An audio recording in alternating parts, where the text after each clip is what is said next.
Это было очень красиво. Луц с тулупом и Ридбергер — ее элементы.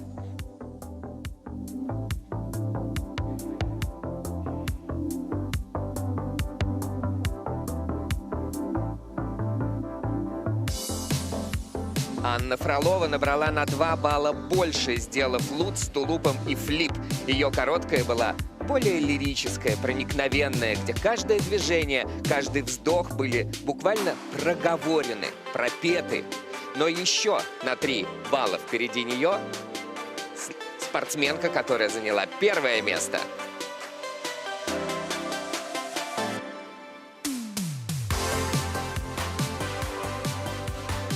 Лидирует Аделия Петросян, даже без тройного акселя. Изящная, стремительная, как стрела, в том числе в прыжках луц и флип с тулупом. И все это под музыку Майкла Джексона, которая так к лицу Аделии. Пожелаем ей успеха в ее олимпийском сезоне, а всем соперницам не сдаваться, двигаться вперед и поджимать, ведь только в конкуренции рождаются по-настоящему великие прокаты и выдающиеся результаты.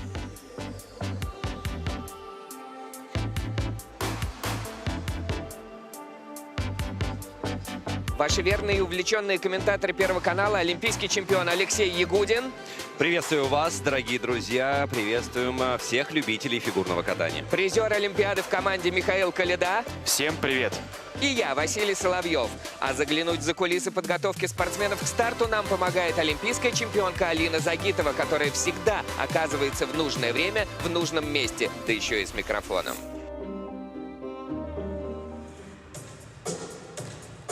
Ты на разминке очень сильно упала. Расскажи, пожалуйста, твои впечатления после этого падения. Ты взбодрилась? Ну, можно сказать, наверное, что взбодрилась. Да, я немного сначала приуныла на самой 6-минутной разминке, потом быстренько встряхнулась и начала еще больше напрыгивать, чем обычно. Переживала сегодня? Ну, понервничала, да. О чем думала? Ну, во-первых, думала о прокате на контрольных прокатах. Я знала, что с таким настроем я больше выходить не буду. После еще такой разминки, да, еще больше начала нервничать, но как-то ходила, помялась, приседала. Ты сделала специально ногти под эти выступления? Или ты подбираешь? Я всегда делаю черный или серебряный. Почему серебряный? Тут серебром много, серебра много на этом костюме. Красиво. И в произвольной тоже серебро есть. Любовь, похожая на сон. Сегодня так очень спокойно было. Даже слишком, я бы сказала. Еще вот это то, что мне полчаса ждать, честно говоря, после проката. Накрасила губы, но они все смылись, как обычно. Я не знаю, чем уже красить губы, чтобы они, помада осталась до интервью с Алиной. Это вечная проблема. Я крашу, я думаю, так, ну вот на интервью с Алиной стоять с красивой помадой. И никогда это не срабатывает. Ну, в общем, сходила в зал с тренерами. Раз 5 бегала, прыгала. И, честно говоря, встала уже перед прокатом. Я встала, думаю, наконец-то нужно прокатать. А вот между тренировками и выступлениями что ты обычно делаешь? Кушаешь и спишь или тебе нужно прогуляться? Здесь очень классно, что у нас отель находится напротив, и я хожу сюда пешком. С тренировки шла пешком. Погода, климат здесь очень приятный, такой сухой. Я знаю, что твой тренер по совместительству твоя мама. У меня фигурное катание 24/7 всегда было. Вот это самый главный был минус.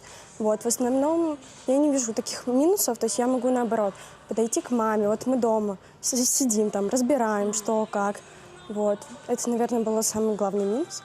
То, что фигурное было у меня 24/7, но сейчас все стабилизировалось и перестало быть. То есть мы распределяем каток и дом. Что ты покажешь нам в произвольной программе? Ну, надеюсь, очень тулуп наконец-таки соберу.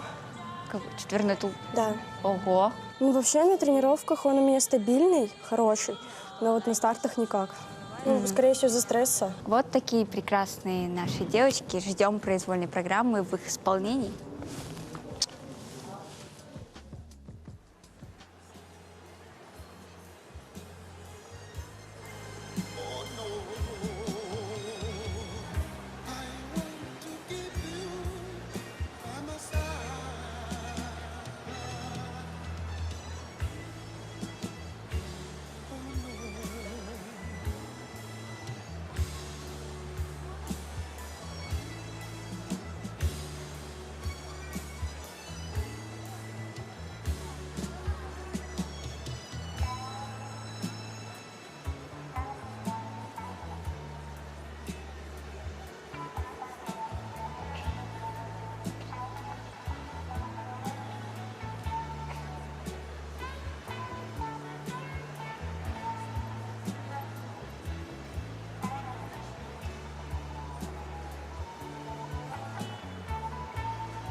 день, уважаемые зрители, любители спорта! Приветствуем вас в Магнитогорске на арене «Металлург» на всероссийских соревнованиях по фигурному катанию на коньках Гран-при России «Звезды-магнитки». Соревнования проводит Федерация фигурного катания на коньках России при поддержке губернатора Челябинской области. Через несколько минут мы начнем соревнования по произвольной программе среди женщин. Уважаемые зрители, напоминаем вам, что курение запрещено на всей территории арены. Также не разрешается видео- и фотосъемка с использованием вспышки. Просим вас выключить звук на мобильных устройствах и не бросать подарки и цветы на лед. Подарки и цветы, вручаемые спортсменам по окончании их выступлений, должны быть полностью завернуты. Благодарим вас за понимание. Уважаемые дамы и господа, представляем вам официальных лиц соревнований. Старший судья Елена Ушакова, Москва. Судейская бригада. Судья номер 1 Светлана Михайлова, Белгород. Судья номер 2 Ольга Худоба, Санкт-Петербург. Судья номер 3 Светлана Кандыба, Москва. Судья номер 4 Ирина Ильина, Санкт-Петербург.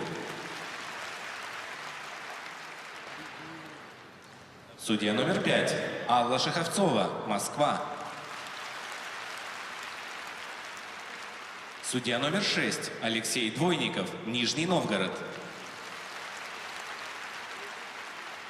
Судья номер 7 Юлия Соловьева, Томск. Техническая бригада. Технический контролер Наталья Китаева, Москва. Технические специалисты Игорь Бич, Санкт-Петербург. Александр Кузнецов, Москва.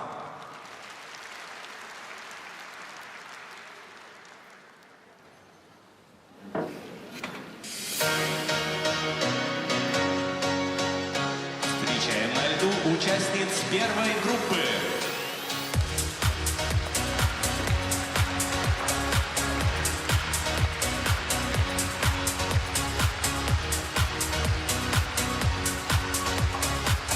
Софья Лукина, Республика Башкортостан. Ксения Фадеева, Московская область.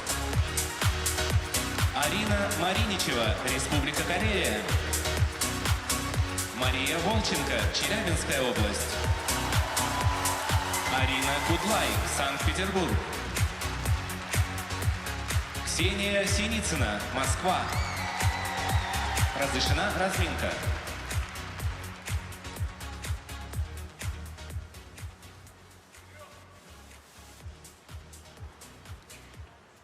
Первая группа участниц уже на льду.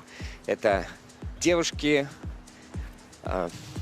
одиночное катание и такие разные программы. Конечно же, мы заглядываем вперед и знаем, кто будет под какую музыку и в каком образе кататься, и что это будет за фейерверк эмоций, которые мы уже испытали с утра пораньше на тренировке, когда наблюдали за тем, как девушки готовятся к сегодняшнему выступлению. Ну а сейчас, если вы еще не знаете их лицо, то знакомьтесь. Софья Лукина, 16 лет, из Башкортостана приехала. Это спортсменка. Она очень смелая девушка, она очень решительная спортсменка, в том числе на этих соревнованиях. Ее никто не сопровождает, она выступает в одиночестве, но она делает это с таким значением, как будто бы она выступала уже давным-давно во взрослых соревнованиях, а ведь она дебютант.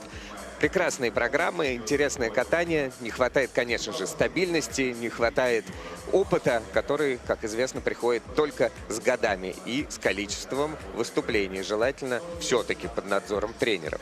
Ну, собственно, вчера мы с вами лицезрели короткие программы наших прекрасных юных талантливых девушек. И, как вы понимаете, сейчас на данный момент вашему вниманию разминка первая, где оказались именно те, кто, к сожалению, сорвал те или иные элементы. Что касается Софьи Лукиной, мы уже вчера отмечали, что да, действительно, она в одиночестве как бы. Но, с другой стороны, здесь тысячи людей. И вновь хочется отметить сейчас ту любовь, которую дарят зрители, пришедшие на первый этап чемпионской серии Гран-при России. Так что давайте вместе. И также мы просим всех, кто находится у телеэкранов и кто следит за нашими трансляциями, сердечно поддерживать каждого участника данного турнира. Например, Ксению Фадееву из Балашихи, где в школе Олимпийского резерва имени Ляпкина она тренируется под руководством Станислава Ковалева, Марины Дежиной. И эта девушка очень танцевальные программы делает, очень интересные, что в короткой, что в произвольной. Пожелаем ей, конечно же, стабильности, потому что без прыжков в сегодняшнем фигурном катании делать абсолютно нечего. И мы движемся по возрастающей, ну, если это только не танцы. Ну, мне хочется немножко еще добавить по поводу Ксюши. Вчера мы наблюдали просто зажигательную композицию Сани в исполнении Бонни М. И мы надеемся, что это солнышко остается здесь вместе с нами и будет светить сегодня ярко. И, конечно, все эти лучики будут наполнены любовью и добротой. Также очень яркая и эмоциональная фигуристка Арина Мариничева тоже могла выступить лучше, как говорится. Тренирует ее Светлана Панова, Татьяна Моисеева. И в своей произвольной программе она будет катать более лирическую тему «Времена года» Чайковского.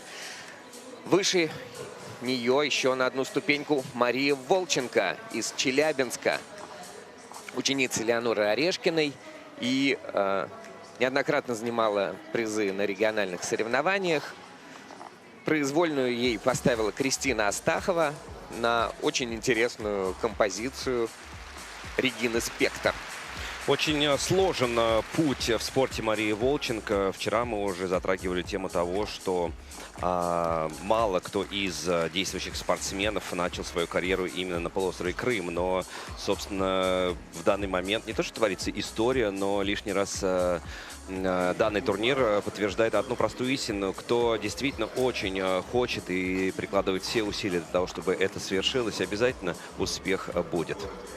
Из Академии фигурного катания Санкт-Петербурга Арина Кудлай, одна из тех спортсменок, которая своим техническим арсеналом, своим напором, своим опытом в том числе, может в произвольной программе даже продвинуться ощутимо вперед, поэтому будем за ней пристально наблюдать. Александрина Дегтярева и Кирилл Давыденко ее тренеры.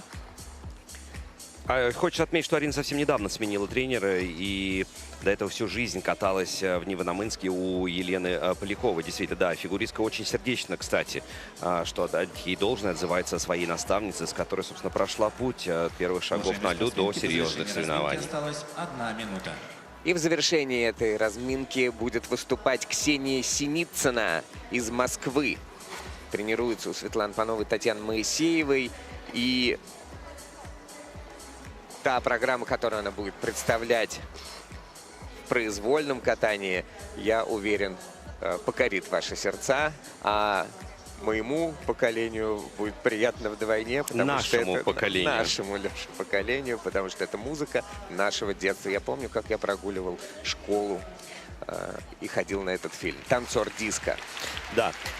Кстати, знаю несколько интересных фактов, что любимый цвет у Ксюши сиреневый, любимый фрукт маракуйя, а вот любимый напиток латте со льдом. Ну вот лед уже есть, и надеемся, что сегодняшний прокат и последующие за ним, надеюсь, высочайшие баллы придадут еще, добавят уже столь красочную картину каких-нибудь брызг шампанского. Пожалуйста, покиньте лед.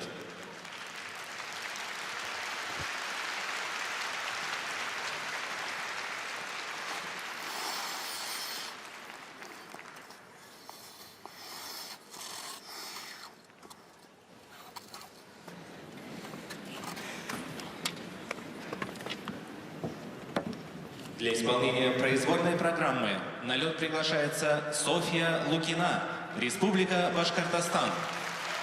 Открывает соревнования в произвольной программе на Магнитогорском турнире серии Гран-при Софья Лукина. В результате короткой заняла последнее, 12-е место, но ее выступление было полно устремлений и надежд. Пусть Софья не теряет это чувство, несмотря ни на что. Она катается под кавер знаменитой песни Rolling Stones в исполнении певицы Сиара.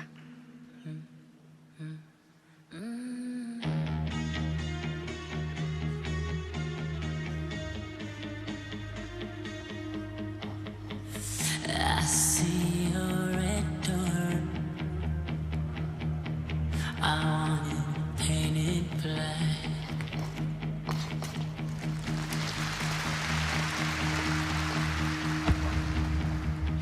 No colors anymore. I want them to turn black.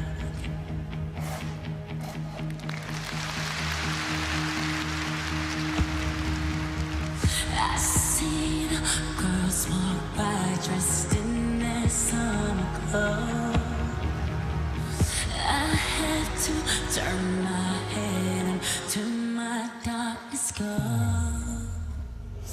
I see a line of cars and they're all painted black, with flowers and my love both never to come back. I see people turn their heads and quickly look away, like a newborn baby. It just happens every day. I look inside myself and see my heart is black. I see my red door. I was painted black. Maybe then I'll fade away and not have to face the facts. It's not easy facing up when your whole world is black. No more will my green seagull turn a deeper blue. I could not foresee this thing happening to you. If I look hard enough into the setting sun, my love will laugh with me before the morning comes. I see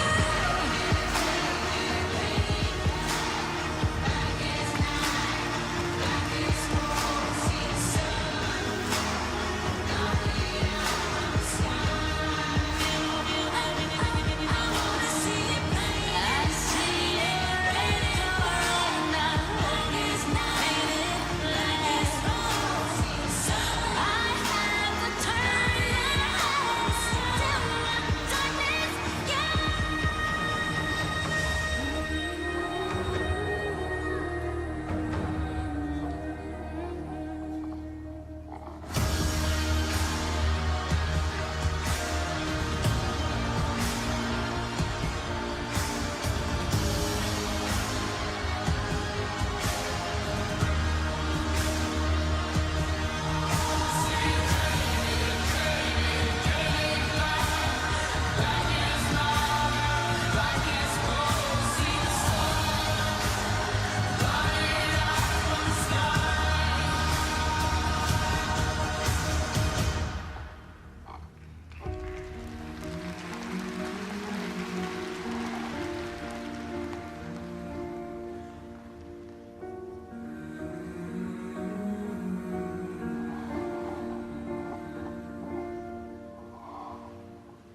I look inside myself and see my heart is black. Молодец, Софья Лукина, очень старалась, очень отрадно, Софья что Лукина. такие девочки растут в регионах России и тренируются, и выезжают на большой лед, и сражаются, понимают, как нужно кататься, и будут, конечно же, дальше работать и прогрессировать. Конечно, мы перейдем сейчас к оценке уже, перейдем к конкретике и будем оценивать элементы, из которых состояла произвольная программа. Но хочется отметить, что такое ощущение складывалось, что она разминалась во время проката своей произвольной программы. Не очень удачный старт с тройного тулупа. Мы видели, как немножко он был перекручен. Я думаю, на повторе мы это с вами увидим. А потом по нарастающей. Поэтому для меня лично, конечно, такой внутренней болью был срыв и падение с тройного флио под конец. Вот сейчас как раз. Да, действительно, был такой вывал в самом начале программы с тройного тулупа, затем тройной Ридбергер. А потом постепенно с каждым элементом, с каждым шагом она становилась все уверенней. И вот сейчас поборолась на каскаде тройной флип, двойной тулуп. Мы сейчас видим, что судьи находят аж целых 2 ошибки на флипе. Это недокрут и неясное ребро. Но все-таки хочется поддержать, потому что такая молодая спортсменка отважилась поехать на такой серьезный старт без тренера. И мы видели, как на тренировке она как будто немножко потерянная такая была. И сегодня справилась. Да, не идеально, но справилась. И хочется отметить, конечно, мы с Мишей сегодня уже обсуждали фактор именно последнего стартового, но и первым тоже тяжело выходить на лед, потому что ты не знаешь еще, как будет складываться будущий турнир и конкретная программа. Но я думаю, справилась, да, с волнением, но ошибки, мы все живые люди, они были, есть и будут. Самое главное просто продолжать работать в нужном направлении. Не ошибается, кто ничего не делает.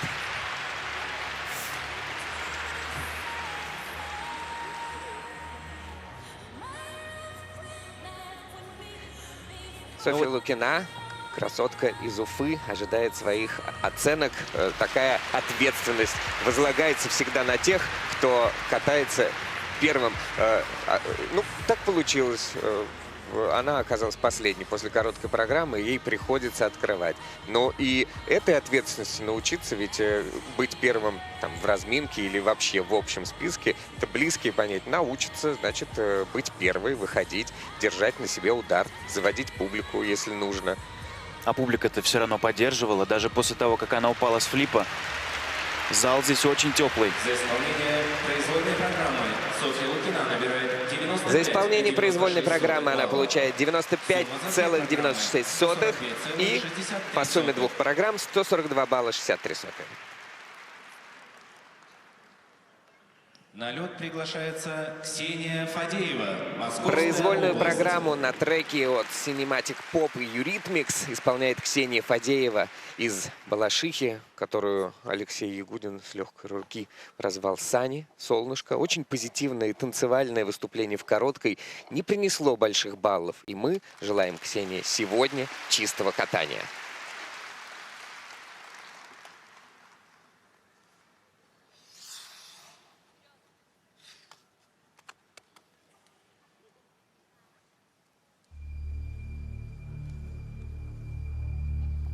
Sweet dreams are made of this.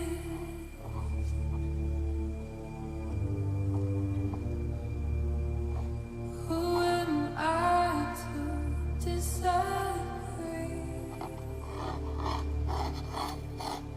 We traveled the world in the 7 seas. Everybody's looking for something.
Ура! Ксения Фадеева. И Молодчина. первый абсолютно чистый прокат произвольной программы. Собственно, вот такое фигурное катание мы хотим лицезреть. И, конечно, самое главное, это те улыбки, те радостные эмоции от фигуристов, закончивших как раз этот самый чистый прокат.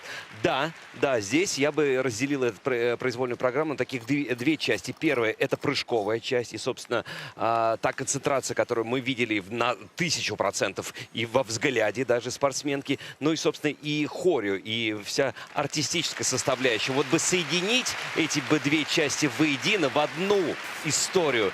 Абсолютно другая картинка была. Полностью согласен, Алексей, с тобой, потому что действительно было четкое разделение, когда она именно выполняет сложные технические вещи, и тут же потом начинает танцевать и даже в какой-то момент подпевать.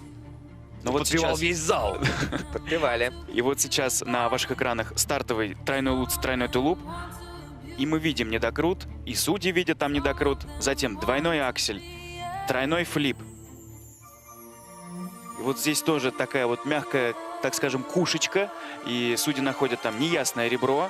То есть у нее такое складывалось впечатление, что прыжки отдельно, программа отдельно, и она очень долго на них готовилась. И вот это как раз-таки, к сожалению, немножко портит общее впечатление от программы. Ну а тренер Станислав Ковалев, с которым я знаком уже много лет, собственно, мы имели беседу до выхода Ксюши на лед. Мы обсуждали эту как раз самую тему. Но самое главное, чтобы спортсменка обрела этот самый опыт, чувствовала бы себя комфортно, что позволило бы ей меньше думать перед заходом на прыжки, и затем уже чтобы хореография обволакивала бы эту техническую составляющую. Тем более, что такая получилась непростая для нее программа. Все-таки сколько? Минуты 3. Довольно-таки медленная, тягучая была музыка. Еще и с повторяющейся мелодией. Так немножко можно было даже заскучать. Публика начала даже поддерживать спортсменку. Мол, давай, дай нам немножко эмоций. Это правда тяжело вытянуть. Может быть, спортсменке даже другая компоновка была бы полегче. Потому что когда она танцует, она клевая. Да, вчера мы это видели, это было действительно здорово, и весь зал от начала до конца просто вот хлопал в такт. Ну а сейчас мы видим на экранах, на наших экранах, что, к сожалению, очень много недокрутов, неясных ребер было выявлено судейской бригадой. Конечно, это не может не сказаться на итоговой оценке. Но опять же повторюсь, первая разминка. Эти совсем юные фигуристки, которые только набираются опыта. И дальше просто нужно проводить четкий анализ того, и как это было, и работать над чистым исполнением. Но свою задачу на программу Ксения выполнила. Она получает 96 баллов и 38 сотых. И по сумме двух программ 146-51. На лед приглашается Арина Мариничева, Республика Карелия. Дебютантка взрослых соревнований родом из Карелии. Арина Мариничева катается в произвольной программе под времена года Петра Ильича Чайковского. Мария Касумова, хореограф этой красивой постановки.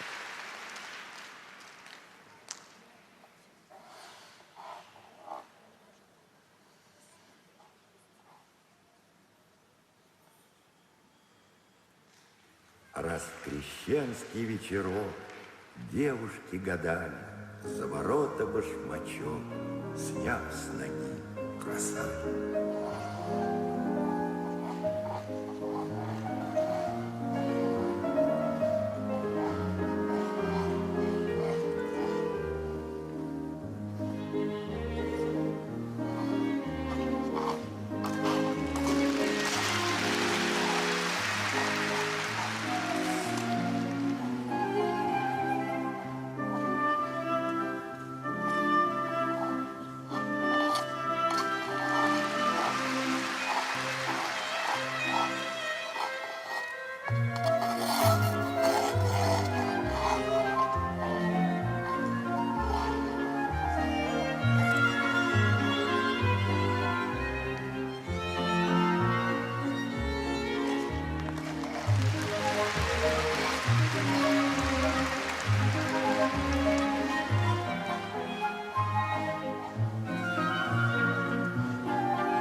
Маленький, чистый подснежник цветов, а подле сквозистый последний снежок. Последние слезы о горе былом и первые грезы о счастье ином.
Выйдем на берег, там волны, ноги нам будут лобзать.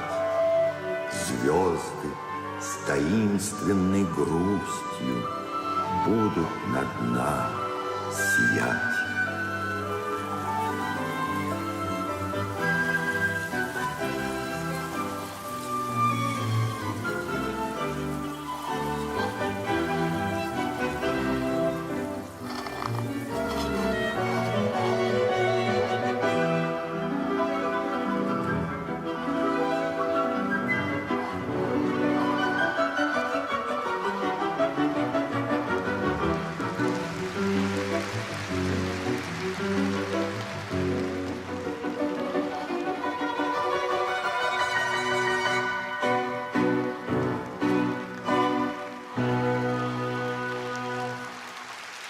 Как это интересно сделано, как это красиво, как это воздушно и как это привычно нам классически, вот когда в фигурном катании такая девушка изящная, как статуэтка, выезжает и презентует нам программу на самого Петра Ильича Чайковского. Вот действительно, только хотел сказать, что она такая, как будто маленькая статуэтка балерины, которая вот танцует и боится спугнуть какую-то нежную птичку. А у меня такие мысли по поводу какой-то куколки, которая сейчас с такой нежной, очаровательной, причем это не наигранность прозвучала перед нами всеми, это действительно то, что она чувствовала своей душой. Это стиль, а стиль же это про то, что знать, кто ты есть и что ты хочешь сказать. И если мода проходит, то стиль остается. Вот хотелось бы, чтобы вот эта непринужденность и легкость осталась навсегда. Да, ну вот мы сейчас видим на замедленных повторах, что только что был двойной аксель, тройной тулуп, в самом начале недокрученный, двойной аксель, затем был чистый, тройной луц, Оллер, тройной Сальхов, и на луце мы видели еще во время проката явный недокрут, и сейчас судьи его, конечно же, находят, а также неясное ребро, тройной флип, затем во второй части еще один тройной флип, и он уже пошел как повтор, и затем она решила прицепить двойной тулуп к тройному луцу. А это уже делать нельзя. Это получается как четвертый каскад. И она вот сейчас потеряет, конечно, баллы. Теряет, да. Баллы, к сожалению, да. Очень много мелких каких-то неточностей, но что хочется еще отметить, те элементы, которые действительно были сделаны, например, как тот тройной флип мы с вами наблюдали сейчас на повторе, действительно это высокие пролетные прыжки, и это не складывается ощущение, что как бы она владеет, она действительно, это без как бы, она действительно владеет всеми элементами, просто их надо собрать в одну кучку. Арина Мариничева ждет своих оценок, Викторовне, которые Марии, еще нужно посчитать. Ивановне, потому что действительно привет, в протоколе очень много поправок. Конечно, если спортсменка чуть более опытная, она гораздо быстрее высчитывает, где у нее какой каскад, не повторяется. И в случае ошибки быстро комбинирует. Мы видели это с вами. Ну, иногда Не раз видели. под стрессом и не такое происходит на соревнованиях такого высокого уровня, где лед буквально трещит от напряжения. И мы с вами говорили о том, какая она статуэтка, а что внутри происходит, какой вулкан страстей, который нужно угомонить перед выходом и снова быть статуэткой, Но это уже мастерство о том, о чем вы говорите. которая у нее есть. Чуть-чуть не досчитала. Это все придет с тренировками и с опытом. Ну и по правде хочется сейчас, есть пару секунд, вновь отметить А смотрите, непосредственно воздушные вернули. Программы. Каскад Арина вернули. Мариничева набирает 103,50 По-другому балла. пересчитали Сумма за две падение, программы повторы 153 и засчитали за 94 него сотых. все-таки На данный момент 6 она баллов. занимает первое место. 153-94 по сумме двух На лед программ. приглашается Мария Волченко, Челябинская область. Продолжает соревнование в Магнитогорске Мария Волченко. Она представляет Челябинск, где, кстати, в этом сезоне пройдет финал Гран-при России. Вот бы прорваться туда, к родным трибунам, но тогда для начала необходимо совершить подвиг в произвольной программе.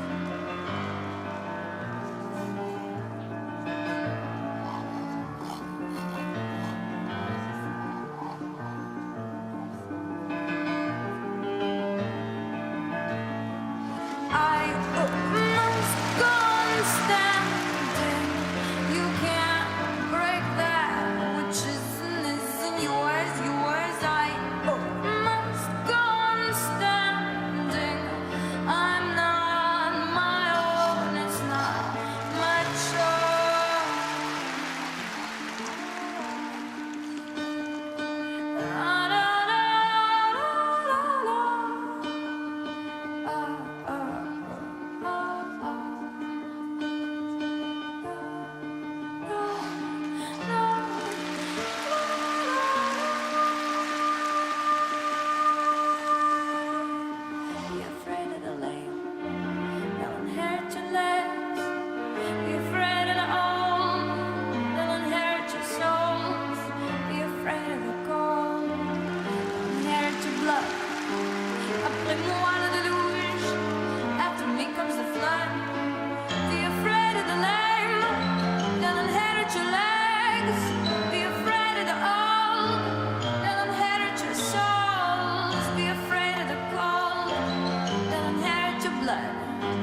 Но молодцы Мария Волченко со своим тренером Элеонорой Орешкиной, как оригинально подошли к постановке произвольной программы, Мария какую Волченко. композицию нашли необычную Карина Спектр, которая одновременно поет на русском, французском и английском языках.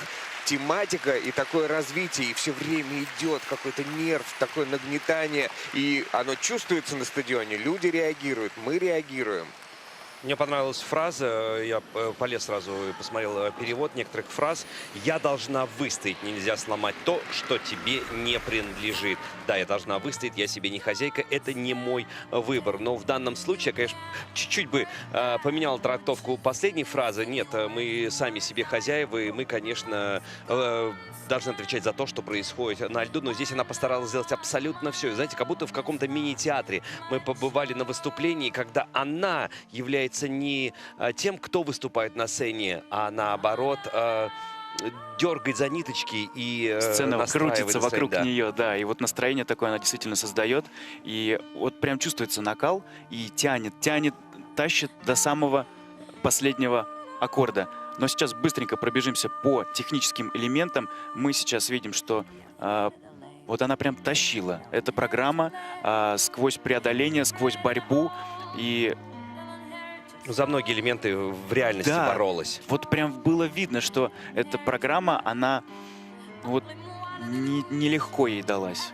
Она вот как будто выстраданная, но в хорошем смысле. Ну вот сейчас был повтор двойного акселя, до этого был повтор тройного сальто. Мы видим, как каждый выезд, она прям, ну вот... Запятушечка такая, да. Боролась где-то... результат был положительным, где-то все-таки отрицательным. Есть недокруты, к сожалению, их очень много на тройном флипе. К сожалению, и недокрут, и еще не ясное ребро. Ну вот, когда мы говорим слово «боролась», имеется в виду, что она не бросала этот элемент, хотя вот тоже вращение. Казалось бы, уже скорость вращения уже остановилась, но она не бросает, дотягивает до 4-го уровня, ну, по крайней мере, либелу. Она сделала все то, что она было сейчас в ее силах. А это очень ценится у спортсменов, безусловно. Просто, к сожалению, за этой борьбой за элементы теряется чистота и задумка, в том числе хореографов. Но здесь уже мастерство. Здесь надо уметь соединять и хореографическую составляющую, и сложную техническую. И порой даже гораздо больше, мы как спортсмены помним, что порой больше энергии уходит на то, чтобы спасти тот или иной элемент, нежели просто чистые траты на этот же самый элемент. Да, с борьбой кататься гораздо тяжелее. Мы желаем довести эти элементы спортсменки до такого состояния, чтобы они получались в лед, и тогда ее катание преобразится. Мария Волченко получает 96,5 баллов и 146, обгоняет Ксению Фадееву, но Арине Мариничевой уступает. На лед приглашается Арина Кудлай, Санкт-Петербург. Произвольную программу на турнире с серии Гран-при исполнит Арина Кудлай из Санкт-Петербурга. В короткой она зажгла стадион. Немного не хватило чистоты элементов, но зато она, безусловно, запомнилась публике.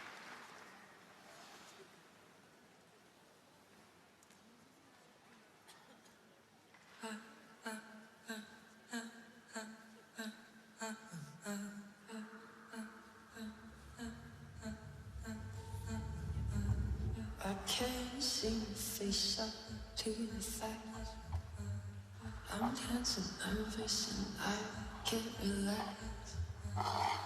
Can't sleep cause my bed's on fire. Don't touch me, I'm a real life fire.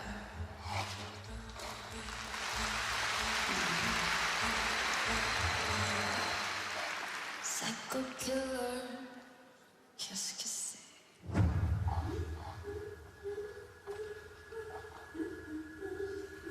Run, run, run.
Вот какая красавица, высокая, статная, с какими ладными прыжками. И программа у нее прозвучала благодаря всем выполненным элементам. Растянутая такая фигуристка с такими красивыми позициями во вращении. Просто одно наслаждение наблюдать за таким катанием. Красивейшие абсолютно линии, и после исполнения мы видели, как она даже поцеловала лед, потому что все действительно У кого это она удалось научилась? у тех спортсменов, у которых действительно все получается. Для меня лично мы можем по-разному абсолютно трактовать то, что мы увидели. Для меня это как будто жизненный путь, как будто это путь преодоления. Если первая половина произвольной программы как будто во тьме, то потом ты все равно видишь этот лучик света и стремишься к нему. Посмотрите, Абсолютно как согласен, рада да. ее тренер Александрина Дегтярева. Просто воодушевлена ее катанием. Да, действительно, во второй части программы вот прям захотелось встать, идти и побеждать, и совершать какие-то невероятные поступки. Ну, давайте по технике пробежимся. Стартовый тройной луц, тройной тулуп. И сейчас мы видим небольшой недокрутик. Я То есть не вот эта согласен. маленькая кушечка, то, что выставляют судьи. Тройной Ридбергер, тройной Сальхов, двойной аксель. То есть последующие прыжки были чистыми. И Ну, на повторе посмотри, Миш, какая высота, какой пролет. пролетные очень прыжки, очень красивые, действительно. И особенно она пользуется своим ростом, и очень эффектно прыжки выглядят. Ну вот сейчас прям с вами был на повторе тройной луц, двойной аксель, двойной тулуп. Ну, правда, я не... Ну, периодически хочется поспорить с судьями, хотя они всегда правы, если мы рассматриваем пристально результаты. Но, на мой взгляд, все-таки есть пара моментов, как и в первом каскаде. Ну, не знаю, по поводу кьюшечки есть у меня лично вопросы. Да, но обычно, чаще всего, она идет в пользу спортсмена. Но сегодня вот решили так достаточно строго судьи оценить. Причем это у технический нас набор. такое мнение, это сложилось из того, что уже очень много спортсменов откатались и очень много этих самых кьюшечек. То есть Да. настолько пристально следят. Ну, когда вы говорите «кьюшечки», имеется в виду буква «Q» Недокрутики. латинская, которая обозначает минимальный недокрут в программе, но который уже снижает балл Ну, в спортсменка судейских довольна. протоколах, которые у нас Тренер высвечиваются доволен. на Что еще экране. надо? Арина Кудлай набирает 119,24 балла. 119,24 в произвольной. И она набрала за две программы 180 баллов. Молодчина. На лед приглашается Ксения Синицына, Москва.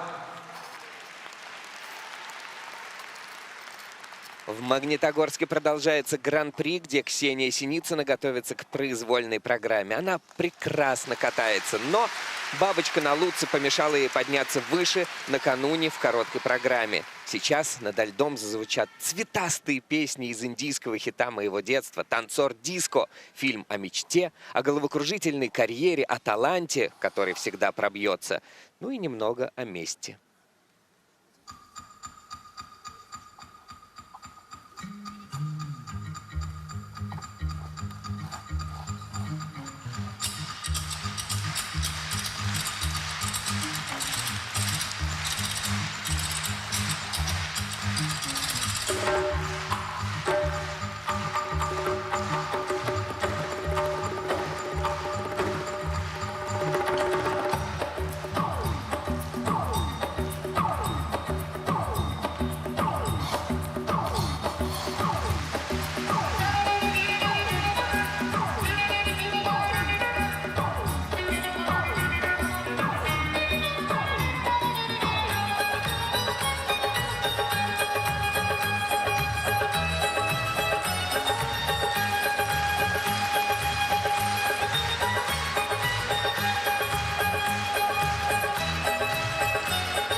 बेटा गा।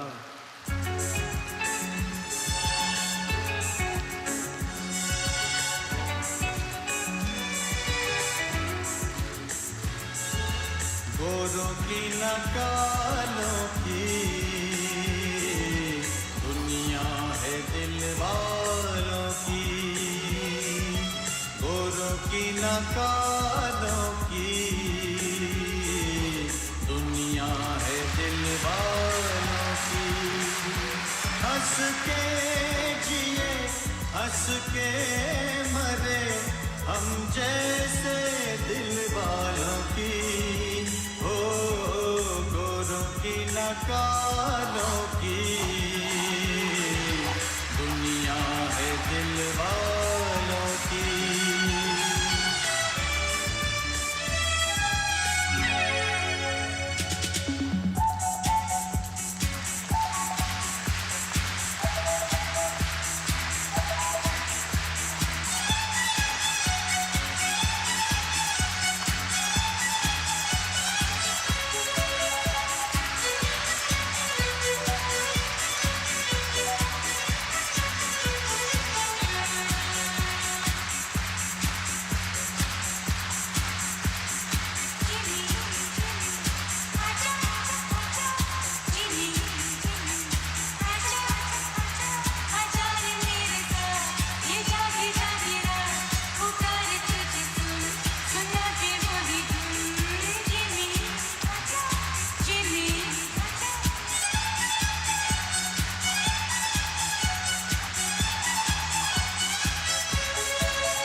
А потом удивляются, почему ходят по Магнитогорску люди и напевают «Джимми, Джимми, ача, ача». Да потому что мы были на фигурном катании. И здесь была программа в исполнении Ксении Синицыной. Именно такая, как мы эту программу и ожидали, какой она должна была быть для нас, для зрителей. Просто восхитительно. А просто невозможно остаться равнодушным после просмотра того, как Ксюша исполнила свою произвольную программу. Ксюша продолжает экспериментировать со стилями, и хочется отметить, что достаточно очень серьезная композиция была выбрана для короткой программы, а здесь, ну, это прямо стопроцентное попадание. Это ее душа, это ее сердце. У меня болт из лезвия. Болт из лезвия. Вот так вот. Что случилось? Болт из лезвия выпал. Ну, главное, там еще остались. Да. Но я хочу обратиться сейчас и, собственно, опять же, к той дискуссии, которая развернулась во время проката по поводу недокрутов. Мы сейчас будем анализировать вот этот двойной аксель, с чего, собственно, все началось. Хороший пролетный. Прекрасно, с длинным выездом. Да, Отличный сейчас это второй прыжковый элемент был. Тройной флип. По идее, Здесь там должен был каскад. Да, но она решила не рисковать. Чуть-чуть поберегла. Здорово, просто вот здорово, на самом деле. И потом она вплетала прыжки, и расстановка этих самых прыжков, она была настолько неожиданной, и это выглядит как-то вот свежо, интересно, красиво. И хочется поблагодарить за такую потрясающую именно расстановку элементов. Давай обратимся вот сейчас к повтору. Вот тройной луц. И вот тройной тулуп. Докрученный. А я бы сказал, что он был мягко приземлен, и все-таки я с судьями здесь солидарен. Был недокрут. Маленький, но был. И вот сейчас вот опять чистый исполненный элемент. Да, и на этой длинной комбинации тройной луц, двойной аксель, двойной тулуп я опять же согласен с судьями, что здесь на двойном акселе стоит маленькая кьюшечка, галочка. Ну пусть в спорах рождается истина, не согласен. А я переживаю по поводу болта, который отвалился от лезвия. Не станет ли он штрафом, как потеря экипировки на льду? Ведь все-таки, когда от костюма что-то отваливается, всегда за это видно. штрафуют. Это видно, а болт не видно. Главное, чтобы он не А это стал произошло препятствием до для движения. проката, до того, как ее вызвали, поэтому вряд ли судьи сейчас будут снимать баллы. А, еще на разминке это произошло, и он там валяется, она его увидела. Вот в чем дело. Удивительная история. Очень редкая. Особенно у девочек, да? Казалось бы, легкие такие, и все равно вот под такими нагрузками не выдерживает даже техника. Но, к сожалению, из-за этой легкости и недокруты. В своей произвольной программе она набирает 134 балла. Это первое место, как и по сумме двух программ. Она чуть-чуть не добрала до 200 баллов. 198-91.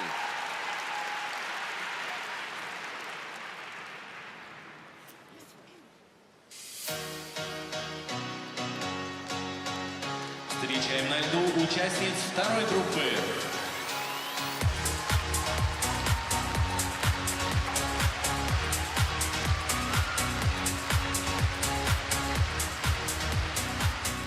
Мария Захарова, Москва.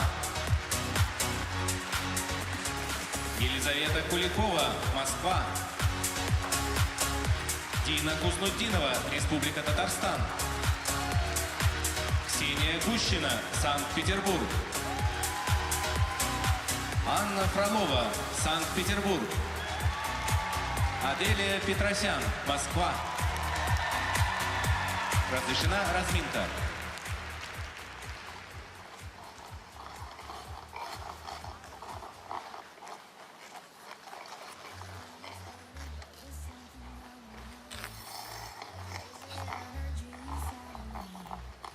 Вот они, сильнейшие из сильнейших на этом турнире серии Гран-при в Магнитогорске.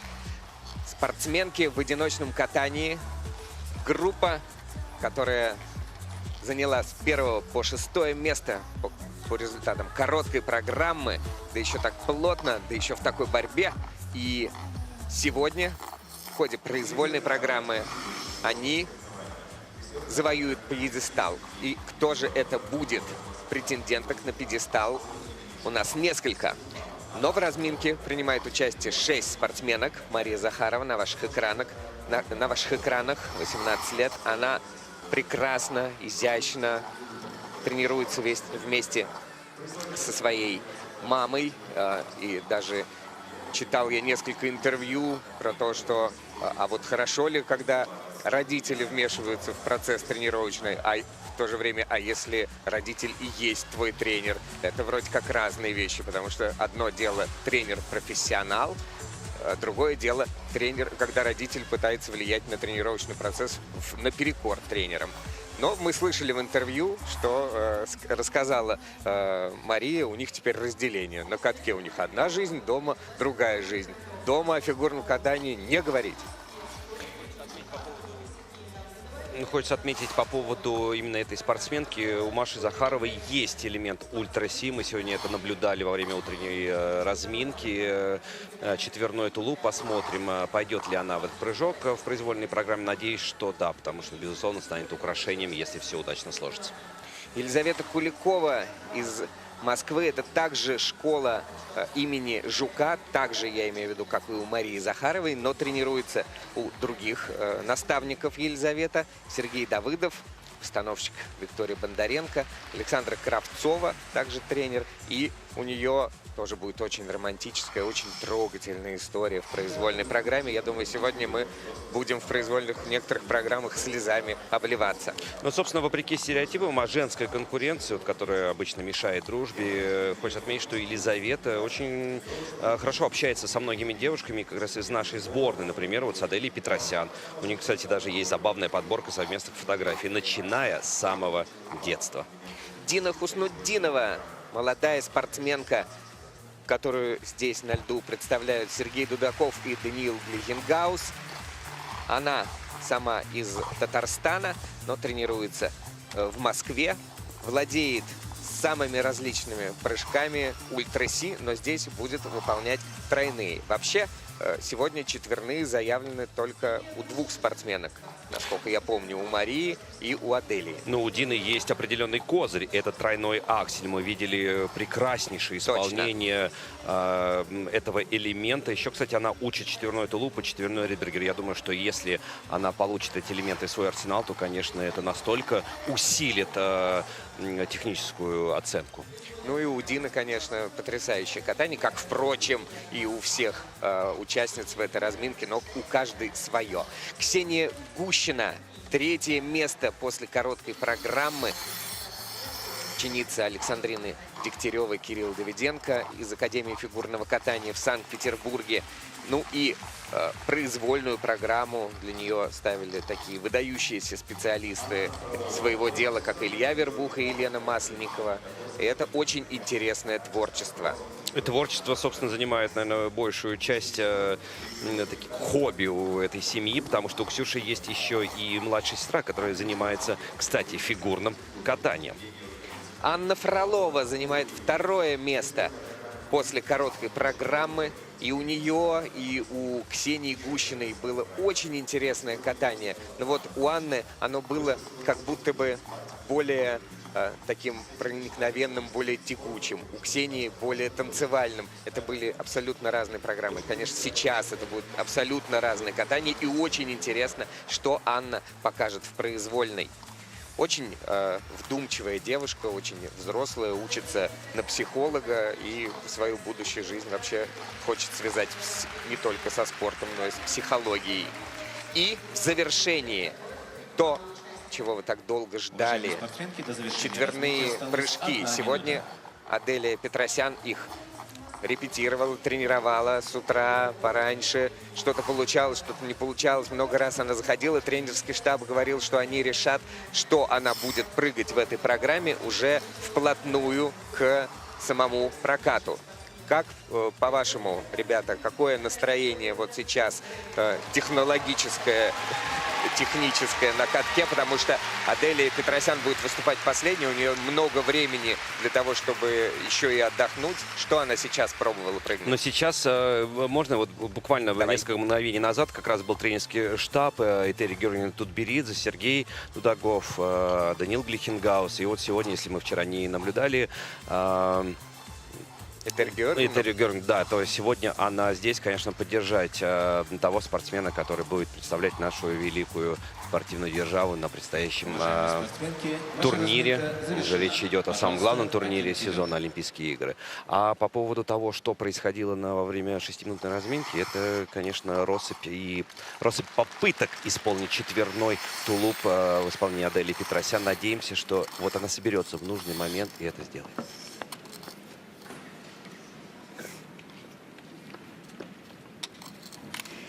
На лед приглашается Мария Захарова, Москва.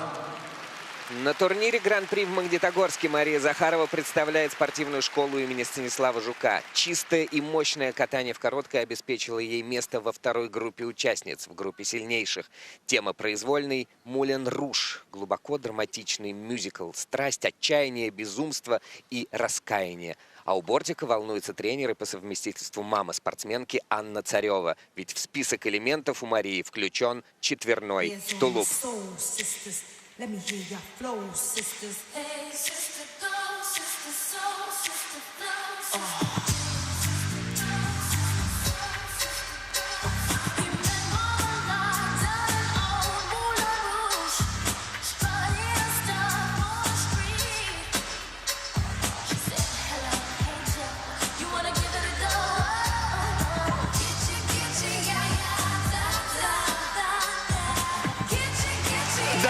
Да, друзья, четверной тулуп, браво!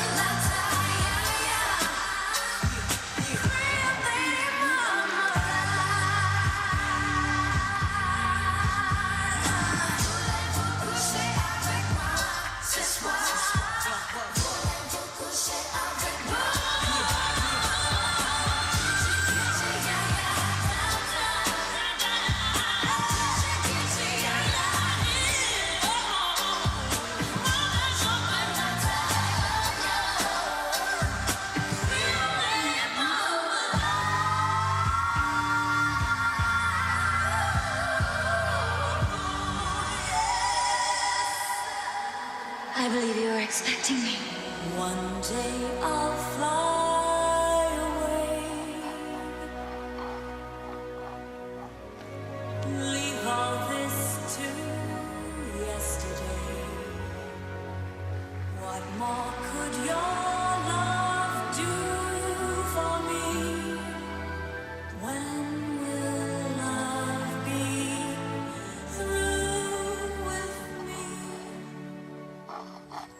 Why live life from dream to dream and dread the day when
but diamonds are a girl's best friend. A kiss may be grand, but it's not pay the rental on your humble flats or help you feed your pussycat. Men grow cold as girls grow old, and we all lose our charms in the end. But square cut or pear shape, these marks don't lose their shape. Diamonds are a girl's best friend.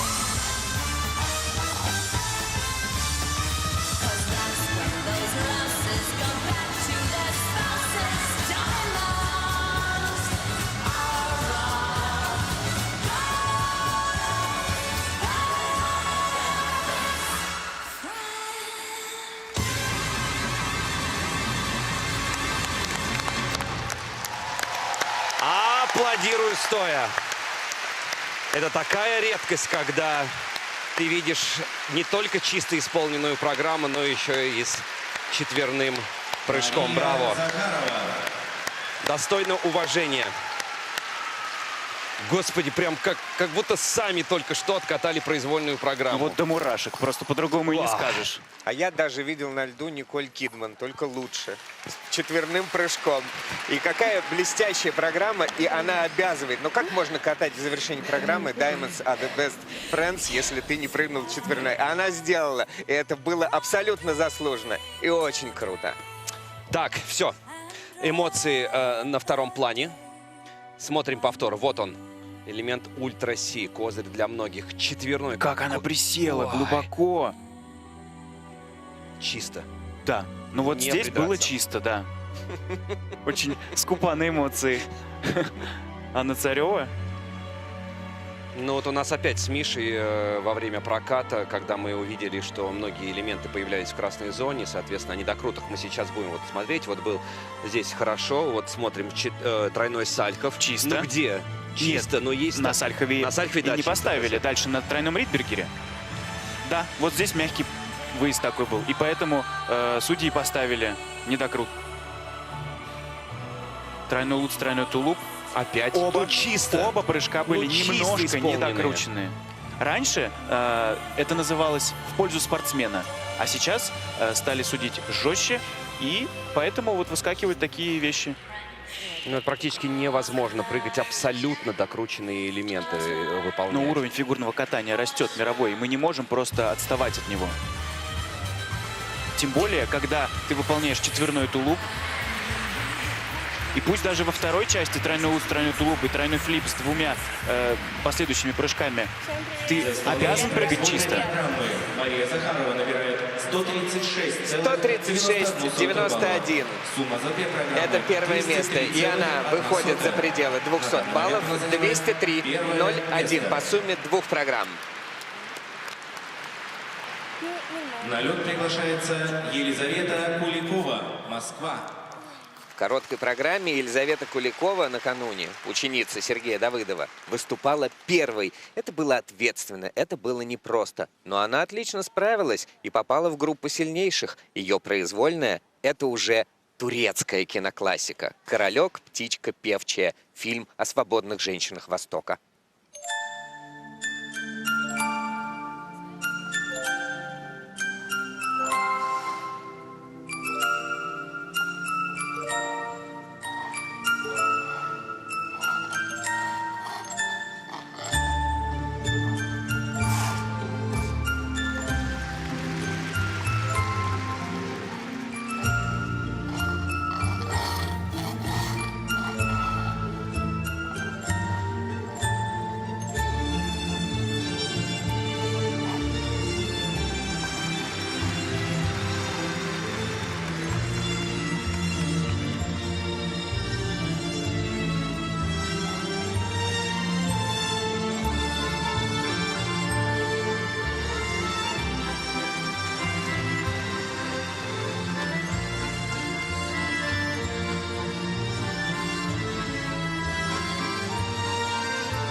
Глаза Кимрана на меня глядят. Ах, мама, как волнует этот взгляд. Две карих вишни смотрят на меня. Два добрых, согревающих огня. Их теплый свет и манит, и зовет, в душе моей растапливая лед. Боюсь ослепнуть, глядя на огонь. Смотреть, смотри. Любуйся, но не тронь. За что ко мне так этот мир жесток? За что, любя, страдает королек?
Очень красивая и трогательная история была сейчас рассказана Елизаветой Куликовой. И даже хочется вот немножко ее дополнительно поддержать. Из-за чего? Потому что мне кажется, что стадион настолько выпотрошился в предыдущей программе, что сейчас вот немножко даже отдыхали и просто наслаждались катанием красивой фигуристки. Очень чистым, очень эмоциональным, очень артистичным, но просто наслаждались. И мы, и зал чувствовал драму, и всю вот эту драматургию, которую нам преподносила Елизавета в этой произвольной программе. Думаешь, она просто тоньше воспринимала публика эту программу, и поэтому не занималась подхлопыванием? Соглашусь. Ну, собственно, сейчас мы увидим как раз на повторе то, с чего все началось. А началось что? Идеально чисто выполненная произвольная программа. Тройной Сальхов, чистенько. До сих пор мы спорим с Мишей по поводу докрутов, недокрутов. Тройной Луц. Но правило есть правило. Тройной Луц с тройным тулупом. Ну, чище. Это был чище. Но вот здесь, чем у удивление, ни одного недокрута не нашли. Единственный такой вот красненькое пятнышко у нас сейчас высвечивается на тройном флипе. Неясное ребро. Но недокрутов не стоит. Красное пятнышко высвечивается в протоколе, прошу подчеркнуть. Да. А то люди могут не понять, где же это пятнышко. Ну, тройной Ридбергер. Ну, собственно, все элементы действительно как по учебнику. Вот да, есть вот очень академично. Вход, пролет, выход из этого прыжка. И вот мы сейчас видим, что все было объединено одной единой историей. Но самое главное, что и владение коньком, есть интерпретация, есть хорео. Какие эмоции она выдавала в дорожке шагов, что вот прям чувствовался вот этот накал. И действительно, это не наигранные эмоции. Это вот она так чувствует.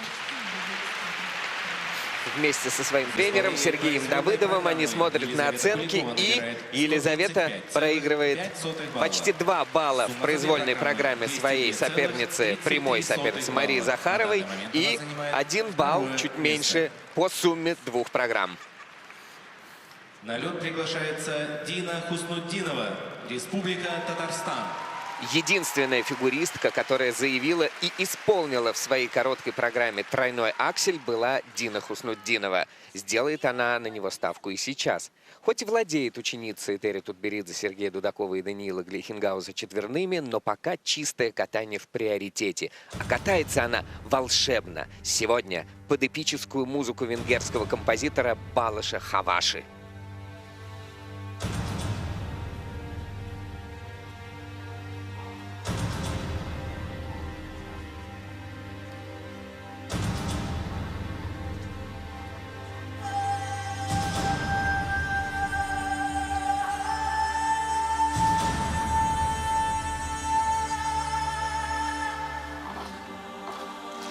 Идеально.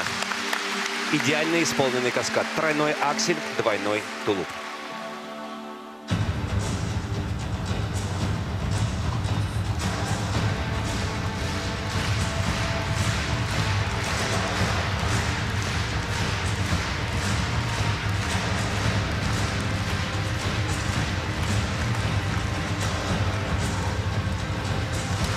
Вау, второй тройной аксель.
Я опять хочу стоя поаплодировать. Одно дело владеть элементами ультра-си на тренировках. Абсолютно другое дело, другая история, когда ты в нужный момент все-таки выходишь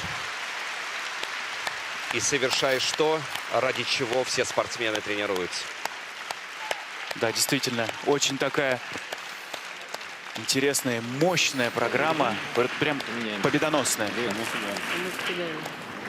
Где же скорость наша? Ну да, хотелось, конечно, быстрее, Где же скорость хотелось бы побыстрее. Ну, юна спортсменка, но уже к этому юному возрасту владеет элементами ультра-си. Вот он на повторе тройной акси. Идеальным образом выполненный. Да, здесь не придраться, это 100%. Алексей, ну подход тренера же только тренер знает, как правильно нужно. Может быть, для Дины важно, чтобы ее дополнительно подгонять все время, и она тогда работает на пределе своих возможностей. А вот здесь как раз таки на тройном Сальхове явный был недокрут. Прости, Вася, у нас своя история про недокруты. Тройной луц, тройной тулуп. И вот как раз во время проката Дины я за кадром Алексею сказал, что да, скорее всего, здесь поставят недокрут, да. И действительно мы сейчас видим на замедленном повторе, что все-таки ставят галку даже, не кьюшку. То есть, соответственно, оценка будет снижена больше. И теряют, правда, уважаемые зрители, теряют спортсмены огромное количество баллов. На мой взгляд, это деградация фигурного катания. Вот с этими кьюшками, я понимаю, когда полобороты, ну, очевидно, да, когда четверть, но когда вот мягкое приземление, наоборот, мы должны аплодировать. Официальный партнер Федерации фигурного катания России на коньках ТЭП-банк восхищается своими клиентами и всеми участниками соревнований. Всем, кто проявил себя на этом льду, ТЭП-банк желает не останавливаться на достигнутом и двигаться только вперед. Две программы 204,76 балла. На данный момент она занимает По произвольной программе 136 баллов, и это вторая оценка. А по сумме двух программ 204,76, и она впереди. Ксения Гущина, Санкт-Петербург. Удивительно мягкое и осознанное катание продемонстрировала накануне Ксения Гущина. И теперь она один из ключевых претендентов на пьедестал. Быть может, вы не увидите сейчас элементов ультра-си, но весьма вероятно, вы увидите нечто большее. Время собирать камни, точнее, баллы. Сейчас запоют «Come Together». Кавер-версия самой объединяющей песни на свете в постановке Илья Вербуха и Елены Масленниковой.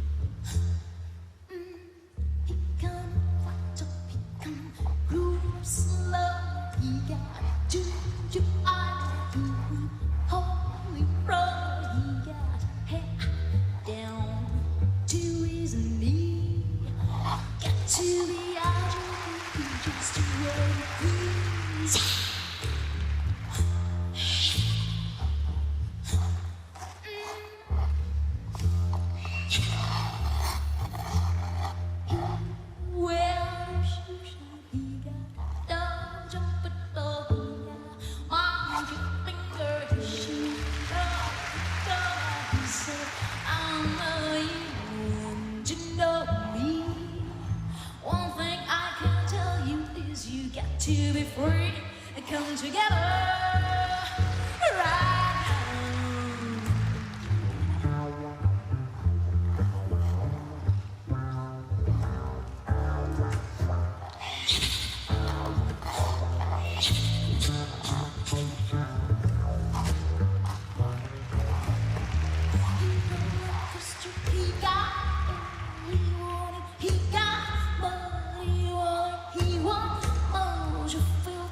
say what and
Ох, Ксения Гущина, на кошачьих лапках она эту программу исполняла.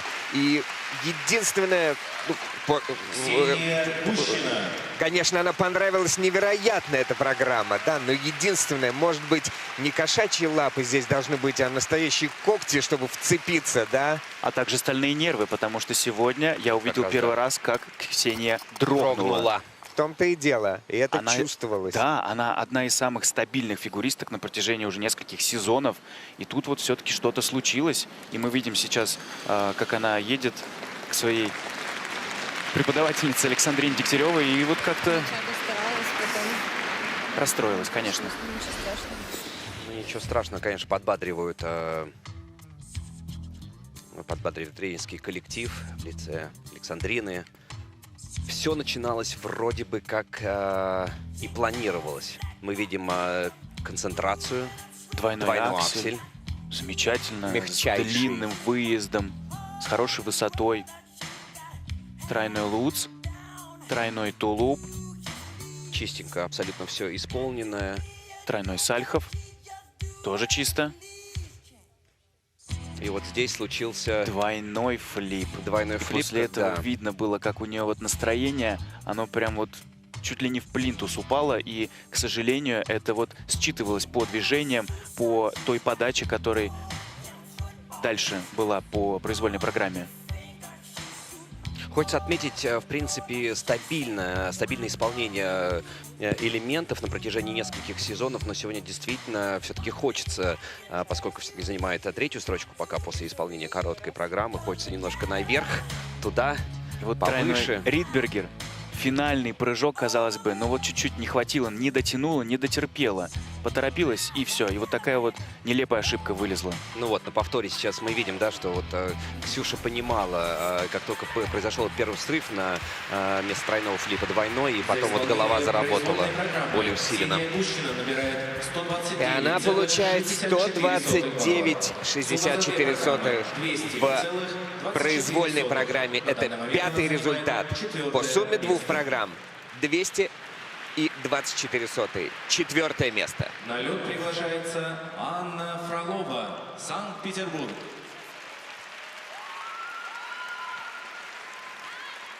Фигуристка из Санкт-Петербурга Анна Фролова, ученица Рукавицына, Молотова и Глинки. В короткой была безупречна, но для победы над Петросян нужно нечто большее.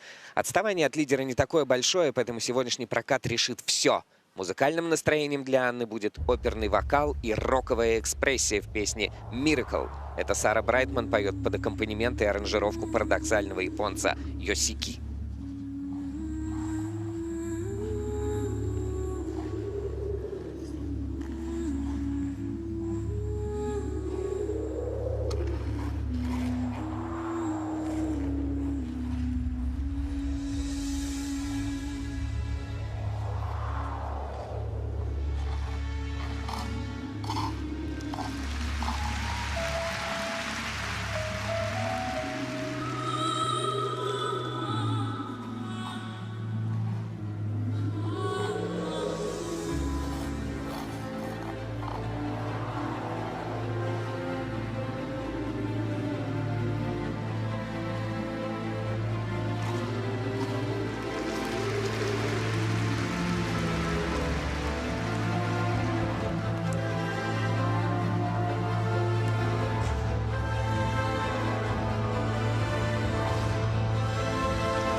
Is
Дожала, дотерпела, браво!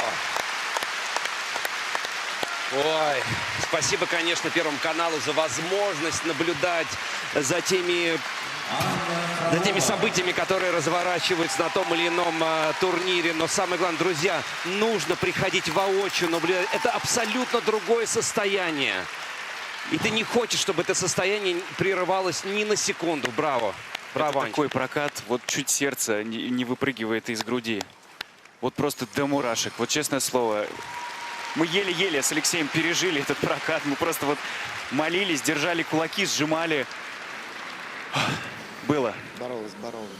Официальный партнер Федерации фигурного катания России на коньках Т-Банк восхищается своими клиентами и всеми участниками соревнований. Всем, кто проявил себя на этом льду, Т-Банк желает не останавливаться на достигнутом и двигаться только вперед. Начала свою произвольную программу Анна с каскада тройной луц, тройной тулуп. И вот сейчас мы видим на замедленном повторе, что все было хорошо. И у судей тоже никаких вопросов не возник. За исключением некоторых прыжковых элементов. Но это уже во второй части. Первая часть была сделана блистательно. Но видно было, что под конец программы немножко силы уже И она были на пределе. Да, были на пределе. И она вот старалась не расплескать вот этот запал. И особенно, когда она ехала на тройной сальхов на свой финальный прыжок, вот она прям себя держала. Ну вот это не тройной давала. луц, вот двойной аксель, двойной тулуп. Ставит кьюшечку, к сожалению, да, недокрут небольшой на тройном луце. Ну вот здесь, да. Тройной флип, да, к сожалению, был явно недокрут. И вот здесь как раз этот тройной сальхов, о котором я говорил, она прям долго готовилась на него. Ну на тройном сальхе, ну не было недокрута, ну сколько можно. Но все равно небольшой недокрут есть. И вот судьи его заметили и снизили оценку на 0,17. Хотя одно, знаешь, радует в кавычках, если не только у Ани, у всех практически, если там многочисленные кьюшечки, все абсолютно в одинаковых условиях. Плюс-минус. Ну, надо еще сказать, что у технической бригады есть замедленный повтор укрупненный, Конечно. где они прям по кадрику рассматривают, поэтому тут уж не поспоришь. Анна Фролова набирает 133 балла по произвольной программе. Это 5-й результат. Но она впереди по сумме двух программ с результатом 206 баллов 58 сотых. На лед приглашается Аделия Петросян, Москва. Ну а лидер этих соревнований — изящная, стремительная, тонкий мастер Аделия Петросян. В ее программе заявлены четверные тулупы. Окончательное решение относительно этих прыжков тренеры Дудаков и Глейхенгаус и Тутберидзе и сама спортсменка должны были принять прямо перед прокатом.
María de Buenos Aires.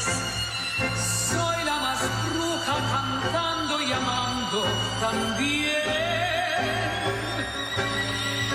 Si el bandoneón me provoca, tierra tata, le muerdo fuerte la boca, tierra tata, con 10 espasmos en flor que yo tengo en mi ser.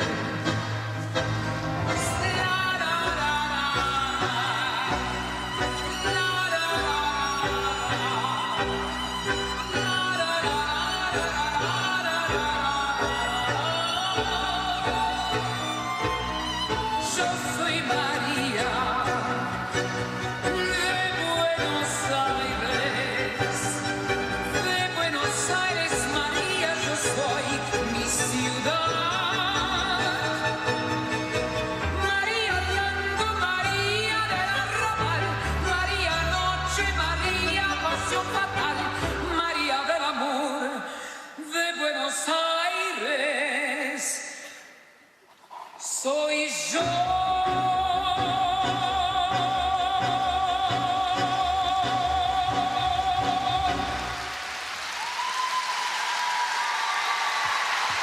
Да. К сожалению, не получился прокат произвольной программы. Сейчас, собственно, о том состоянии, в котором мы пребывали вместе с Аделей Петросян. Это танго. А танго же выражает очень сложную гамму эмоций. Это страсть, это нежность, тоска, радость и другие такие противоречивые чувства. Но в то же самое время и сдержанность, и в каких-то аспектах небольшая такая агрессия. Ой. Очень напряженный прокат получился. Что касается в сомнениях, все элементы, все. Перегорн говорит, что все элементы в сомнениях проходили. Да, действительно, это было видно буквально с первых шагов, что Аделя начинает думать. И вот сейчас на ваших экранах четверной тулуп, стартовый Прямо прыжок. вот отрыв не получился, недокрут, падение, к сожалению. Ну и, конечно, мы как спортсмены понимаем, что когда вот такое падение в самом начале, просто паника небольшая. А потом она не запаниковала. Кстати, вот что хочу похвалить. Она быстренько перестроила свою программу и дальше все старалась, стояла, додерживала и доделывала. На повторе был тройной сальхов. И видите, ну вот каждый выезд, и вроде бы силы-то есть у Адели, но вот каждый элемент, такое ощущение, что вот сама в себе немножко сомневалась. Да, и поэтому судьи, они не могут поставить очень большие плюсы, вот эти вот GOE, которые... Надбавки за исполнение элементов. И первая существенная надбавка была уже за флип с тулупом, когда было видно, что она сбросила с себя это оцепенение, и первый каскад сделал нормально. И во второй части действительно она уже пошла там штамповать, что говорится, прыжки.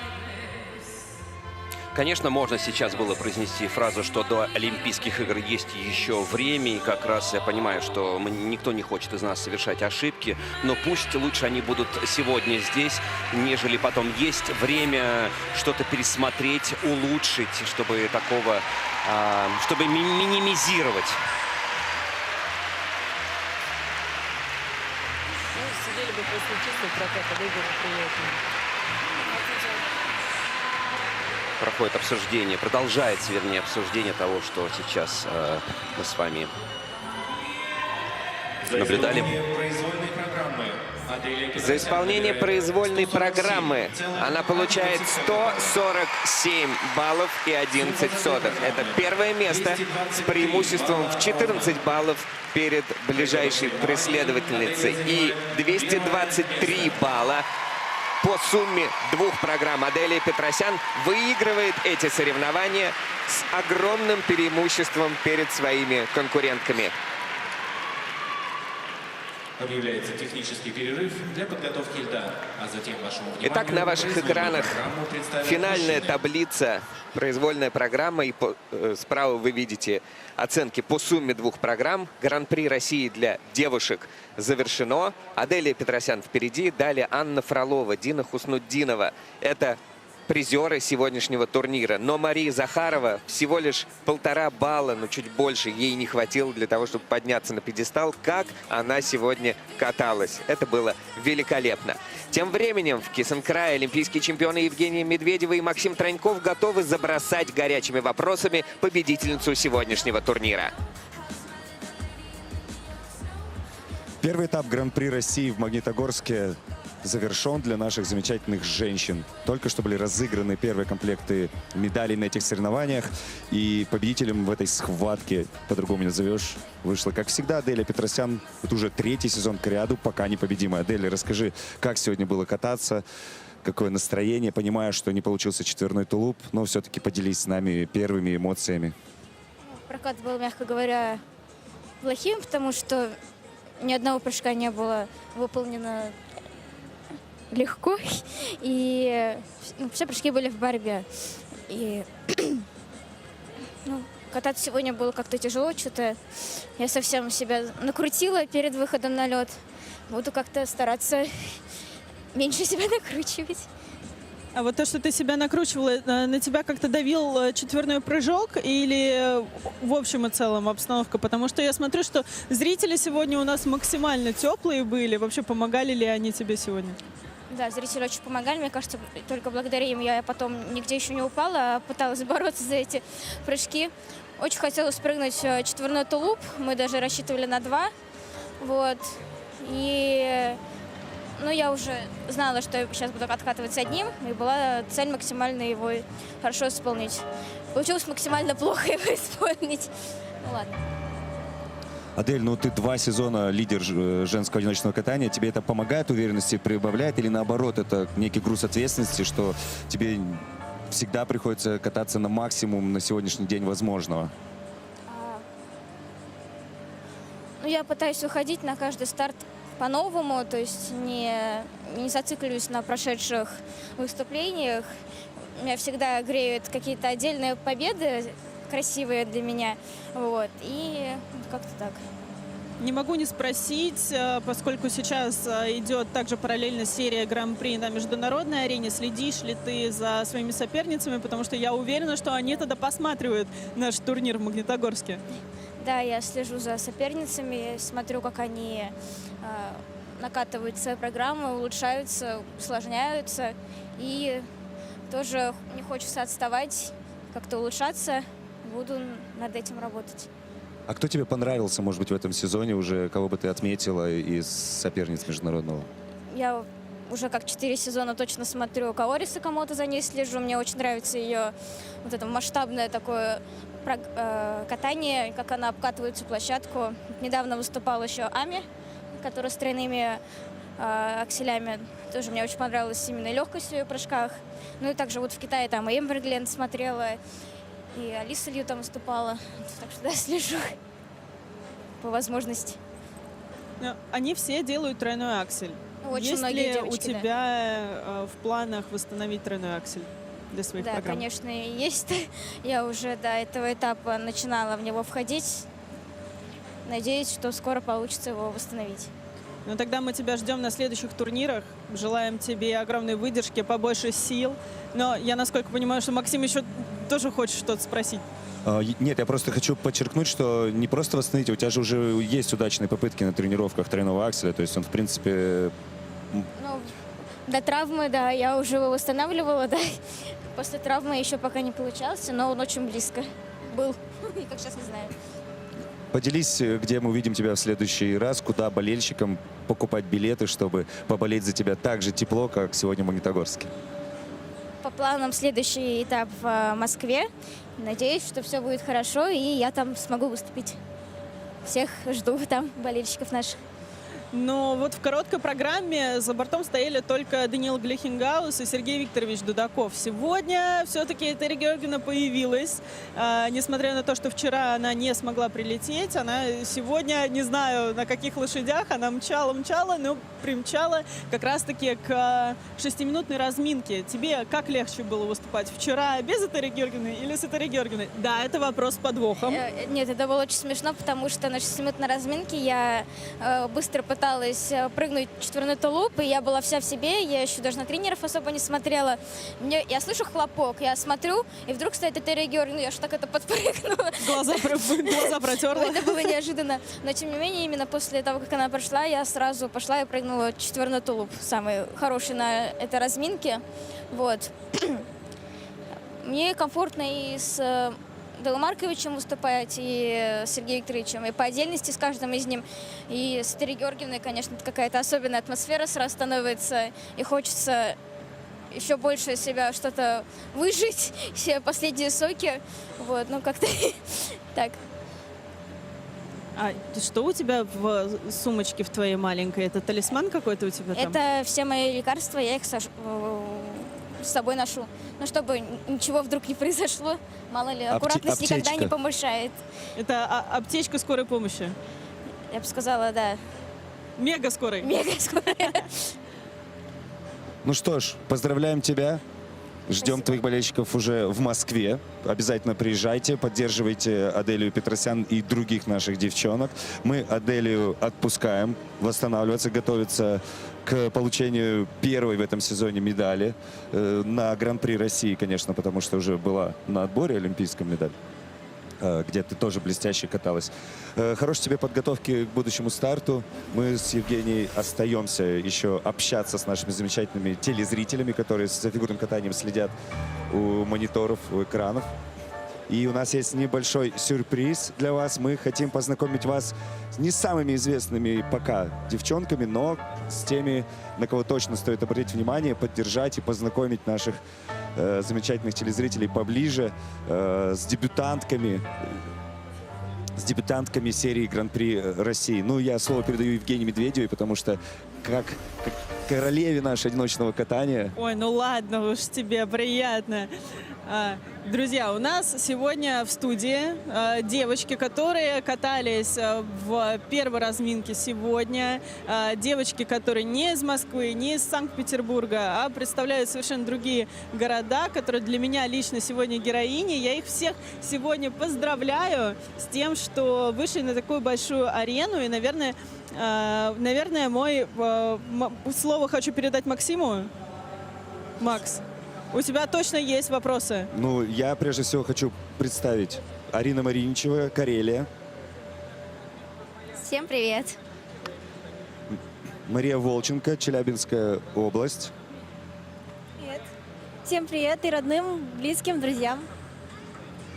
И Софья Лукина, это город Уфа, Башкортостан, республика. Всем привет. Девчонки, ну расскажите мне, пожалуйста, вот с какими ощущениями вы сегодня выходили на произвольную программу? Так тепло встречает зал. И насколько я знаю, что вы у нас все втроем дебютантки на такой большой арене. Арин, вот расскажи, с какими ощущениями ты сегодня катала произволочку? Честно, вчера я очень сильно волновалась. Я не знаю, что произошло. В принципе, я была готова.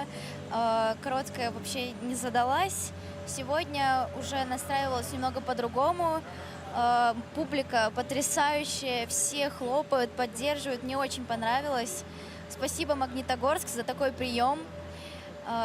Произвольная уже получше, не так волнительно. Я отпустила ситуацию и, в принципе, практически все. Да, конечно, не все получилось, но уже получше, чем короткая. Вот, прием очень классный. Я хочу сюда еще вернуться. Софья, твоя очередь. Поделись с нами эмоциями. Я так долго хотела попасть на взрослый гран-при, и он очень сильно отличается от юниорского. Здесь очень много зрителей, и было очень как-то необычно. Прям внимание все прям к тебе было, когда ты выходил. Но обидно, я упала, уже думала, все, выезжаю, но упала, такое падение. Прям очень сильно расстроилась из-за него. Ну, расстраиваться не нужно, потому что тебя поддерживает огромное количество зрителей сегодня. И я напоминаю, что не только здесь, на арене, но еще перед экранами телевизоров, смартфонов, планшетов. Маша, поделись своими эмоциями сегодня ты вот в своем родном регионе. Ты из города Челябинск или... Ты родилась в Ялте, сейчас переехала в Челябинск. Почему Челябинск и как тебя встречали в Магнитогорске? В Челябинск вообще я приехала учиться после того, как окончила школу. Сейчас для меня это уже был как второй родной регион, я бы сказала. Здесь очень всегда теплый прием.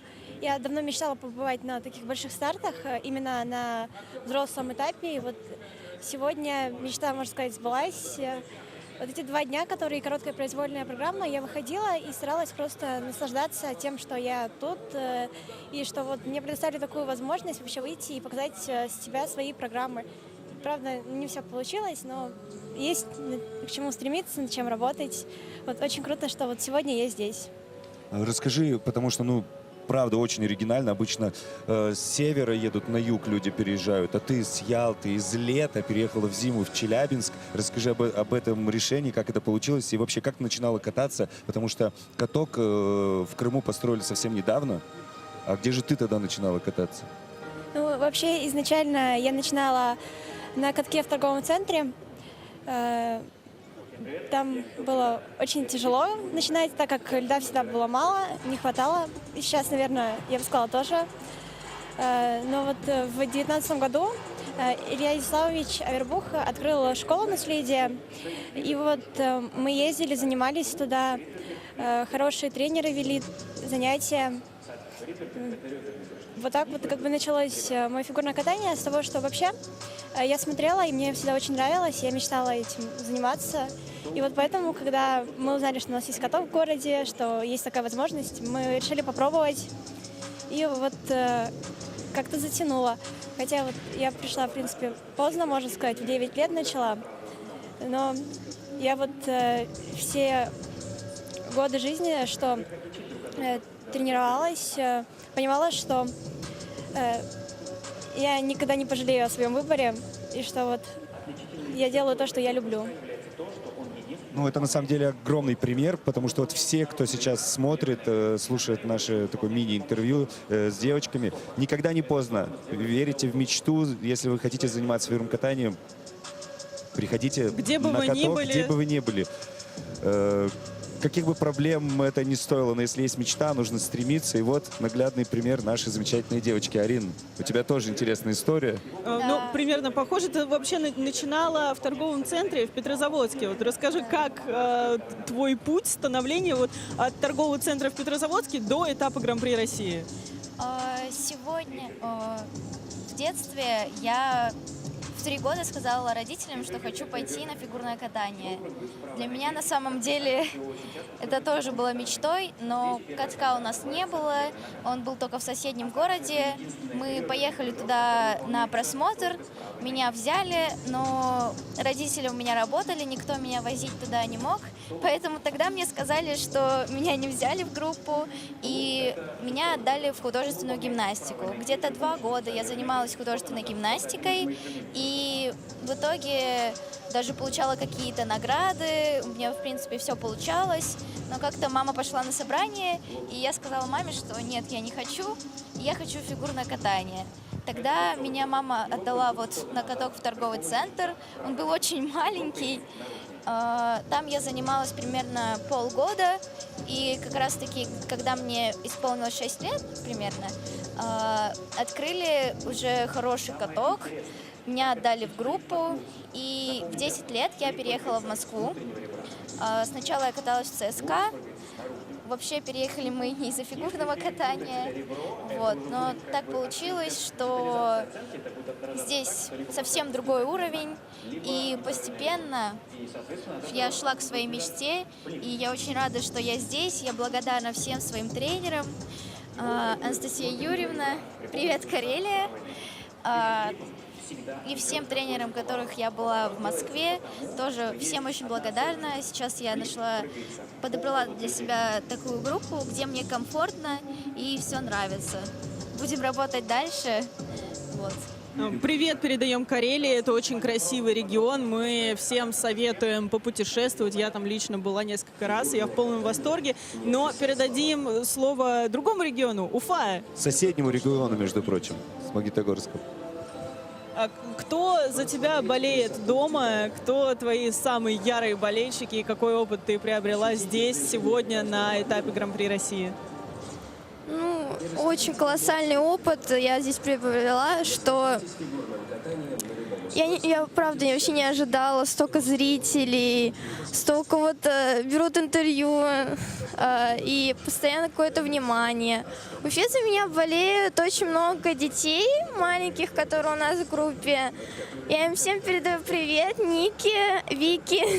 Вот. Желаю им тоже здесь оказаться. Вот. Ну, хорошо, Маша, Арина, давайте вот вы тоже передадите короткий привет своим самым близким и самым ярым болельщикам. И мы уже совсем скоро начнем смотреть произвольную программу мужчин. Девчонки, кто за вас болеет дома? Лиза, Полина, Ксюша, всем привет. Спасибо вам большое за поддержку. Даже хочу сказать вам большое спасибо, вы меня всегда поддерживаете. Также нашему президенту Федерации Юля. Привет. Маш.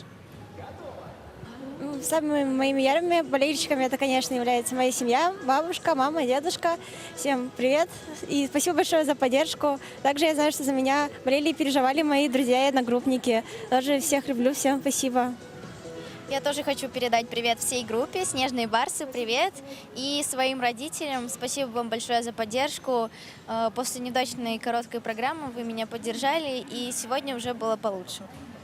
Арина, ну закрывай наше интервью сегодняшнее, передавай приветы, и мы анонсируем уже, не терпится нам анонсировать произвольную программу мужчин. Произвольную программу мужчин?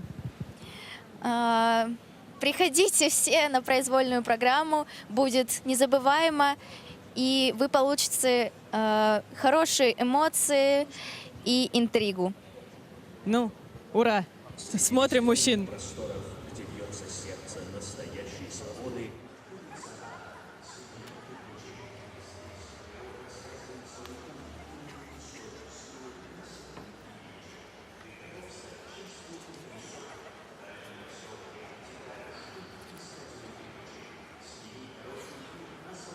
В мужском одиночном катании после короткой программы, которую вы видели накануне, лидируют 3 таких великолепных и таких разных фигуриста. Григорий Федоров продемонстрировал самое чистое катание с четверным флипом, между прочим, хотя планировалась программа и посложнее. Но, выступая первым, фигурист сделал ставку на чистоту исполнения. Хорошая тактика. Марк Кондратюк блеснул сногсшибательной экспрессией, настолько ярко, что даже немножко пострадала техника. И тем не менее, четверной Луц был в его зажигательной танцевальной программе, которой аплодировал весь зал в Магнитогорске.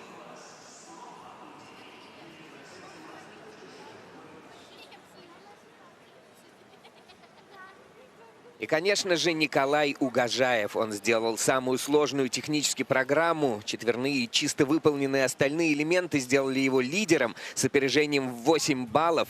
Набранные в короткой баллы лишь обозначили претендентов. Но судьба пьедестала решится сегодня. Попасть на него много желающих. Это будет битва программ, битва стилей, битва нервов и, конечно же, техники высочайшего уровня. Прошли те времена, когда в мужском одиночном катании можно было выделиться наличием четверного. Теперь можно выделиться только его отсутствием. Таких мужчин-одиночников на этапе Гран-при в Магнитогорске нет.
Уважаемые зрители, через несколько минут мы начнем соревнования по произвольной программе среди мужчин.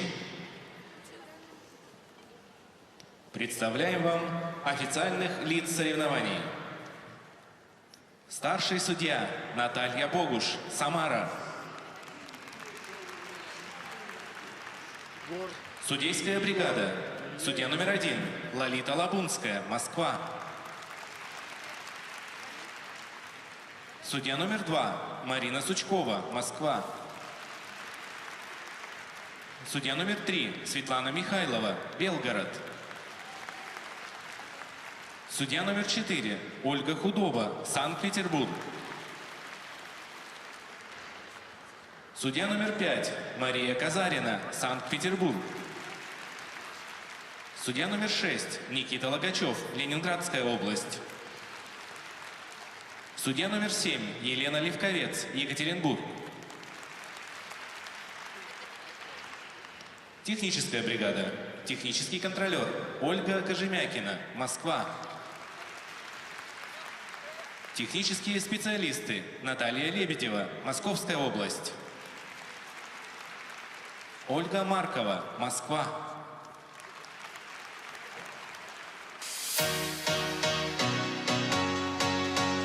Встречаем на льду участников первой группы.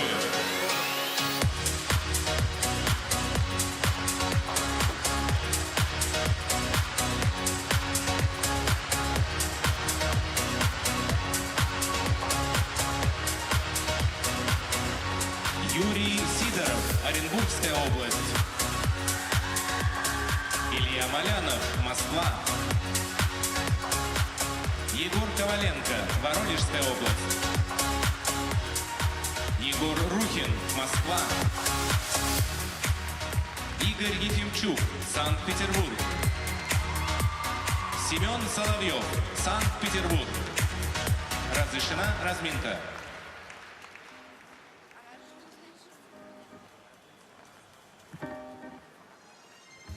Продолжаются соревнования этапа серии Гран-при в Магнитогорске. Мужское одиночное катание. Сейчас вы можете начать загибать пальцы на руках, ногах, не знаю где еще, потому что четверные будете считать один за другим.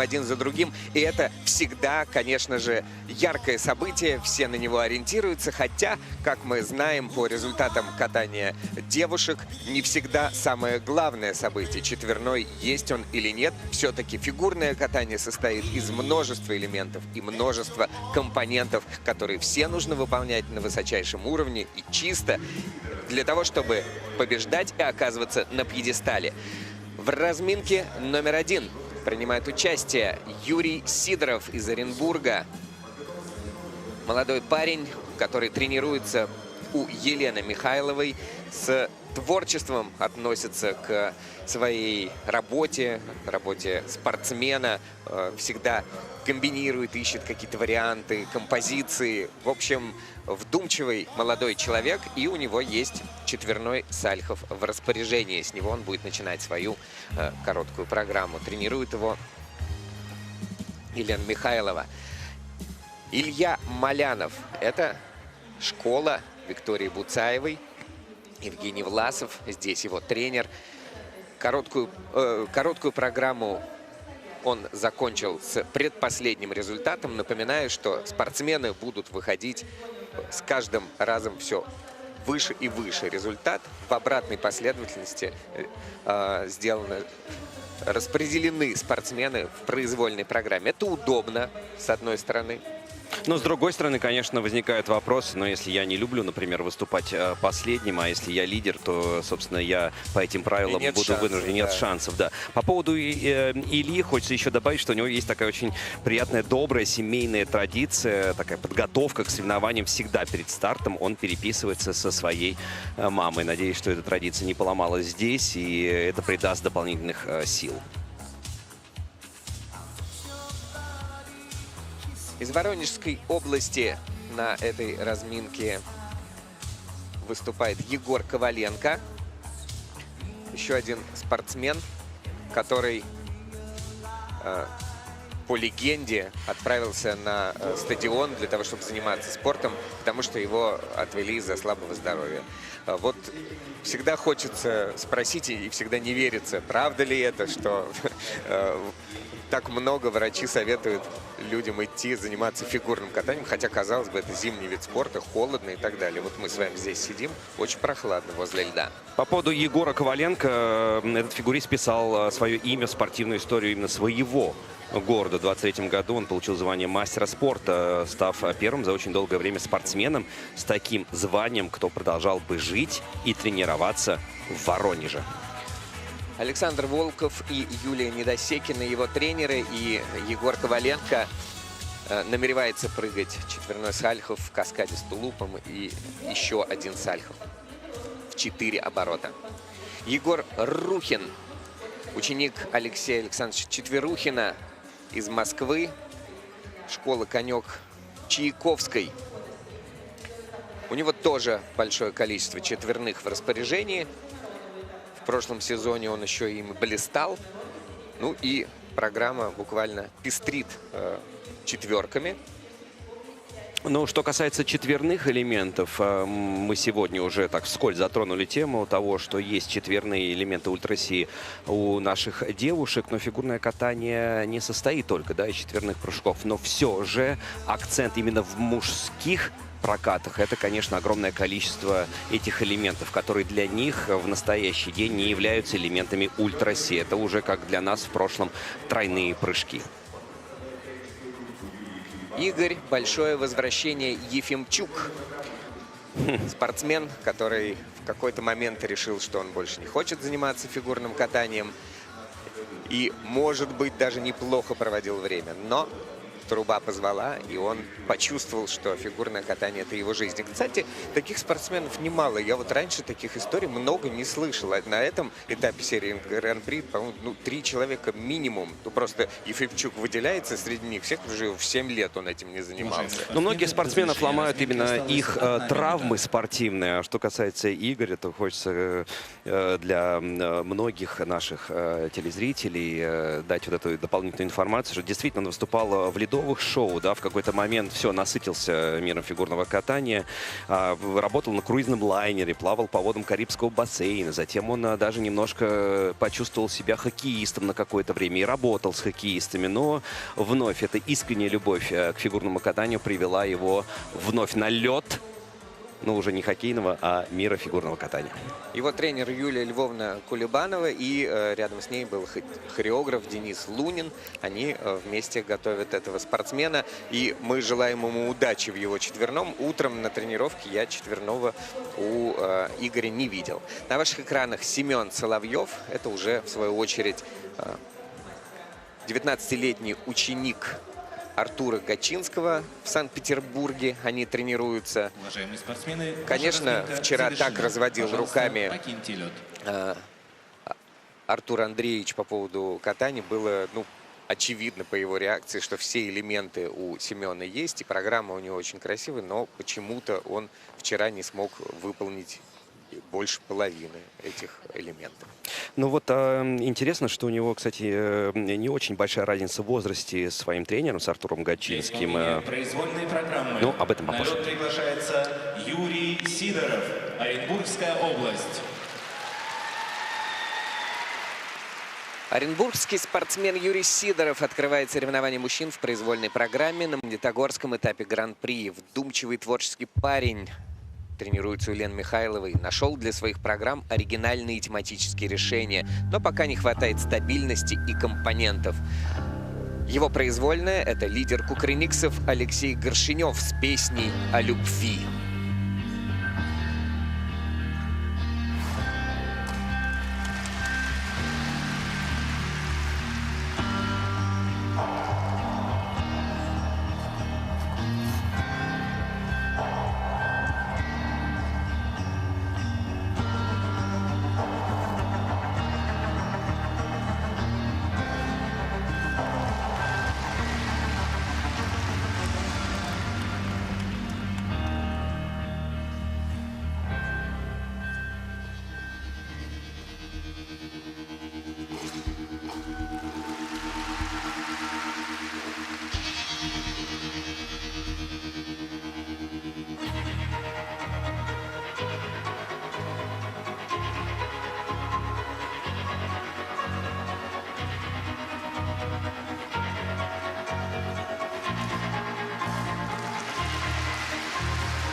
свят, выше, чем предсмертный взгляд, выше призрачных идей, не жалеющих людей, выше птиц над головой, выше неба надо мной, выше правды, выше сна, выше нас она одна.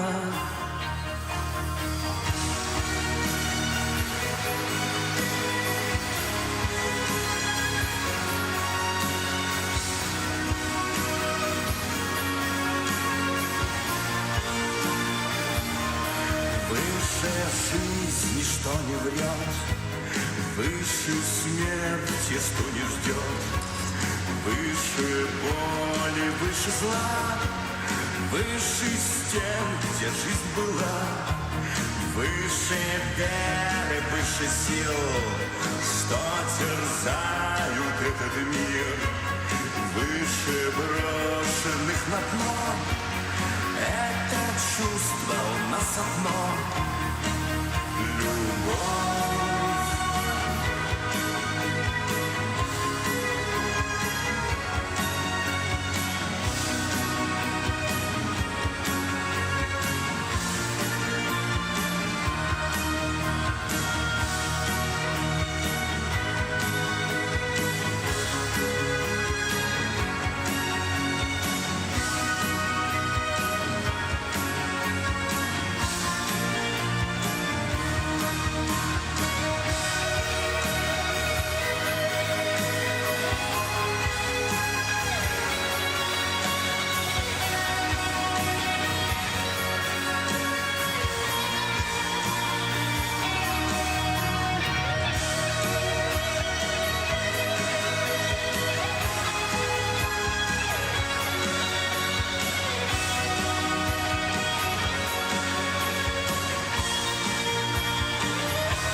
Мне понравилось, как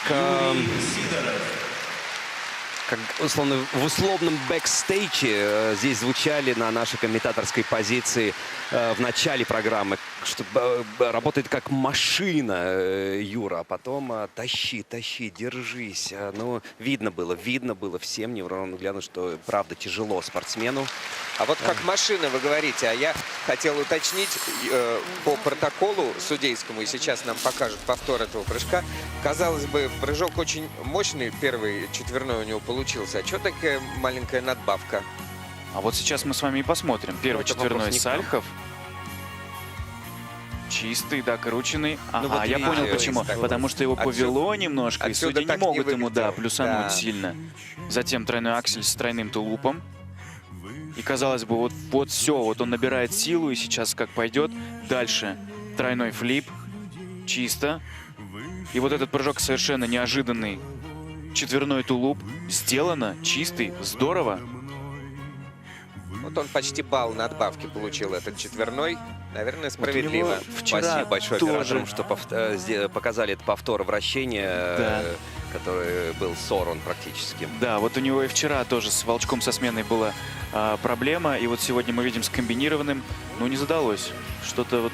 Вращение не его конек. Не его конек, но пока что да, вот прыжки как раз его конек, но вот все остальное, компоненты и сама суть программы, конечно, они ушли на второй план. Падение с тройного акселя, все-таки надеялся он на свои силы, но, как мы сказали ранее, покинули эти силы. Да. Вот, к сожалению, вот именно перед этим тройным акселем было видно, что он очень сильно устал, и он делает уже вот лишь бы сделать, да, и вот что все, кровь из носа, но надо вот крутить.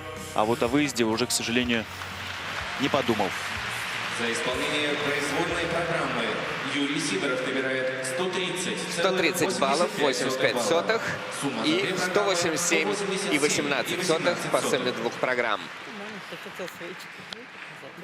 На лед приглашается Илья Малянов, Москва. Из школы «Легенда» Виктории Буцаевой и Евгении Власова свою произвольную программу сейчас представит Илья Малянов. Начнет по заявке с четверного Сальхова. Звучит космический саундтрек в исполнении венгерского пианиста-виртуоза Петера Буки и песня «Только мы» певца Канги из Саратова. Поговори со мной, Лёр. Нам нужно помириться перед тем, как я уеду. Тогда не буду мириться, чтобы ты остался. Когда вы появились, ваша мама сказала мне одну вещь, которую я тогда не понял. Она сказала, ты знаешь, мы здесь для того, чтобы стать воспоминаниями наших детей.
Ветер гонит облака, небо дарит нам закат. Это вечер волшебства. Видишь, падает звезда между нами, как искра. Я давно тебя искал. Посмотри в мои глаза и скажи мне, что ты веришь в чудеса. Чудеса. Рукой нежной обними и пойми, что в этом мире только мы. Только мы.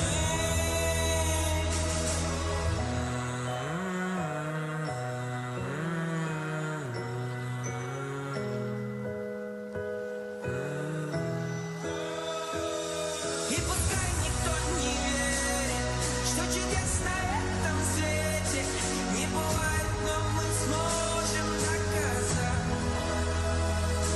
И пускай нас несет время через бури и метели, если мы с тобой вместе до конца.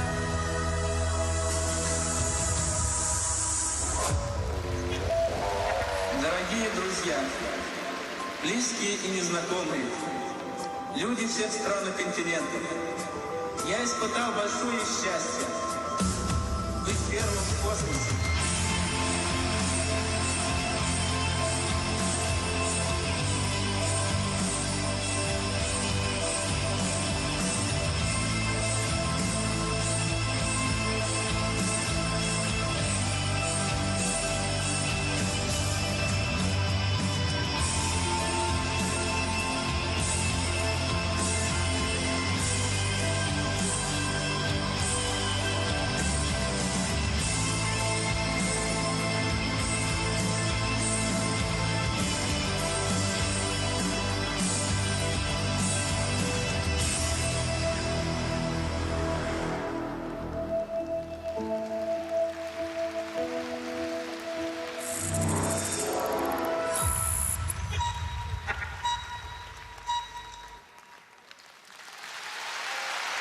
Илья Малянов.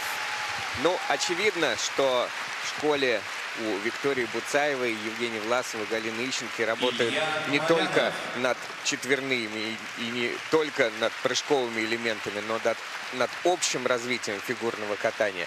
Ну и, конечно же, работы еще много. Да, очень много работы, потому что в первой части там были и сложные четверные прыжки, но при этом как будто хореография была отодвинута на второй план. И вот это вот как бы портит впечатление. жалко, очень жалко, что он раскрылся только лишь в хореодорожке, ближе к самому концу. Достаточно схожие прокаты у Юры вот Сидорова и сейчас у Ильи. Действительно, хореография чуть на втором плане. Но вот мы видим, если в лице Юрия это все-таки четверные получались в самом начале программы, то здесь немножко другая картина. И вот как будто вот чуть-чуть, по чуть-чуть, но не хватало ему для того, чтобы все идеально было сделано. Очень осторожничал, потому что я лично видел на 6-минутной разминке, он прекрасно выполнял эти четверные прыжки, четверной сальхов, четверной тулуп, и все было чисто. А сейчас вот пошел как будто немножечко такой застенчивый, скромненький. Ну, я тут попрыгаю немножко. Хотя программа про космос. Да, программа такая прям очень яркая, мощная и с глубокой драматургией. Ну, первая часть из «Интерстеллара».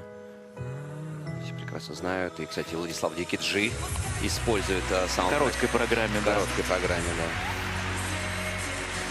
Тройной флип. Это уже ближе вторая половина программы. Вот он немножко расслабился, отпустил себя и сделал флип тулуп 3-3. Хотя мы сейчас видели на замедленном повторе, что недокрут на тройном флипе. Я буду молчать теперь про недокрут, потому что я сейчас, правда, обсуждал с очень многими коллегами и тренерскими коллективами, что, правда, это... Слишком жестко было? Это... Правда, жестко и не имеет никакой логики, потому что мы, Миша, с тобой знаем, когда чисто исполнен элемент, все равно корпус идет чуть-чуть впереди от твоей выездной ноги. То есть, соответственно, когда у тебя не четверть, а кьюшка, то есть это где-то ближе к четверти, это для нас всегда было, и в моей голове засчитывалось в пользу спортсмена, конечно, это мягкое, наоборот, хорошее профессиональное исполнение прыжка. Но сейчас по-другому чуть трактуют эти правила судьи.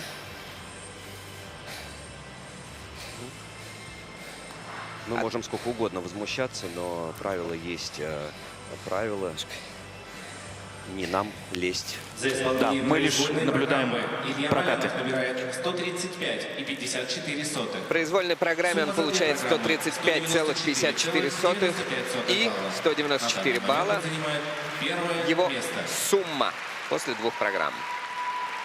На лед приглашается Егор Коваленко, Воронежская область. «Мое тело – это клетка». Так называется произвольная программа Егора Коваленко. Если бы можно было из нее вырваться, вот в короткой программе не получилось, Егор сорвал ключевые элементы. Сейчас четверные снова заявлены в его протоколе. Молодой человек представляет Воронеж, а тренируется в Апрелевке под руководством Александра Волкова. Ну а поет Питер Гэбриэл.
My body is a cage that keeps me from dancing with the one I love.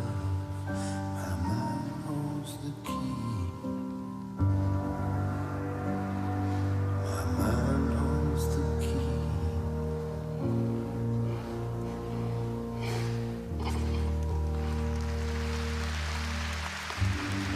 My mind holds the key. I'm living in an age that calls darkness light. Though my language is dead, Still the shapes fill my head. I'm living in an age whose name I don't know. Though the fear keeps me moving, still my heart beats so slow.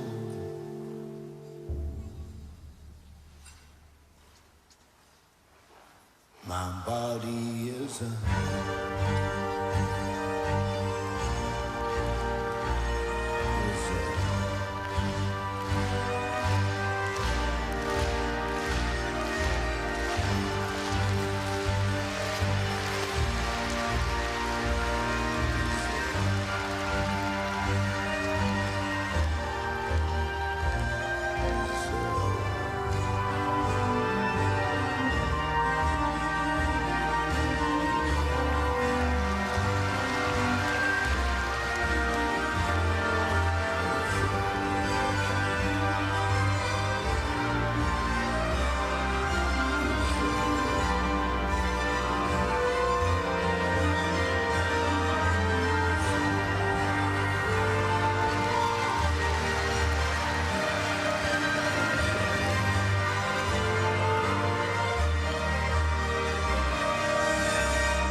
my body is a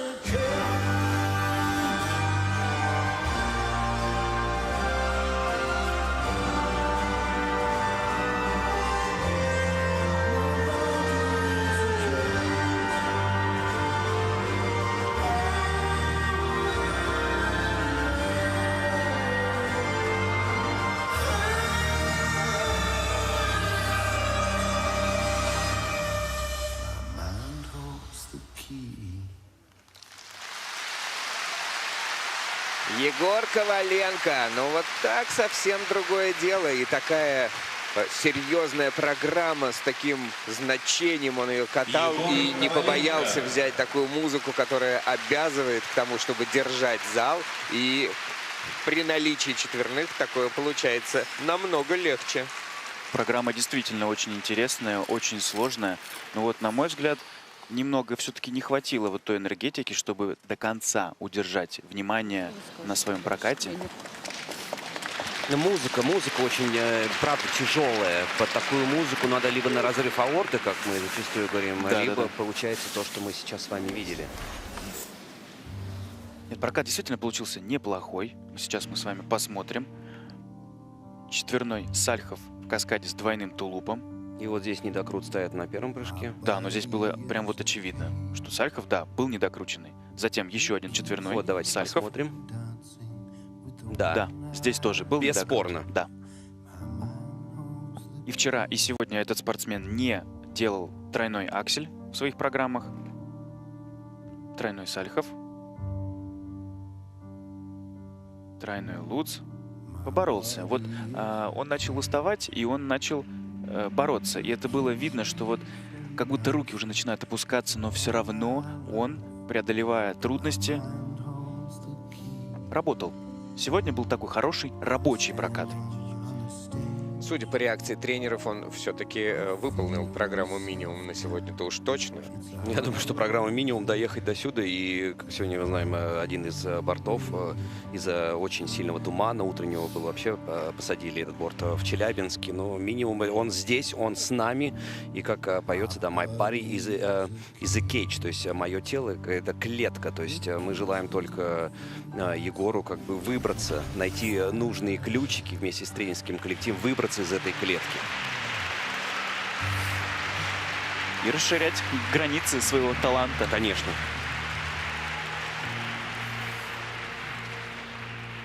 До сих пор напряжение не проходит, но для спортсменов, как и для настоящих артистов, после сыгранного спектакля нужно, чтобы прошло какое-то время, чтобы отойти от этого эмоционального состояния. Да, это занимает порой несколько часов.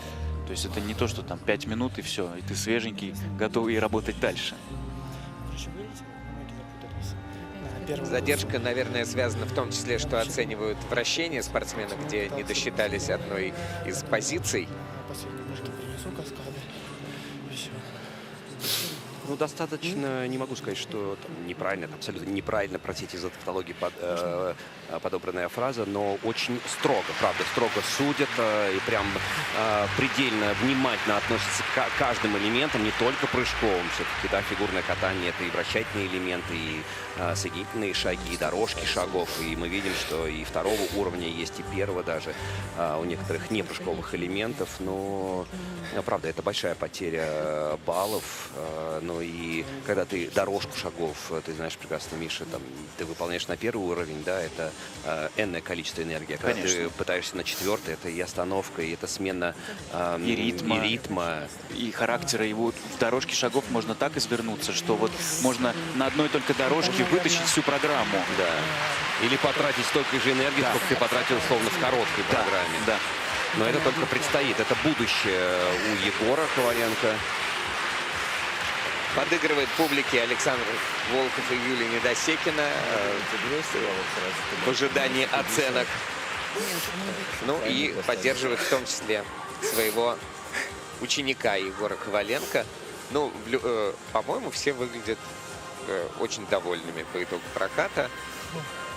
То есть есть два подхода у нас к ученикам, позитивный и негативный. И мы наблюдаем разные состояния. 129 баллов – это третье место за произвольную программу. На втором он по сумме двух программ. На лед приглашается Егор Рухин, Москва. Свою произвольную программу на Гран-при в Магнитогорске собирается исполнить ученик Алексея Четверухина из Москвы Егор Рухин. 9-й после короткой программы, но с невеликим отставанием от ближайших конкурентов. Почему бы не улучшить свой результат благодаря произвольной и заявленным 4 четверным прыжкам? Его программа — это знаменитая итальянская песня «Бесконечность» в исполнении трио «Иль Воло».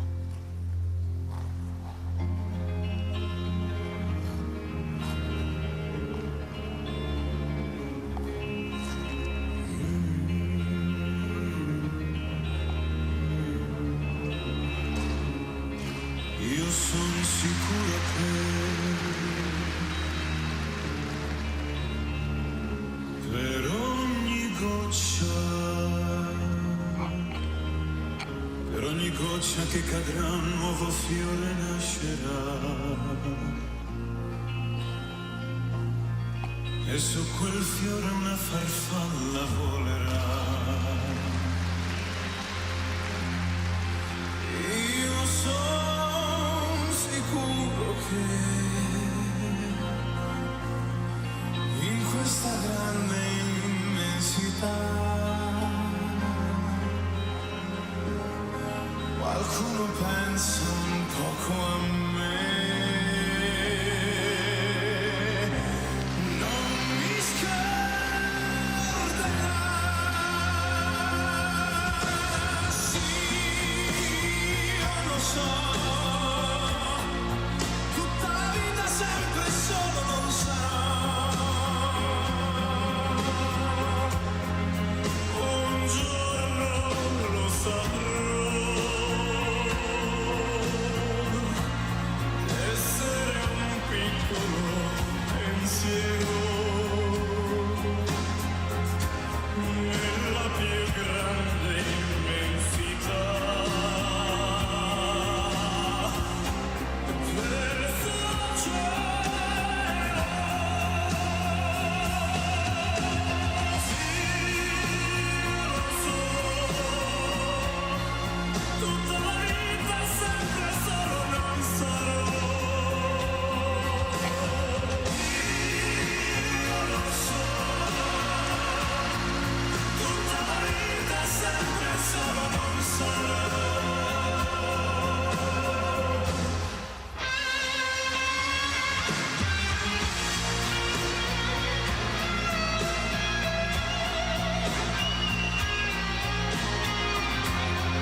И после такого красивого катания, статного, эффектного, я не могу не спросить Михаила Калидова, как работалось в качестве хореографа с Егором Рухиным? И что сегодня было? Работалось замечательно, а сегодня, к сожалению, вот именно по программе, Егор, я тебя прошу, делай хореографию, ничего не пропускай. Сегодня вот, просто, не было программы. Давайте будем честными, сегодня программы не было. Жестко. Но сегодня не было... Я очень расстроен, это жестко, но это правда. Сегодня не было и ни скорости, и программы, и, к сожалению, очень многих прыжковых элементов. Такое ощущение, что Егор просто устал еще до выхода на лед. Мы видели, как опущены были руки во время всего катания. И прям с первого элемента такое ощущение, хотелось просто спросить... Да подтолкнуть его прям хотелось, да, чтобы он хоть как-то поехал, чтобы начал работать. Пошла постановка Миши. Ну, это вот совсем чуть-чуть там. Стартовый четверной луц. Вытащил его прям вот на зубах, как мы любим говорить, с двойным тулупом. Удивительно, что на первом прыжке не поставили недокрут. Четверной флип, падение. Четверной Ридбергер. Ну, недокрученный. Да. Ну вот, да, все. Сейчас мы действительно видим, что он недокрученный. Во второй части программы четверной тулуп. Вытащил прям вот тоже. Вот постоянная какая-то борьба. Вот, к сожалению, Егор не накатывает достаточное количество раз на тренировке, чтобы катать это легко. Потому что эта программа, она подразумевает, что ты будешь кататься, вот как мы любим говорить, лететь, на разрыв порхать. аорты. Да. А сегодня такого не было. Вот так всегда получается, когда чужих учеников вы хвалите, как только своих сразу просто закритиковали парня, а похвалить. Похвалить? За четверной луц чистейший. Можно похвалить за четверной луц. 14 баллов получил. Когда ты смотришь чужую постановку, ты не знаешь нюансов. А Миша, поскольку является... Я эту программу наизусть он знаю, наизусть да. знает, поэтому и мы в течение каждой секунды этой программы, собственно, общались, а что здесь должно было быть. И Миша уже, когда 2 минуты прошло, говорит, он все убрал практически. Да. Печально. 120 баллов в произвольной программе – это последний результат с серьезным отставанием. И 186 баллов по сумме 2 программ – это тоже последний результат на данный момент. Приглашается Игорь Ефимчук, Санкт-Петербург. После 7-летнего перерыва вернулся на лед Игорь Ефимчук. Тогда он еще был юниором, а сейчас надо соревноваться по взрослым правилам. Падение с четверного в короткой программе перечеркнуло шансы на разминку сильнейших, но красиво выступить в произвольной еще возможность есть. Дарио Марианелли и стабильно популярный саундтрек из Анны Карениной. Хореография Дениса Лунина.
Игорь Ефимчук.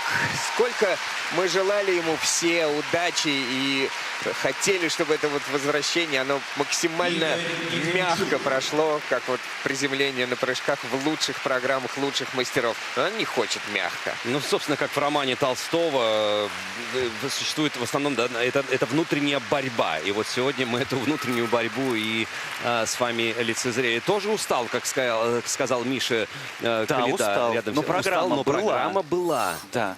Ну, И кстати, вот хочется интересно. именно за это его и похвалить, что он устал, и он все равно старался делать, он катал это чувственно, он понимал, что он делает, он просто так руками не махал. Ну вот сейчас на повторе идет, собственно, показана нам бабочка в мире фигурного катания. Это означает, собственно, что в планах стоял Срыв четверной прыжка. прыжок, да, срыв прыжка, грубо говоря. Ну, Дальше тройной аксель в степ-аут ушел, перепрыжку так называемую.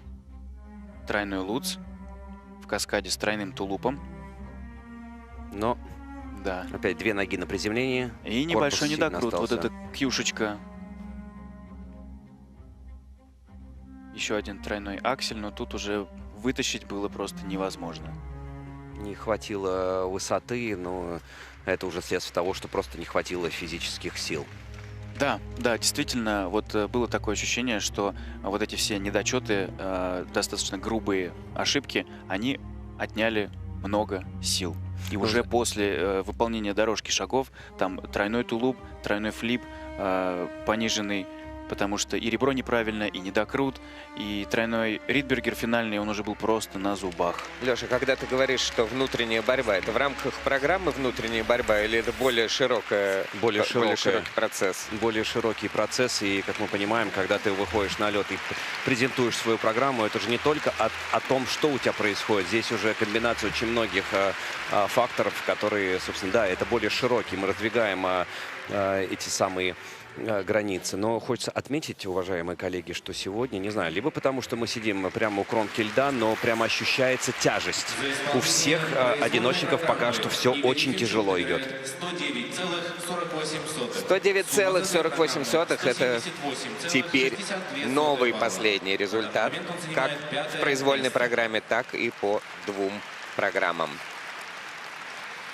На лед приглашается Семен Соловьев. Когда накануне Семен Соловьев вышагнул с тройного акселя и четверного тулупа, его тренер, выдающийся спортсмен Артур Гачинский, лишь развел руками. Очевидно было, что спортсмен владеет этими элементами, но теперь придется это доказать тренеру и всем нам в произвольной программе. Она поставлена на композиции группы Muse о свободе, космосе и человеческой судьбе. В общем, Оруэлл.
Классная программа в завершении первой группы участников. Супер! Дотерпел. Я уже говорил о том, что Артур Гачинский молод. Они даже пересекались в одной раздевалке, когда были спортсменами. Но оба говорят, что субординация, маленькая разница во возрасте не мешает. Но это также не мешает Артуру Гачинскому посидеть во время исполнения вот этой комбинации. В планах был четверной тулуп, двойной аксель. И я очень хочу, чтобы сейчас на повторе все-таки мы это увидели. Второй прыжковый элемент, четверной тулуп, Олер, тройной сальто. Потому что здесь возникли определенные споры. Послушаем. Действительно, заставил понервничать нас Семен, потому что я его лично близко знаю хорошо, потому что когда мы катаемся в Санкт-Петербурге, я прихожу на лед именно к Артуру Гачинскому, но сейчас вытащил на зубах вот, давайте, прости, что перебил. Вот он. Да-да-да. Вопрос, вот видите, спас.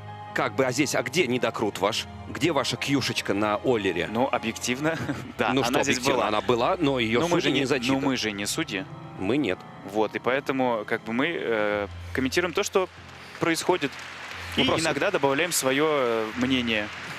Дальше Семен пошел с тройным флипом, тройным ридбергером. Во второй части молодец, собрался четверной тулуп. И я бы сказал, что это такой практически классический пример того, когда проходит... За каждый элемент, за каждую вообще историю. Да, вот сейчас Артур Андреевич правильно говорит. С этими каскадами, все это сделано. Это надо делать, это надо бороться. Да. И после такой не самой удачной короткой программы ты выходишь, и тебе уже нечего терять. Ты спокойно идешь и работаешь. Борешься за каждый элемент, за каждую сотую. Легко так сказать. Идешь и работаешь. Нет, это очень нелегко. Сложнее как раз-таки именно психологически это все. Отпустить, забыть, все. Это уже история. Это вчерашний день. Сегодня новый день, новая пища. За исполнение произвольной программы Семен Соловьев набирает 159-22 за произвольную программу.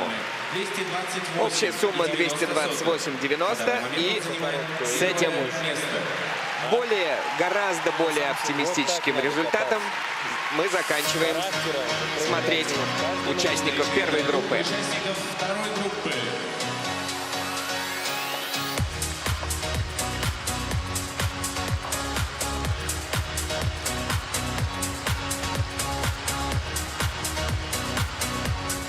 Артур Даниэлян, Санкт-Петербург.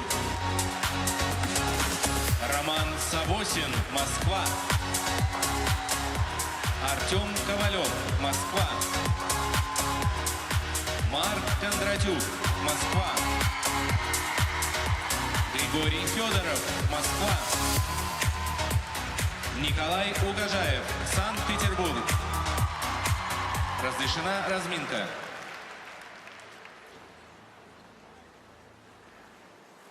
Удивительная, конечно, атмосфера на соревнованиях. Я ее очень ценю, очень люблю. Не только то, что происходит на льду, но и то, что происходит за кулисами. Потому что, правда, дорогие друзья, если бы вы видели, как Михаил и Алексей здесь спорят, они просто ждут, не дождутся, чтобы выключить микрофон, поворачиваются друг к другу и спорят. В судейские протоколы тыкают, что-то там все показывают на руках. Алексей выходит в коридор, пристает к тренерам. Ты еще не ходил к президенту федерации со своими мыслями по поводу того, что судейство слишком суровое и так далее? Но не было еще времени, плюс Антона здесь нет. Но вот к Александру Лакернику я подходил, задавал несколько вопросов, созванивался, и плюс Александр Коган здесь присутствует, тоже задал несколько вопросов, но пусть это останется между нами. Имеешь возможность поговорить. Артур Даниэлян на ваших экранах, ученик Рукавицына, Молотова, Глинка из Санкт-Петербурга.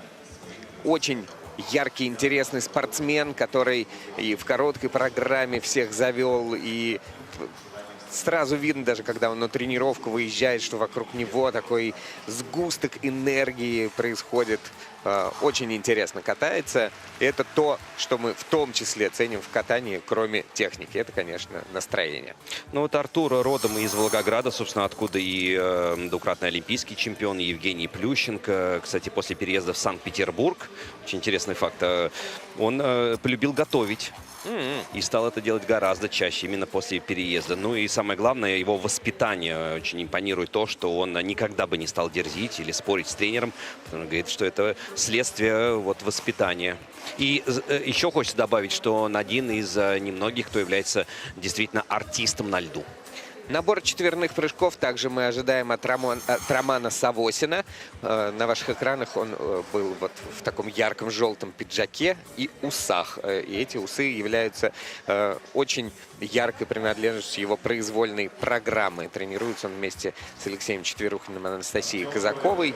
И, конечно же, претендует на пьедестал, как и остальные участники этой разминки. Но Роман Савосин, здесь даже не нужно вообще ничего не придумывать, только подготовлю вас к тому, что вы насладитесь и вы полюбите его произвольную программу.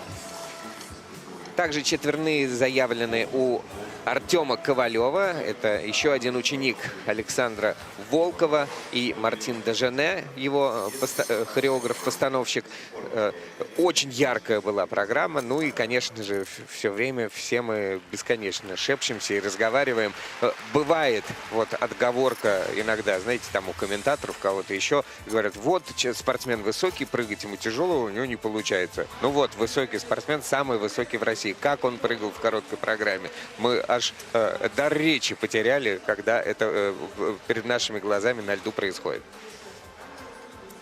На ваших экранах Марк Кондратюк, еще один спортсмен-зажигалка, совершенно спокойно можно его так назвать, причем он зажигалка не только на льду, но и в жизни, человек эмоций, человек позитив, и его программы тоже насыщены сложными элементами, но это не главное. Его тренеры Светлана Владимировна Соколовская, Станислав Захаров, Виталий Бутиков. Главное то, что Марк Кондратюк еще и дает сегодня серьезную программу. Вот вчера он просто танцевал, и может показаться, что он даже в этой программе как будто легкомысленный. Сегодня он даст глубину. Да, потому что сегодня как раз произвольная программа «Список Шиндлера». И, кстати, с Марком работал над этой программой олимпийский чемпион Никита Коцалапов. Марк занимает третью позицию после короткой программы, а на второй Григорий Федоров. Григорий Федоров также обещает исполнить несколько четверных, флип, луц, тулуп, полный набор. И это тоже ученик Светланы Соколовской, Станислава Захарова, Виталия Бутикова. Все они тренируются на стадионе «Наши надежды» в Москве. Это Навка-арена. Вот так вот соревноваться-то друг с другом. Но атмосфера на тренировке утром была, конечно, волшебная между учениками и Светланой Владимировной. Работали с огоньком. Ну, хочется отметить, что определенный огонек вне спортивной арены присутствует в жизни Григория, потому что он поступил в Московский авиационный институт на специалиста по управлению в технических системах. Вот такой человек-загадка. Но самое главное, что действительно вместе с Марком они такие два вечно улыбающихся, но это лишь импонирует, да, ничего здесь такого странного нет. Они просто веселы всегда, улыбаются и приветливы. Насколько я понимаю, серьезное образование для фигуристов — это не какая-то, как сказать, блажь или неожиданность. Вот и у твоего первого тренера Алексея Николаевича Мишина было техническое образование, и благодаря этому вот с каким пониманием он в том числе и работал с физикой спортсменов. Но он настоящий профи, ученый, он профессор. Гуру фигурного катания, профессор абсолютно точно. И завершит катание в второй группе участников Николай Угожаев. Он лидер после короткой программы.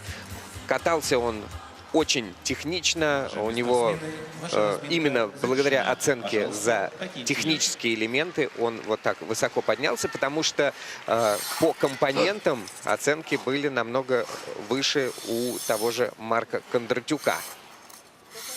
Но в завершении этих соревнований главное будет, конечно же, комбинация двух оценок и оценки двух программ. Санкт-Петербург. Легкий недокрут на четверном и прочие мелочи не позволили подняться в короткой выше 6-го места Артуру Даниэляну. Но его вчерашнее выступление было одним из самых запоминающихся, артистичных и эффектных. Он опытный, серьезный спортсмен. И тем интереснее посмотреть на ироничную, произвольную, придуманную тренерами Евгением Рукавицыным, Валентином Молотовым и Ольгой Глинка. «Семейка Адамс» как пародия на современную неустроенность.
Все сказано вот этой финальной эмоции. Валентин Молотов, смотрите, Евгений Рукавицын на ваших экранах. Слушайте, Евгений Рукавицын превратился в какой-то такой шар во время исполнения произвольной программы. Вот настолько тренерский коллектив был напряжен.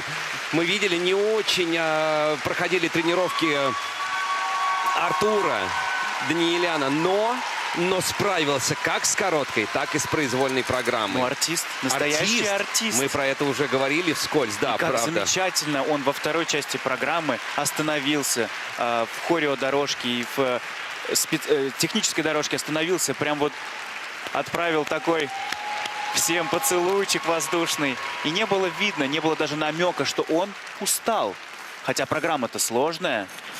Но все познается в сравнении. Мы видели, насколько тяжело было участников первой разминки и насколько абсолютно другое состояние демонстрируют спортсмены вот сейчас, выходя на этот лед. Да, но в этой разминке очень опытные ребята собрались. Ну что ж, смотрим. У меня возникает вопрос, опять же, по поводу первого четверного элемента, четверного сальха. Сейчас он на ваших экранах. Ну где? Ну ладно. Это может быть ракурс просто такой вот смотри. неудачный. Ну, ладно, со зрением не очень хорошо, но вдалеке-то я вижу. У меня по поводу первого сальхова еще один вопрос, потому что вот он его исполнил, окей, там был недокрут, но до того, как ему посчитали недокрут, у него оценка была 0,58 надбавка за этот элемент, а 0,58 это столько же, сколько поставили Сидорову. Это вот можно разве сравнивать эти два прыжка? Я немножко не понимаю. Или это уже сразу судьи немножечко меньше ставили, потому что почувствовали, что будет недокрут? Как вы думаете? Ну нет, ну судьи же не могут чувствовать, будет недокрут или не будет. Они ставят, как я понимаю, по факту. Просто когда уже кьюшка, уже ты не можешь выставить больше условного нуля. То есть плюс ты не можешь получить. И вот во второй части как раз тройной флип, и судьи находят там неправильное ребро и недокрут ставят. Ну да, это был единственный прыжок, на котором он не доработал. Чуть-чуть не хватило под концовку, но вот эти абсолютно поддельные эмоции, не наигранные. Вот вновь Евгений Рукавицын, Валентин Молотов. Ну и мы довольны, что здесь мы увидели комбинацию не только определенной постановки, но еще и технического арсенала спортсменов. Что ж, желаем удачи в сезоне. Мамочка, бабушка, братик, сестренка. Передает всем приветы, а тем временем оценка за произвольную программу это 158-44. И это второй результат по произвольной программе. Он уступает Семену Соловьеву совсем немножко. Но на первом месте 240 баллов благодаря опережению в короткой программе. На лед приглашается Роман Савосин, Москва. После короткой программы между вторым и пятым результатом очень небольшой был отрыв, а Роман Савосин вот пятый и по компонентам даже третий. Чуть больше устойчивости на прыжках, и можно было оказаться куда выше. Для этого в произвольной необходимо справиться с 3 четверными, включая каскад. Ну а тема, я думаю, вы уже догадались, группа Queen. И этим все сказано. Просьба подпевать.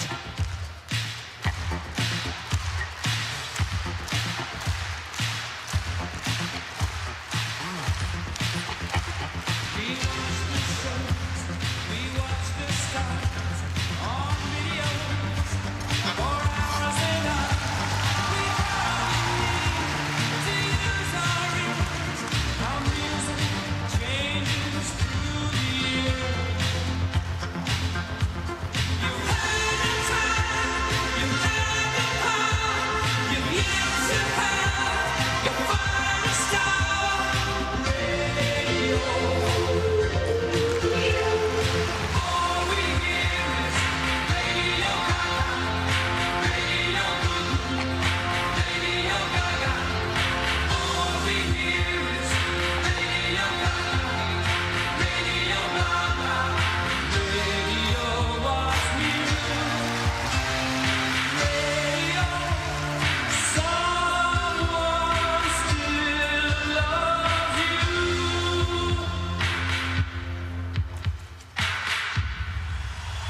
just killed a man, put a gun against his head, pulled my trigger, now he's dead.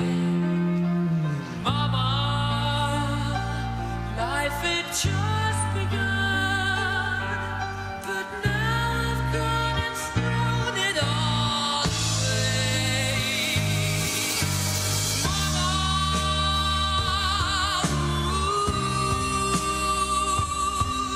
Didn't mean to make you cry. If I'm not back again this time tomorrow, carry on, carry on. Nothing really matters.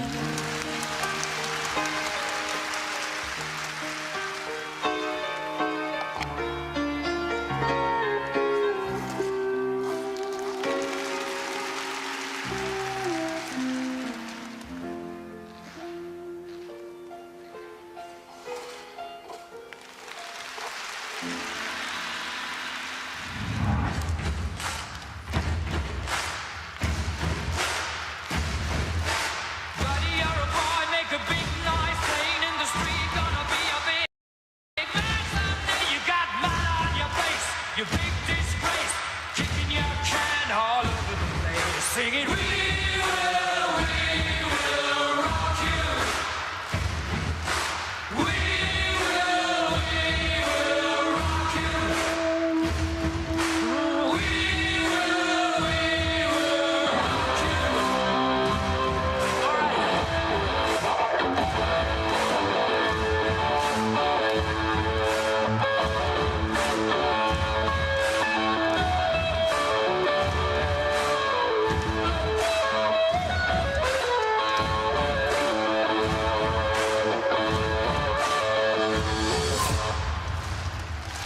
Замечательная программа хореографа Егора Мурашова и такое точное попадание в образ, какое случается, ну дай бог, 1-2 за целый турнир. И вот сегодня мы с вами видим именно этот случай. Роман Савосин.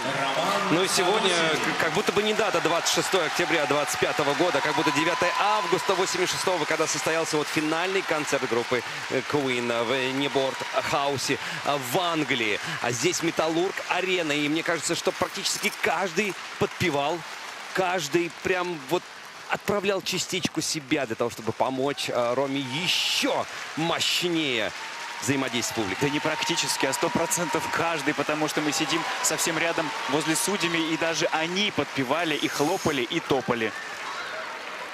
Завел. Но мы уже говорили о том, что действительно из года в год для Ромы находят вот те самые образы, в которых он чувствует себя комфортно. Очень гармонично, потому что мы знаем Рому практически с детства, и вот это вот его преображение просто замечательное. Четверной тулуп вообще без проблем в самом начале программы. 4-3. Четверной Сальхов. Перепрыжку. Перепрыгнул, да. Не так уверенно стоял на левой ноге, как обычно, поэтому и перепрыгнул. Здесь вообще без вопросов. Да, прям вот по заходу было видно, что он сейчас пойдет и сделает. Тройной аксель. Ойлер. Тройной Сальхов. Согласен здесь. Недокрут. Недокрут. Да. Чем Рома не Фредди Меркьюри? Аксель еще один. Вытащил. Вот было видно, что сегодня программа это дается ему очень непросто, но энергия зала, наша энергия все-таки помогла ему дойти до самого конца. Надбавка за четверной тулуп, балл 90, почти 2. Это самая высокая надбавка на данный момент среди всех участников. Ну, слушайте, то Челентано, то, да, Фредди Меркьюри. Ну, как здорово. Все-таки фигурное катание такой вид спорта, который дает возможность искать и находить. И ведь не каждый может отыграть такие яркие образы. 163,87. Роман Савосин лидирует с результатом 163 балла 87 сотых в произвольной программе и на 8 баллов обгоняет по сумме Артура Даниэляна. На лед приглашается Артем Ковалев. Москва. Отлично отпрыгал накануне высокий и статный Артем Ковалев.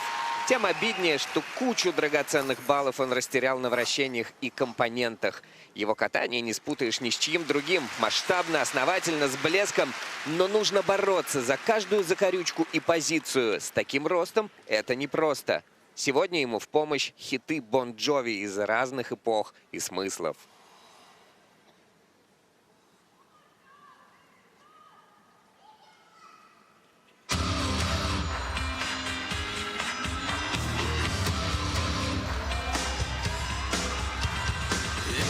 Song for the broken hearted, a silent prayer for faith departed. I'm gonna be just a face in the crowd. You're gonna hear my voice when I shout it out loud. It's my life, it's now or never.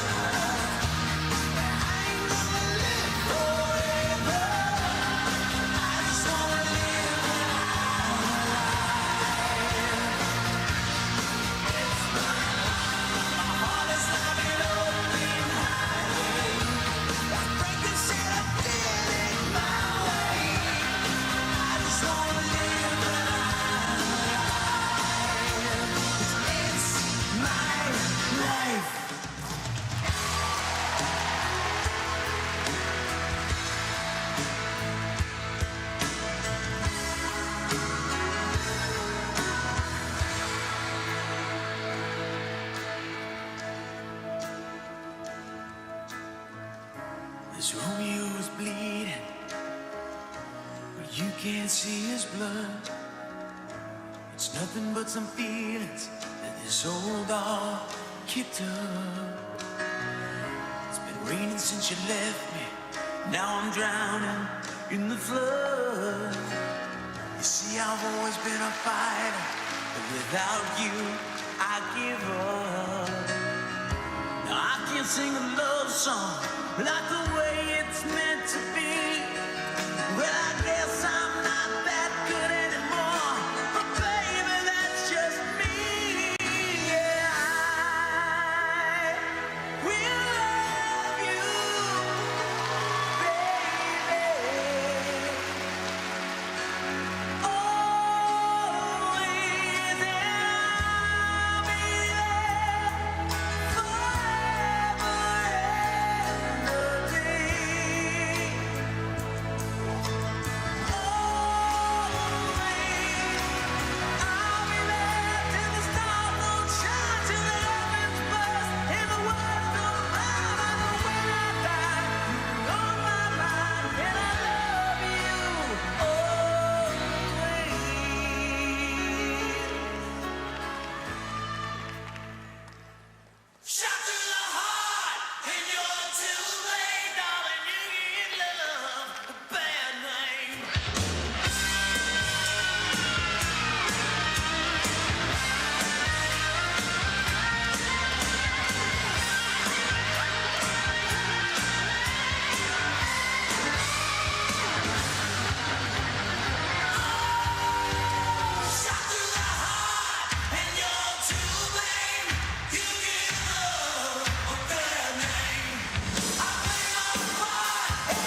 Справился с волнением, справился практически со всеми элементами. Какое сейчас настроение царит здесь, в Металлург-арене. Ну, в шутку так мы говорим с Мишей о том, что Рома предыдущим своим катанием разогрел публику, заставил немножко шевелиться, быть пободрее, как мы любим говорить. И, собственно, сейчас уже на разогреве, после разогрева такого Артем выдал, ну, не прокат, наверное, своей жизни, но достойный. Очень классный прокат по энергетике, просто сумасшедший. И все-таки хочется небольшую ложечку дегтя добавить в это прекрасное выступление. У нас ребята все-таки пока что не в оптимальной форме, но это от них пока никто и не требует. Начало сезона, сезон предстоит длинный, сложный, и ребята сейчас вспоминают, каково это вообще работать на публике, под пристальным вниманием судей и тренеров. И, конечно же, болельщиков. Я только сейчас подумал о том, судя сейчас Артем Ковалев мимо нас проехал. Ну, действительно, такой рослый парень. Это как Миша. Если бы ты сел мне на шею, мы с тобой вдвоем, мы как раз бы вот... Если бы ты был в коньках еще. Да.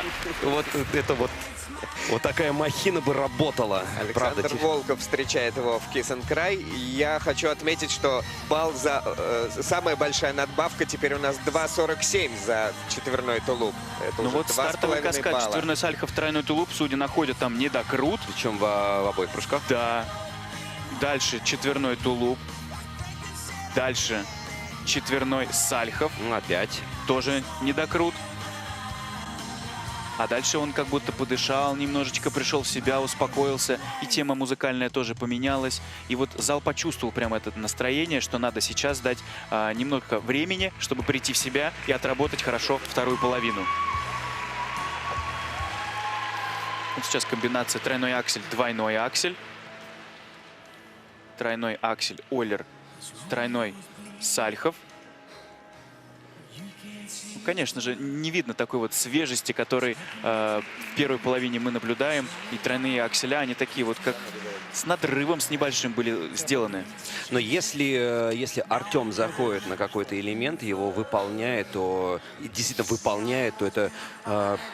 ошеломляющее. Это, ну нет, не событие, что это сюрприз для нас, но это прям такое какой-то огромный прыжок, прям вау. Что-то величественное. Да. Такое, да. Мама, событие. Привет, папа, всем привет, всех люблю.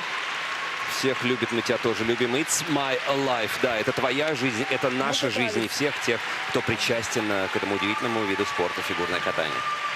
Все-таки по баллам мы не можем не отметить, что потерял много в разных элементах Артем. Вот и на заключительном вращении одну позицию не засчитали. И дорожка второй уровень, все, да. Дорожка второго уровня, да. Поэтому много мелких недочетов по-прежнему в его катании. И у него 4-е место по произвольной, 155-98. И по сумме он второй с результатом 242-49.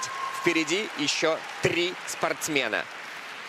На лед приглашается Марк Кондратюк, Москва. Лидер короткой программы по компонентам Марк Кондратюк. И это неудивительно. Если вы когда-нибудь вдруг увидите самую эмоциональную программу на свете, то знайте, Марк катается еще ярче. Но технические баллы были нещадно срезаны во вращениях и дорожках. Казалось бы, сегодня он будет серьезен. Список Шиндлера. Каждая строчка драгоценна.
Марк Кондратюк.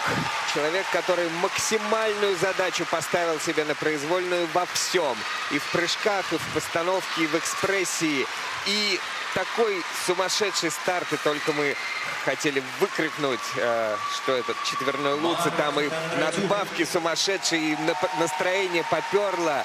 И, боже мой, Но вы знаете, в отличие от двух предыдущих фигуристов, когда действительно хотел вставать и кричать, здесь наоборот какой-то хочется как-то уединиться и побыть наедине. Все-таки, да, фильм «Список Шиндлера» вызывает такие тяжелые, смешанные эмоции, включая печаль, грусть, отчаяние. Возможно, даже шок, ужас от происходящего. Сейчас Марк показал нам абсолютно разные состояния, будь то короткая программа, да, смешная, энергичная, веселая. Здесь абсолютно другое. Вот, собственно, то, что и должны делать мастера своего дела. Да, действительно, в этом сезоне Марк поставил себе такую очень сложную задачу, как настолько разные программы, и ну вот видим, что, возможно, именно вот эта серьезность этой программы, она его и немножко придавила, потому что такая тема, вот ее надо с пониманием катать. То как раз-таки, как и катает Марк, но иногда это сказывается на качестве технической оценки. Потому в случае удачи это и ценится выше. Да. Вот посмотрим, вот повтор. Ну вот здесь, смотрите, рукой коснулся. Простите, я обожаю Марка, но кьюшка была. Второй четверной Сальхов. А он была. еще кривей полетел. Была. Да может еще поставят. Нет, нет, все чисто абсолютно, я вижу сейчас Луц, у нас Сальхов. на мониторах. Ну, сейчас тебя услышат и поставят. Надеюсь, что меня слышат только ПТС и те люди, которые включили нашу трансляцию с комментариями. Несколько миллионов человек всего лишь. Но здесь даже не хочется что-то обсуждать, настолько она трогает до глубины. Да. Это до слез. Москва, привет. Хочется поддержать. Спасибо всем за поддержку. Пока так. Пока так. Дальше будет лучше. Ну вот, наверное, Это первый старт сезона. Да. Такой серьезный, в котором Наверное, идет проба всего. Кто не падал на первом старте сезона, пусть кинет в меня камень. Ну, наверное, вот вообще вся суть вчерашней короткой, сегодняшней произвольной программы, наверное, вот в этом как раз пока так. Абсолютно трезвая оценка того, что происходит. Марк великий артист и великий спортсмен, поэтому он трезво понимает, что пока так достаточно. И это 173 балла в произвольной программе и первое место на 12 баллов в сумме двух программ. Он опережает ближайшего конкурента Романа Савосина и сохраняет свое место на пьедестале. Григорий Федоров, занимающий второе место после короткой программы, вчера вообще-то выступал первым. Дальнейший ход соревнований был туманен, и спортсмен предпочел не штурмовать заявленные в протоколе высоты, в частности, четверной луц. Итог неплохое, но все же второе место и отставание от выступавшего последним и рисковавшего Угожаева в 8 баллов, в основном из-за набора технических элементов. Но сейчас пора идти на обострение. Музыкальные фантазии на тему Тарантино отлично подходят для решительных действий.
little time to think things over. I wanna know what love is. I want you to show me. I wanna feel what love is. I know you can show me. I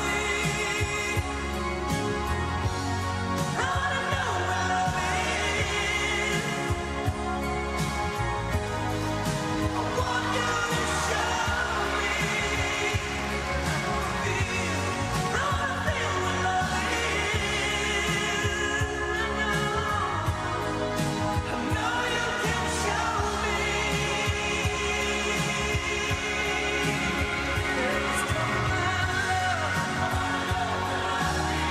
I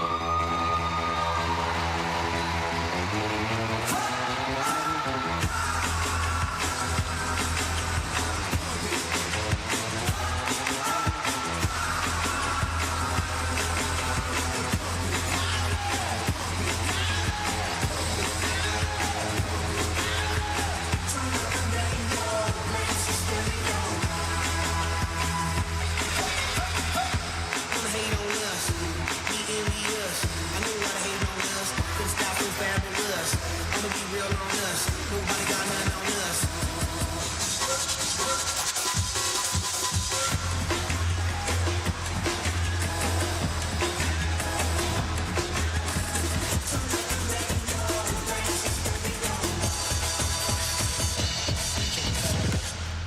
Да!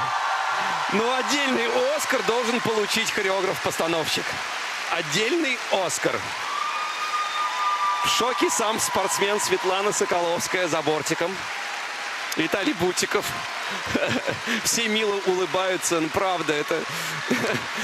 Это настолько необычно, это настолько самобытно. И вот прям видно, что от души. То Вот такой захочешь, не повторишь. Да, такое точно не повторишь.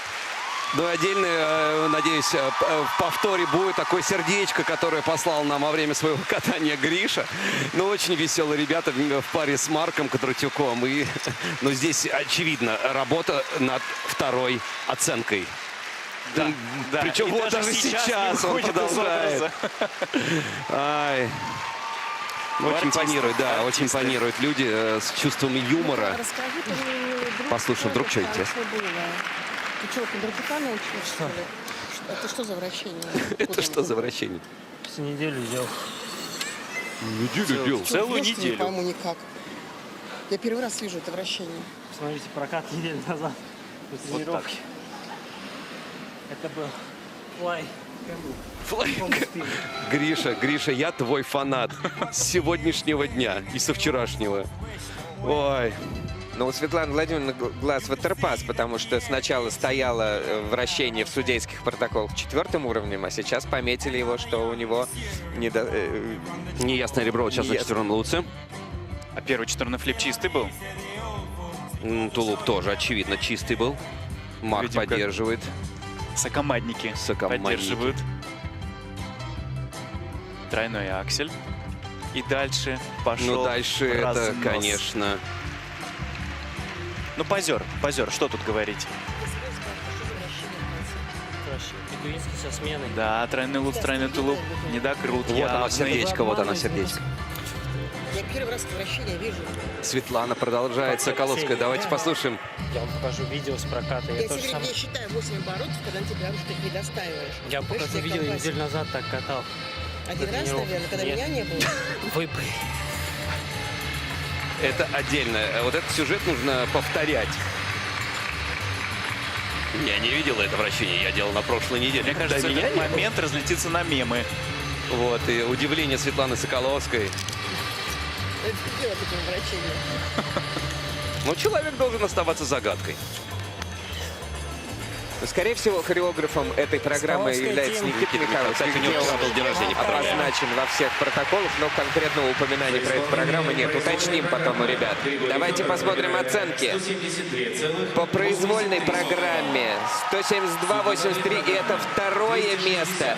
И он проигрывает Марку Кондратюку всего лишь 14 сотых. И становится на данный момент вторым, а потенциально бронзовым призером. Николай Угожаев, Санкт-Петербург. Лидер турнира в Магнитогорске Николай Угожаев. По компонентам он лишь четвертый, но рисковый набор из четверных флипа и луца позволил ему опередить преследователей более чем на 8 баллов. Оцените серьезную заявку на произвольную. Четверные луц, тулуп, 2 флипа, и в качестве музыкального сопровождения взят основательный трек. Переосмысление барочного творчества придворного француза Жана-Филиппа Рамо в исполнении Теодора Курентиса. Кто не понял, тот поймет.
Ну что сказать, нервы. Тяжело выступать и закрывать мужские соревнования, зная, что ты на данный момент являешься лидером. И что твои соперники вот так вот выстроились в ряд и смотрят на тебя. И не что только будет. смотрят, он же еще слышит, когда он готовится к своей произвольной программе, что как встречает зал. И на каждой, вот начиная с первого человека в этой разминке, зал просто ревел. А программа у Николая Угожаева максимально сложная, эмоционально, и по ритму, и по всему. Его тренер Дмитрий Хромин, Николай Морошкин встречают его возле Сегодня, кстати, бортика. да, сегодня я задал вопрос, мы с Мишей, просто нам было интересно, кто стоял у истоков создания вот этой произвольной программы, на что Николай Морошкин сказал, собственно, и сам спортсмен, Коля, мы были все за, чтобы попробовать вот это что-то такое более классическое, чтобы подтянуть осанку, и были бы прямые линии. Да, это давайте вот серьезно.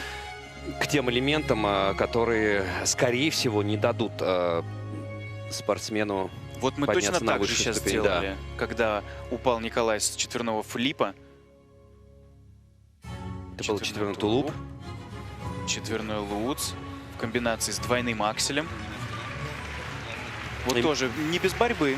Вот постарался, вытянул. Ну, такой немножко, вот знаем мы все-таки Колю, сегодня вот как будто не в своей тарелке, вот что не мог нащупать комфортное состояние. Но все-таки второй сезон по взрослым, и он пока еще недостаточно опытный спортсмен, чтобы, например, сделать 3 каскада. Потому что сейчас в этой произвольной программе была одна комбинация и один длинный каскад. Тройной аксель, Олер, тройной Сальхов. А вот к тройному луцу можно было прицепить двойной тулуп и получить какие-то свои драгоценные баллы. Да, условно, к любому прыжку, который получился соло, например, тройной аксель, добавь ты хотя бы двойной, если чувствуешь, не хватает силы на тройной. Тройного луц в финале опять добавь хотя бы двойной. Ты уже, как мы уже с Мишей почитали, ну, балла по 4, по 3 ты теряешь. Да. Ну, это плюс-минус. А здесь, когда до тебя выступали и очень удачные Марк Кондратюк, и Гриша Федоров, Роман Савосин, что здесь устроил. Артем Ковалев, конечно, вот эти порой, как мы видим сейчас, да, турнирной таблицы, всего лишь 14 это вот те баллы между Кондратюком и Федоровым. И как раз вот этих, может быть, сотых и десятых не хватит.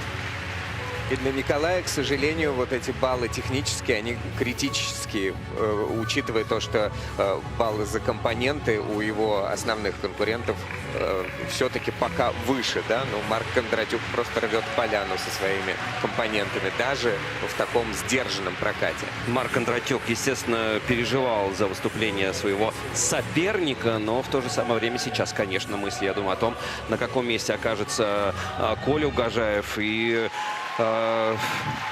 ну, вы знаете, я думаю, даже речи не идет о первом и втором местах. Ну, дай бог, за третье, да, пойдет, за третье, да? за четвертое. Посмотрим. Николай Угожаев. Все понятно. И в произвольной программе он получает 159-31. Это 4-е место по произволке. А по сумме 2 программ он на 3-м месте с бронзовой медалью. На 1-м месте Марк Кондратюк с отставанием в 14 сотых от него Григорий Федоров. Ну, а здесь в данный момент хочется поздравить, конечно же, тренерский штаб Светланы Соколовской за то, что вот 2 ее спортсмена на 1-м и 2-й строчках. Остался у меня осадочек, конечно, после женских произвольных программ, произвольных. Я, конечно, о своем больном буду дальше улучшаться по ходу сезона. Но, конечно, вот эти недокруты, это вот и как раз для меня пища для каких-то размышлений, внутренних анализа того, что здесь происходило в Магнитогорске. Но начало положено. Это действительно первый старт, всем было тяжело. Спасибо вам, дорогие друзья, за ту сумасшедшую дискуссию, которую вы здесь сегодня инициировали. Алексей Ягудин и Михаил Коляда, мои сокомментаторы, прощаются с вами.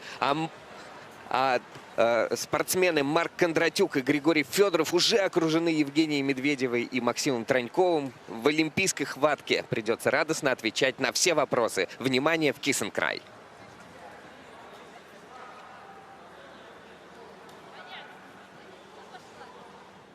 Раз.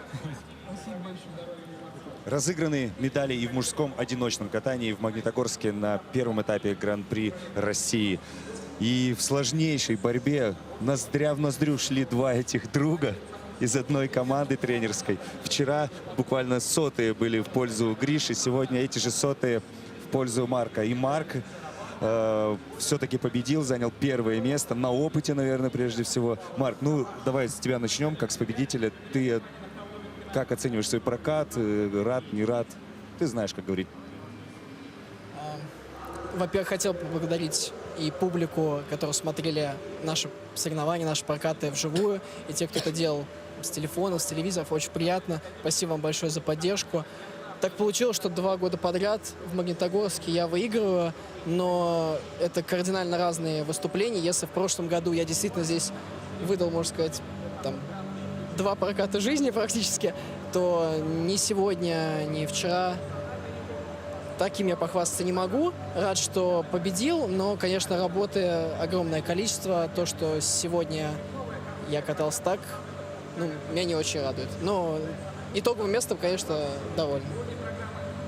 Гриш, ну, поделись. Это скорее поражение или все-таки такому опытному спортсмену, товарищу по команде вроде бы как бы и не стыдно проиграть?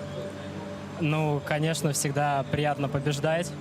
И хотелось победить. Но в сложившихся обстоятельствах я рад, что у нас сегодня была такая борьба. И в целом я свою работу выполнил. С учетом обстоятельств, которые вот сегодня на 6-минутке на меня как бы начали влиять, я собрался и Прости, сделал. что я тебя перебиваю. Скажи, пожалуйста, а что это за обстоятельства? Потому что, ну, не все смотрели 6-минутную разминку, и, возможно, не все понимают, о чем ты говоришь. Если вкратце, то у меня не получалось ничего. То есть я падаю с одного прыжка, думаю, ну ладно, случайность, у меня все получалось. А некоторым спортсменам, наоборот, нравится поваляться на 6-минутке, а потом 100% уже больше некуда валяться, значит, прокат будет чистый. Вот у меня промелькнула мысль, что я вот как бы все вот эти ошибки как раз сделал. Лимит ошибок исчерпан. Шанс на ошибку, он уменьшается резко сразу. Но да, я еще там дырку выбил, вот такую огромную. И это еще тоже повлияло. Я думал, как бы в нее теперь не попасть. Это и на меня повлияло. Я увидел, где она находится, и прыгал четверной луц вначале в другом месте. Это чтобы, заразно. не дай бог, не попасть в ее. Короче, да, моя 6-минутка на всех сегодня повлияла, а не только на меня. Это факт. Но, Марк, у тебя случилась ошибка под названием «бабочка». Из-за чего? Все-таки те самые злополучные следы, которые на 6-минутке вы исследовали? Или вот что произошло на двойном? Нет, ни в коем случае. прыжке? Просто досадная ошибка. Будем честны, четверной тулуп последние пару месяцев был сложным для меня элементом. И на контрольных прокатах я решил даже не исполнять его. И, видимо, недостаточно вот еще стабильно я его на тренировках делаю. В последнее время стало лучше, но, по всей видимости, надо еще попрыгать. Слушайте, ну у вас такие настолько близкие оценки. Вы катаетесь у одного тренера, катаетесь на одном льду, у вас тренировки в одно время. Не было такого у кого-нибудь из вас ощущения, что пора это прерывать, что вы настолько вот уже близехонько друг к другу, что как будто бы это уже даже напрягает, может быть, кого-то из вас? Или наоборот, вот это соперничество дает сил? Ну, для меня, в первую очередь, Гриша — это мой друг, мой товарищ, и я готов проиграть и готов выиграть. Для меня оба эти варианта, они, наверное, глобально ни на что не влияют. Ну, буквально 2 недели назад мы выступали на чемпионате Москвы, тоже вдвоем. Тоже Гриша выиграл в сумме на балл, по-моему. То есть, ну, в тот раз был его день. Сегодня так получилось, что мой. В следующий раз будем опять бороться. Будет видно. Ребят, давайте немного по программам по вашим пройдемся. У Марка очень такой спорный, как оказалось, образ в произвольной программе. То есть много обсуждений, что вроде Марка привыкли видеть более таким куражистым, веселым. А здесь такая сложная тема. Марк, есть что ответить? Почему решил так кардинально образ поменять? И тяжело ли тебе вживаться, полностью перестраивая свое обычное амплуа? Я не раз говорил, что мне очень интересно развиваться не просто как человек, который выходит прыгать на льду, а как артист, как фигурист. И мне кажется, что для этого развития логично использовать в том числе те образы, те направления, которые еще я до этого не брал. И мне кажется, это настолько сложная, настолько глубокая тема, что мимо пройти я не смог. И хотел ее когда-нибудь в своей жизни откатать. Гриша, у тебя кардинально отличается образ. Вот тебе насколько комфортнее себя чувствовать в какой-то в лирике или все-таки в более заводном каком-то образе? Потому что мне кажется, что заводной как раз-таки тебя и куражит, и ты на заводном можешь пойти много чего сделать. Ну, на самом деле, в межсезонье я думал, какие мне брать программы. Изначально, вот у меня «Зима» Вивальди, она была как бы под произвольную ставилась, потому что я хотел как раз-таки немножко уйти от этого образа куражистого, веселого. В итоге сложилось, что это стало короткой. И тогда решил, раз у меня короткая больше такая лирика, то произвольно хотелось бы взять что-то уже привычное для меня. И образ такой, на самом деле, нельзя сказать, что то же самое, но на льду воплощается примерно похоже, как и предыдущая программа. Вот вампира вот этого. Вот так. В общем, тебе привычнее драйвовые образы? Ну, в последнее время получается, что да, уже голова как-то под это перестроилась, наверное. Марк, вчера у нас здесь гостили комментаторы Алексей Гудин и Михаил Калида, и я как раз затрагивал тему, что у тебя очень характерные программы, и в короткой такая, она, ну уж слишком актерски сильная, и не мешает ли тебе это в катании? Алексей Гудин сказал, что нет, наоборот, ему это помогает, потому что это его образ. А вот в произвольной программе не может быть такого, что ты слишком вот погружаешься в этот образ, и из-за этого у тебя возникают какие-то сложности при выполнении элементов. Наверное, на начальном этапе, когда программа только ставилась, когда ее накатывал летом, было прям очень тяжело, потому что на некоторых заходах у меня всплывали какие-то картинки, мысли в голове, которые было сложно преодолеть. Пару раз бывало, что практически до слез уже в конце программы от всех тех эмоций, которые я переживаю, вспоминая историю, вспоминая фильм тот же. Наверное, сейчас стало чуть-чуть полегче, чуть-чуть попривычнее уже исполнять ее. А в короткой, не знаю, мне кажется, это настолько праздник на льду. Мне хочется, чтобы каждый человек на трибунах или тот, кто это смотрит, просто получил удовольствие. Да, она театральная в чем-то, но в этом ее и фишка, что вот гиперболизирована театрально. Ну, я лично фанатка просто твоей короткой программы. Спасибо Мне кажется, большое. это лучшее, что вообще тебе можно было поставить, лучший выбор образа и музыки. Но, соответственно, опять-таки про произвольную программу. Стоит ли вообще таких усилий? И, возможно, какие-то вот всплывают технические недочеты, всплывают какие-то ошибки именно на эмоциональном фоне. Оно того стоит вообще? Конечно, стоит. Во-первых, это стоит катать ради того, чтобы все люди помнили историю, которая происходила. А если сугубо про фигурное катание, если я смогу с этим справиться с эмоциями, справиться с этой историей, значит, я стал сильнее, чем был раньше. И это тоже того стоит. Я вот на самом деле могу сказать, что даже мне на тренировках было тяжело иногда катать после Марка, поэтому я не представляю, каково ему было вживаться в этот образ. Гриш, я подсмотрел краем глаза, и это было в трансляции, как тренеры отреагировали на твою концовку, на последний элемент. И я уже пошептался, говорю, что там не так? Ты элемент заменил, ты сделал другое вращение. Расскажи, почему, что на тебя нашло? На самом деле, после чемпионата Москвы я решил, что можно поменять бедуинский на бедуинский со сменой. Я его и показывал на тренировках и катал с ним программу. Я не знаю, это какой-то, ну, как это называется, этот эффект, но почему-то все забыли об этом. Но у меня даже есть видео с тренировок, как я катаю и делаю это вращение. Подтверждаешь, Марк? Подтверждаю. А ты вообще берешь какой-то пример с Гришей, когда вы тренируетесь вместе? Думаю, да. Наверное, его более ответственному подходу в каких-то вещах. в плане тренировок. Дисциплины? Наверное, да. Я думаю, что в целом Гриша более дисциплинированный человек, чем я, и в чем-то я стараюсь перенимать его вот эти хорошие черты.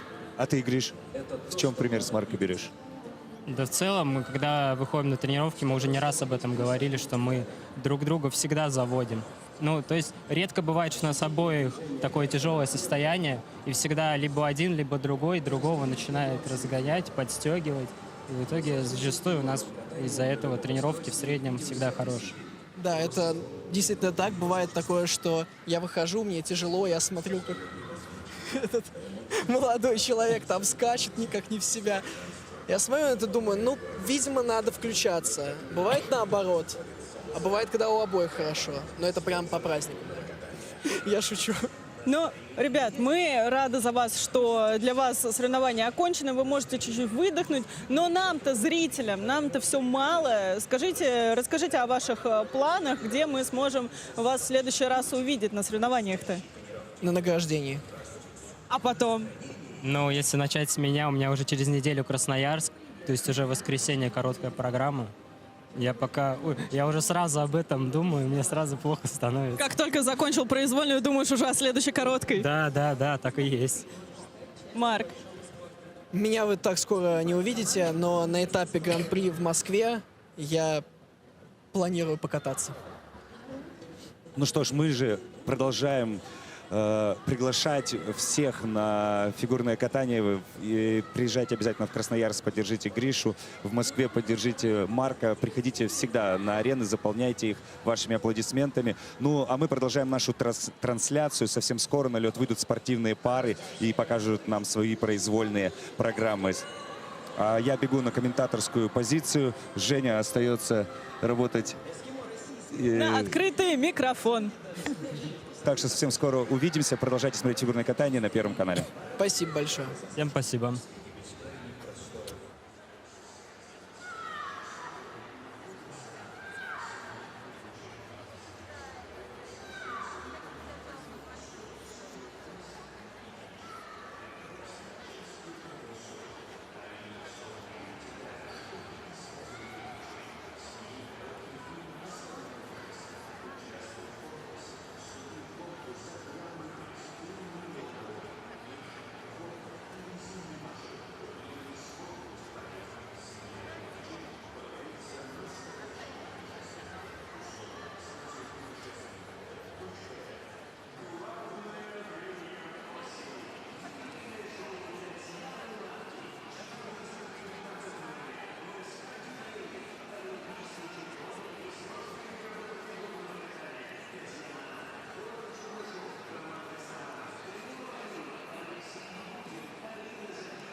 Продолжаются соревнования на этапе Гран-при в Магнитогорске.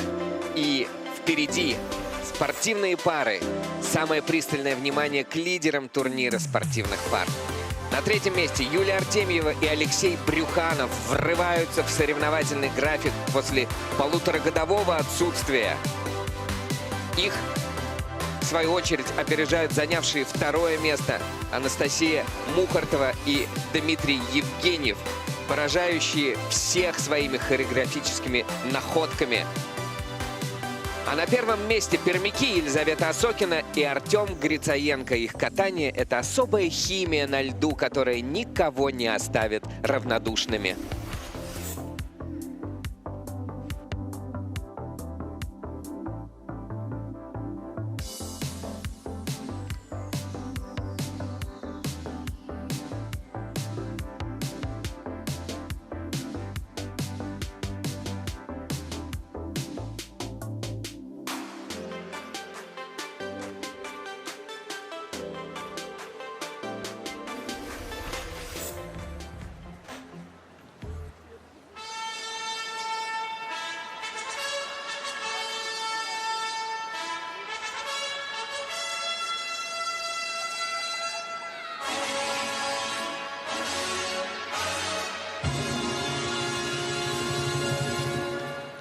вечер, уважаемые зрители, любители спорта. Приветствуем вас в Магнитогорске на арене «Металлург» на всероссийских соревнованиях по фигурному катанию на коньках Гран-при России «Звезды-магнитки». Соревнования проводит Федерация фигурного катания на коньках России при поддержке губернатора Челябинской области. Через несколько минут мы начнем соревнования по произвольной программе среди спортивных пар. Уважаемые зрители, напоминаем вам, что не разрешается видео и фотосъемка с использованием вспышки. Просим вас выключить звук на мобильных устройствах и не бросать подарки и цветы на лед. Подарки и цветы, вручаемые спортсменам по окончании их выступлений, должны быть полностью завернуты. Благодарим вас за понимание. Уважаемые дамы и господа, представляем вам официальных лиц соревнований. Старший судья Татьяна Косыгина, Санкт-Петербург. Судейская бригада. Судья номер 1 Мария Казарина, Санкт-Петербург.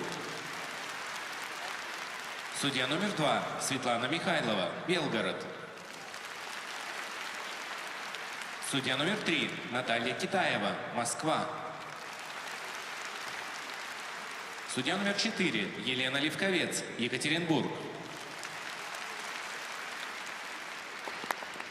Судья номер 5 Юлия Соловьева, Томск. Судья номер 6 Ирина Ильина, Санкт-Петербург. Судья номер 7 Елена Ушакова, Москва. Техническая бригада. Технический контролер Константин Кучин, Челябинск. Технические специалисты Лариса Федосеева, Санкт-Петербург. Александр Кузнецов, Москва.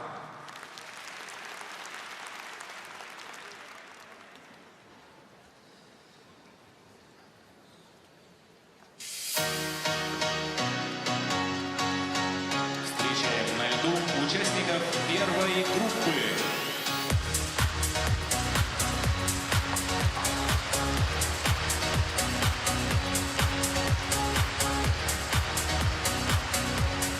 Ева Хмелькова, Владислав Антонышев, Московская область.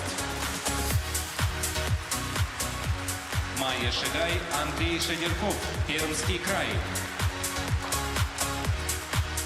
Вероника Меренкова, Даниль Галимов, Краснодарский край.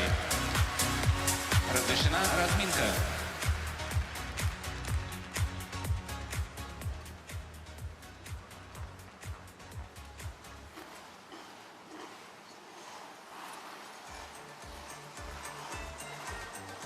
Наконец-то дождались мы соревнования спортивных пар в произвольной программе на Гран-при в Магнитогорске, где уже несколько дней фигурное катание дышит полной грудью, и болельщики приходят. Причем у меня такое впечатление, что каждый день разные болельщики приходят. Не то, что вот пришли в начале и одни и те же ходят. Вот здесь вот за моей спиной совершенно другие люди сидели. То есть какая-то идет еще дополнительная текучка, и все, практически весь Магнитогорск, мне кажется, хочет здесь побывать. Спортивные пары для вас комментируем мы, Василий Соловьев, и олимпийский чемпион Максим Троньков. Приветствую тебя. Приветствую тебя, Василий. Приветствую всех любителей фигурного катания, внимание которых приковано сейчас к экранам в ожидании состязания спортивных пар. Я, честно говоря, в предвкушении, потому что вчера лидирующие дуэты, первые, наверное, 4 пары показали очень хороший уровень катания, чем я, как парник сам в прошлом, не могу не радоваться. Как же любят Машу Петрову и Лешу Тихонова каждый раз, как их показывают на экране, а показывают всех тренеров на экране, но вот именно Маша с Лешей всегда бурными аплодисментами встречают, потому что они просто какой-то символ пары, видимо, невероятнейший через годы. Они тренируют Еву Хмелькову и Владислава Антонышева, которые были только что на ваших экранах. Они разминаются и будут выступать первыми, а вслед за ними будут кататься Майя Шигай и Андрей Шадерков. Мы вчера с тобой, когда представляли эти пары, я немножечко оговорился и потом уже вспомнил, что я имел в виду. Дело в том, что ребята второй сезон катаются вместе, но среди взрослых первый, а когда Майя каталась с предыдущим партнером, Игорем Шамшуровым, она выигрывала юношеское первенство. Просто это было очень давно, в 22 году, а я так вот на автоматизме. Теперь новый партнер, новая жизнь, новые результаты, новые цели и новые достижения. Тренируются они у Павла Сульсаренко, Егора Закроева, Татьяны Тудвасевой в Пермском крае. И третья пара в этой разминке — Вероника Миренкова и Даниль Галимов. Они тренируются у твоего дорогого друга Федора Климова, который отпраздновал рождение дочки, да? А как назвали, не знаешь, не говорят? Ну, я думаю, что если ребята захотят когда рассказать что-нибудь, то они сами это сделают. Нет, просто вдруг ты где-то в соцсетях какую-то публичную информацию. Я пока публичной информации не видел, поэтому держать буду рот на замке. Правильно, потому да тебе и некогда видеть никакие соцсети, потому что мы, конечно, здесь, на стадионе, с утра до вечера работаем, сфокусированы на том, что происходит на льду. Ксения Ахантьева, их представляет на стадионе Софья Евдокимова, постановщик. Ну и во всех интервью, конечно, рассказывает Вероника, как вот она стала фигуристкой благодаря тебе.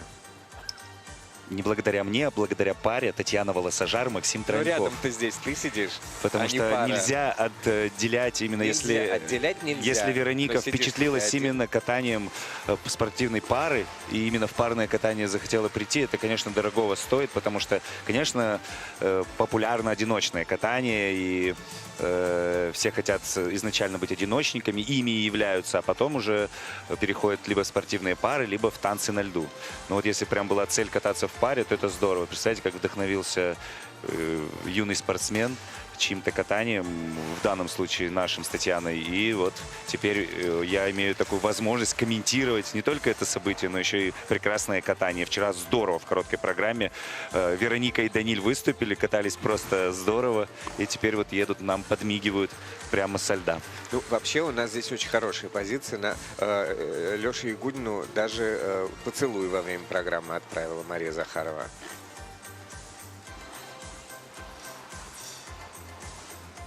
Как разминка проходит? Ну, пока, честно говоря, без серьезных срывов. Все ребята сосредоточены.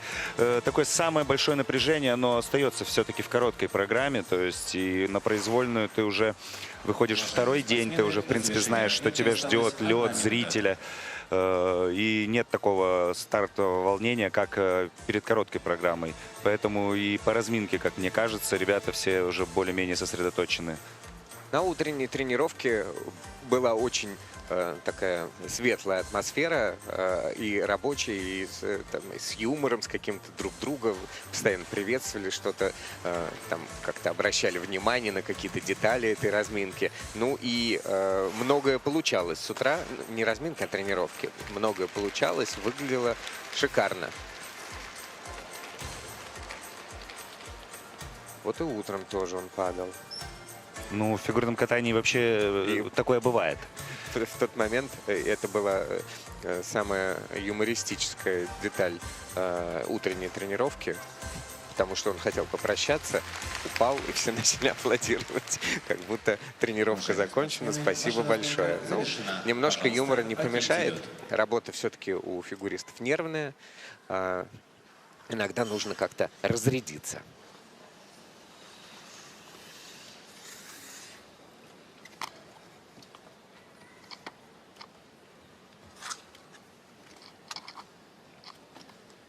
Для исполнения произвольной программы Дебютанты взрослых соревнований Ева Хмелькова и Владислав Антонышев готовятся к исполнению лирической произвольной программы.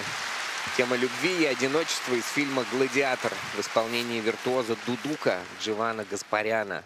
А начнут они программу с комбинации флипа и 2 акселей.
Вот так трагедия в произвольной программе у Евы Хмельковой и Владислава Антонышева. Я такого давным-давно уже не видел, как будто вообще все рассыпалось, вывалилось из рук, из ног, из головы.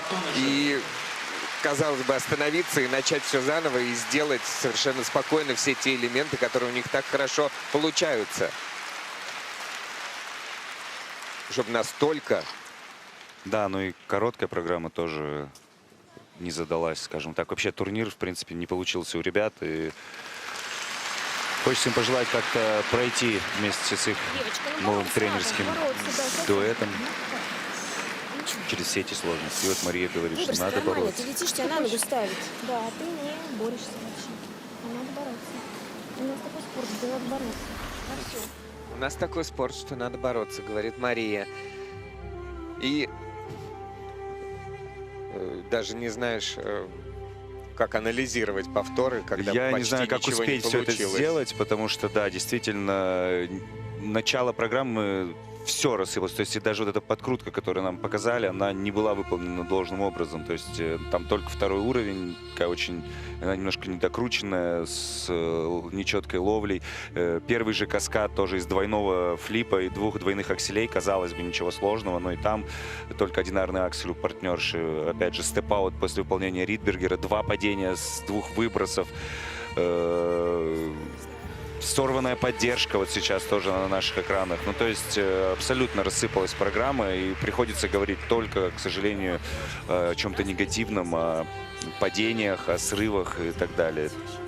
Еще парное катание чревато тем, когда такие вещи происходят, ну, опасностью. Травматичностью, да, высокой. И, в принципе, даже элементы, которые не такие, скажем, сложные, где нужно набирать просто уровни сложности хорошие, и те были сделаны на уровень 2 или 3. Ну, отпустили себя в программе, то есть, действительно, как Мария сказала, что чуть-чуть надо все-таки бороться до конца, все эти копеечку к копеечке складывать, каждый уровень, каждую оценочку зарабатывать на каждом элементе. Давайте будем надеяться, чтобы у Евы и Владислава это был последний такой разлаженный, разобранный прокат, чтобы они забыли о нем как о страшном сне и вышли уже на следующие соревнования в совершенно другом качестве и в другом состоянии. Ну и нам тоже пожелаем, чтобы дальнейшие наши соревнования сейчас продолжались в более продуктивном ключе. 88 баллов, много снижений, много потерь и 138-93. Первый результат сегодня.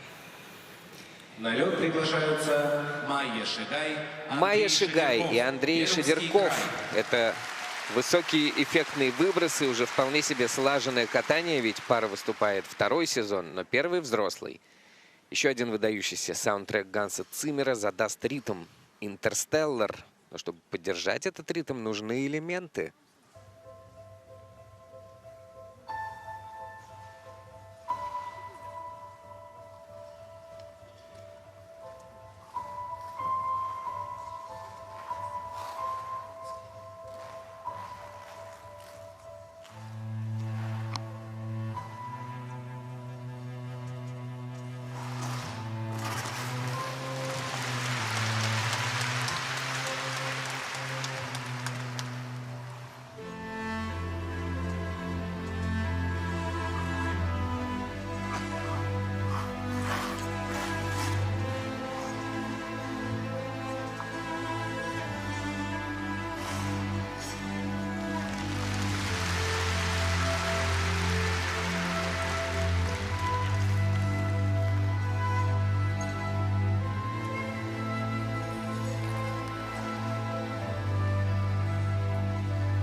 лицу им такая космическая тема в их произвольном катании, особенно когда случается вот этот высоченный, пролетный, красивый выброс, который можно пересматривать и пересматривать. Но лучше всего, конечно же, смотреть на льду. Майя Шигай и Андрей Шедерков.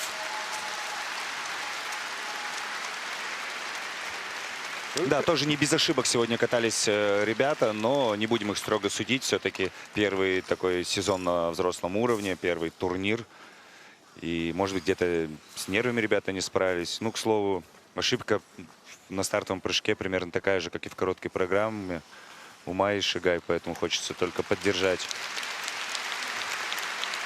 ребят, чтобы дальше по сезону уже они двигались более уверенно. Первый шаг сделан. Чуть аккуратнее, но сразу все возможно поддержать. Чуть аккуратнее, но все возможно. Давайте разберем на замедленных повторах, что можно разобрать. Ну, далековато прыжок такой еще и... Ну, только двойной, и падение, к сожалению, с двойного тулупа, это... А должна была быть комбинация. Да, и потеряли очень много тоже ребята, потому что не сделали они комбинацию из прыжков. И второй прыжок сольный, который двойной аксель вот этот вот, они к нему тоже ничего не добавили. То есть могли бы... Ну, здесь тоже ошибка на приземлении у партнера, но тем не менее можно было добавить двойной тулуп или еще один двойной аксель, чтобы больше баллов набрать. Но, к сожалению, остались только с двумя сольными прыжками ребята. Интересно, если бы он нормально выехал с акселя. Ну вот выбросы очень классные, добавить. просто кометой она взлетает. Здесь поборолась на Ридбергере, а флип был шикарно выполнен в этой программе. Тодос вперед-наружу, это довольно сложный элемент, не все пары умеют это делать, даже чемпионы мира, олимпийские чемпионы не всегда обучены этому элементу. Но сейчас все больше и больше начинают его использовать, и вот уже несколько пар у нас в России делают. Но у них он получился третьего уровня. Это очень хорошо для такого Тодоса, да. А стоимость обычно она не сильно различается, несмотря на то, что он самый сложный, да? Нет, она различается, конечно. Внутренние Тодосы дешевле, чем наружные. Но не сильно. 105-55 за произвольную и 157 по двум программам.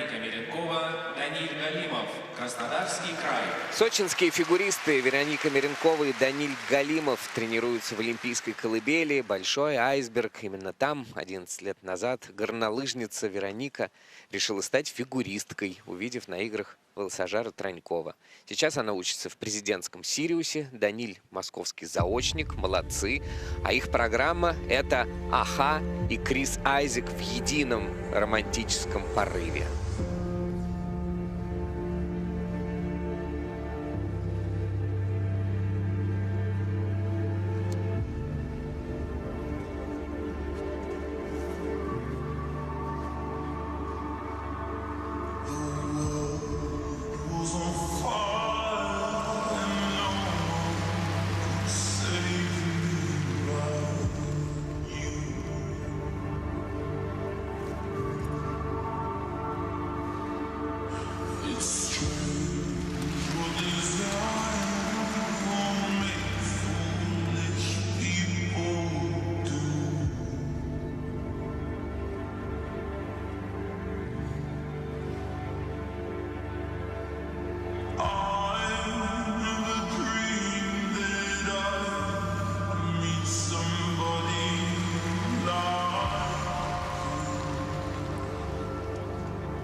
Вот таким образом прошла первая разминка в спортивных парах.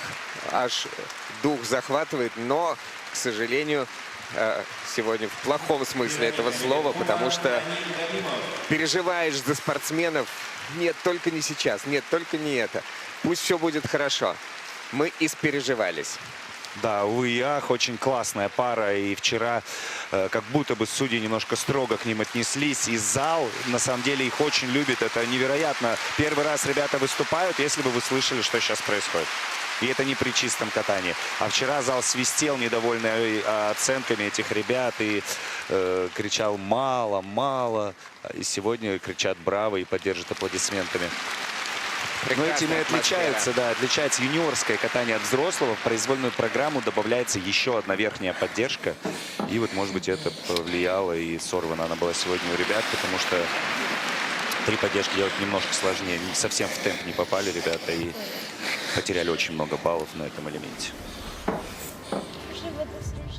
Ну и сплошная математика.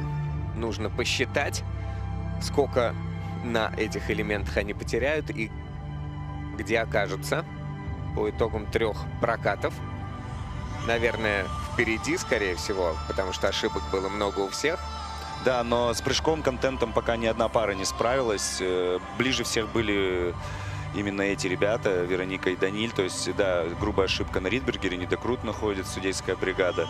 И вот здесь на каскаде тоже Даниль провернулся, хорошо ногой свободно не задел лед, то есть поменьше ему за это снимут. Но тоже находят недокрутик, ставят такую кушечку, так называемую, в протокол. И вот, конечно, это сорванная поддержка. Поторопилась немножко, как мне кажется, Вероника. Даниль даже не успел подсесть и дожать потом не смог, потому что руки уж слишком высоко у партнерши были относительно центра тяжести. И не смог, он пытался вытянуть эту поддержку, но не смог.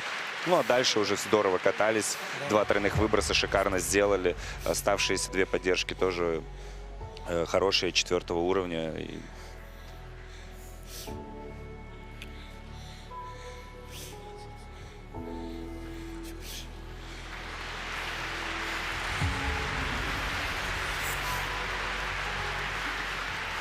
Примерно похожие надбавки за выполненные элементы, чисто выполненные, получают спортсмены, как и их ближайшие соперники Майя и Андрей.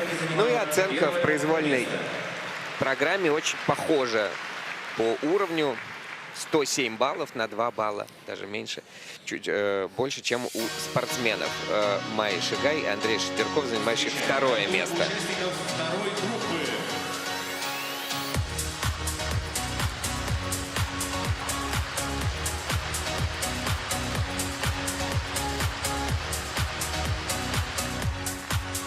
Алиса Блинникова, Алексей Карпов, Санкт-Петербург. Юлия Артемьева, Алексей Брюханов, Пермский край. Анастасия Мухартова, Дмитрий Евгеньев, Москва. Елизавета Осокина, Артем Грицаенко, Пермский край, Республика Татарстан. Разрешена разминка.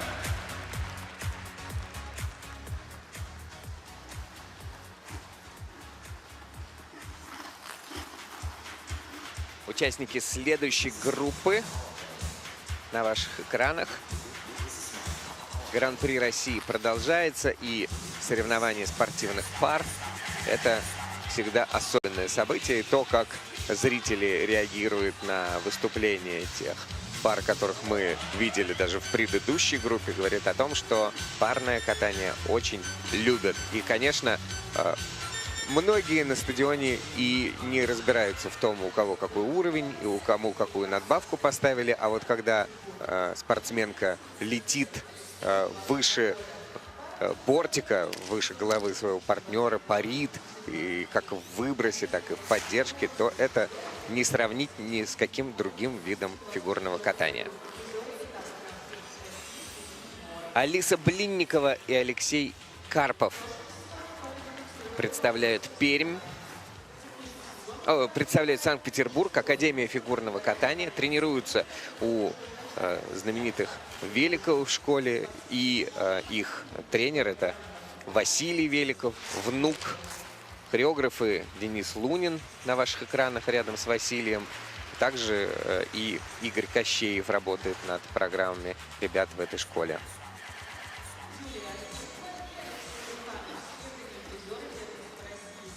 Юлия Артемьева и Алексей Брюханов.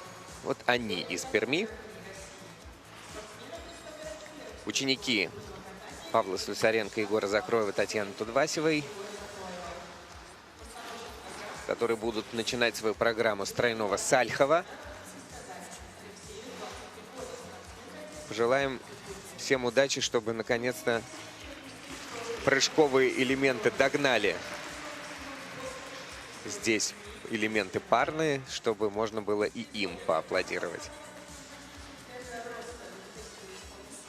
Есть надежда, что Блинникова с Карповым хорошо выполнят свои элементы, потому что не секрет, что Василий Великов сам катался и в одиночном катании, и про прыжки понимает даже больше, чем просто парники. Анастасия Мухартова и Дмитрий Евгеньев. Еще одни ученики Марии Петровой и Алексея Тихонова из школы «Наши надежды».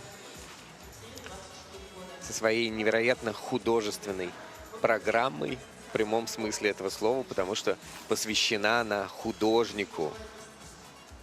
Вы без труда узнаете по костюмам, какому именно художнику. И снова Маша и Леша на экране, и все аплодируют. Просто у нас такой здесь специфический аттракцион, игра.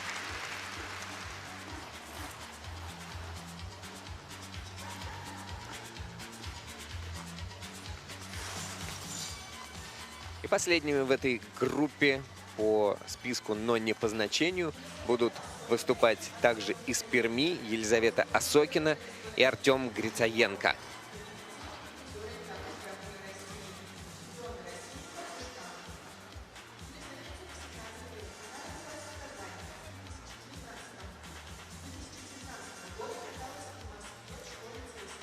Ну что, судя по разминке, есть у нас надежда, что что-то изменится? Правда же? Ребята приветствуют зрителей, их объявляют на стадионе. Видно, что они ощущают себя раскованно. Ну, раскованно ровно настолько, насколько они могут себе позволить как профессионалы этого дела. Ну, дело в том, что действительно Артем Грицаенко, которого сейчас представляли здесь на арене, он родом из Челябинска, Челябинская область, поэтому, конечно, он поприветствовал зрителей, и зрители тоже ответили бурными аплодисментами. Пермь такая действительно мекка парного катания. Много ребят приезжают из разных городов, чтобы стать качественными, хорошими парниками. И, например, вот здесь две пары, представляющие Пермский край, и ни одного коренного пермяка среди них нет. Потому что обе девочки, и Лиза, и Юля, они из Казани, а Леша Брюханов из Санкт-Петербурга, и вот Артем из Челябинска. То есть все они живут и тренируются в Перми в команде Павла Слюсаренко. Потому что в Перми центр подготовки, а в Казани хорошие парницы рождаются. Все логично.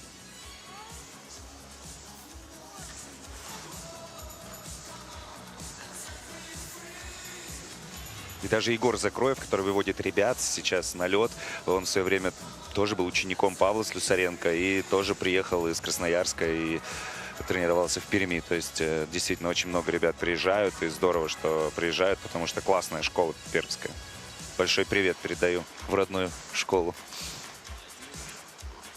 В этом году 40 лет моему родному Орленку исполняется, Дворцу спорта. Как отмечаете? Отмечаем, отправляем поздравления, видео поздравления, голосовые. Сочиняем стихи.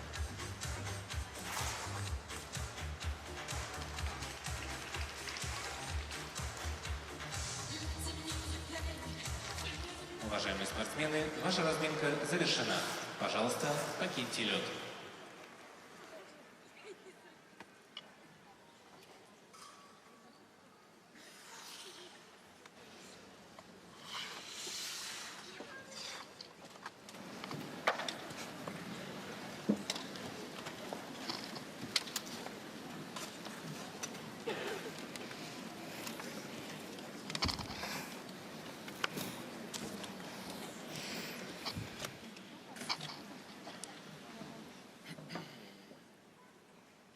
На лед приглашаются Алиса Под пение Блинникова, Азнавура Алексей или Карпов, Марка в Санкт-Петербург. постановке Дениса Лунина будут кататься Алиса Блинникова и Алексей Карпов. Опытные спортсмены тренируются в знаменитой школе Людмилы и Николая Великовых. И их тренирует эту пару внук Великовых, Василий. Вместе с хореографом они на этом турнире поддерживают пару, выводят ее на лед, настраивают. Работа кипит.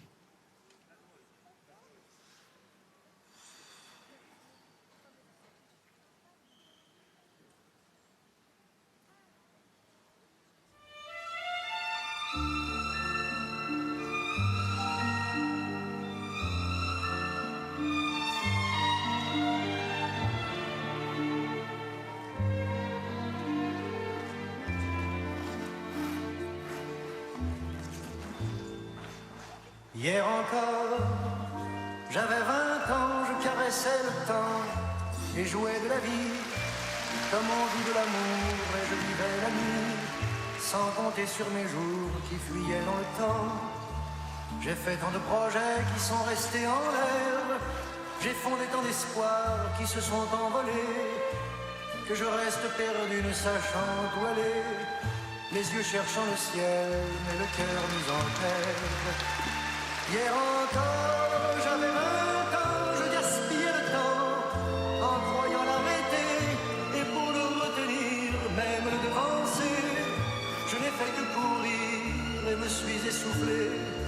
Ignorant le passé, conjuguant au futur, je précédais de moi toute conversation et donnais mon avis que je voulais le bon pour critiquer le monde avec des involtures. Hier encore, j'avais 20 ans, mais j'ai perdu mon temps à faire des folies qui ne me laissent au fond rien de vraiment précis que quelques rides au front et la peur de l'ennui.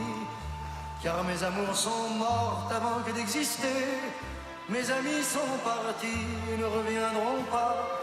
Par ma faute j'ai fait le vide autour de moi et j'ai gâché ma vie et mes jeunes années.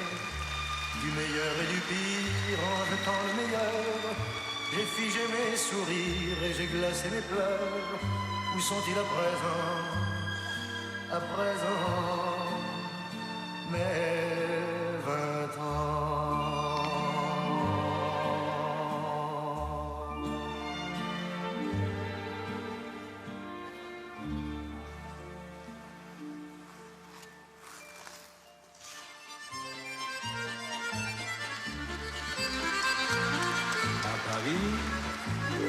Quand un amour fleurit, ça fait pendant les semaines de cœur qui se sourit, tout ça passe qu'il s'aime à Paris. Au printemps, sur les toits, les girouettes tournent et font les coquettes avec le premier vent qui passe indifférent, nonchalant. Car le vent, quand il vient à Paris, n'a plus qu'un seul souci, c'est d'aller lézarder dans tous les beaux quartiers de Paris. Le soleil, qui est son vieux printemps, est aussi de la tête des comme de collégiens qui s'en vont en levrette dans Paris. Et la main dans la main, ils vont sans se frapper, regardant en chemin si Paris a changé. C'est parce qu'ils en ont vu trop et qu'ils veulent oublier. Alors ils jettent à l'eau, mais la Seine, elle préfère voir les jolis bateaux se promener sur elle et au fil de son eau jouer au caravelle. Sur la Seine, les ennuis, il n'y en a pas qu'à Paris, il y en a dans le monde entier, oui, mais dans le monde entier, il n'y a pas Paris. Là, l'ennui, à Paris, au 14 juillet, à la lueur des lampions, on danse sans arrêt au son de l'accordéon dans les rues. Depuis qu'à Paris on a pris la Bastille, dans tous les faubourgs et à chaque carrefour, il y a des gars et il y a des filles qui sur les pavés sans arrêt nuit et jour font des tours à Paris.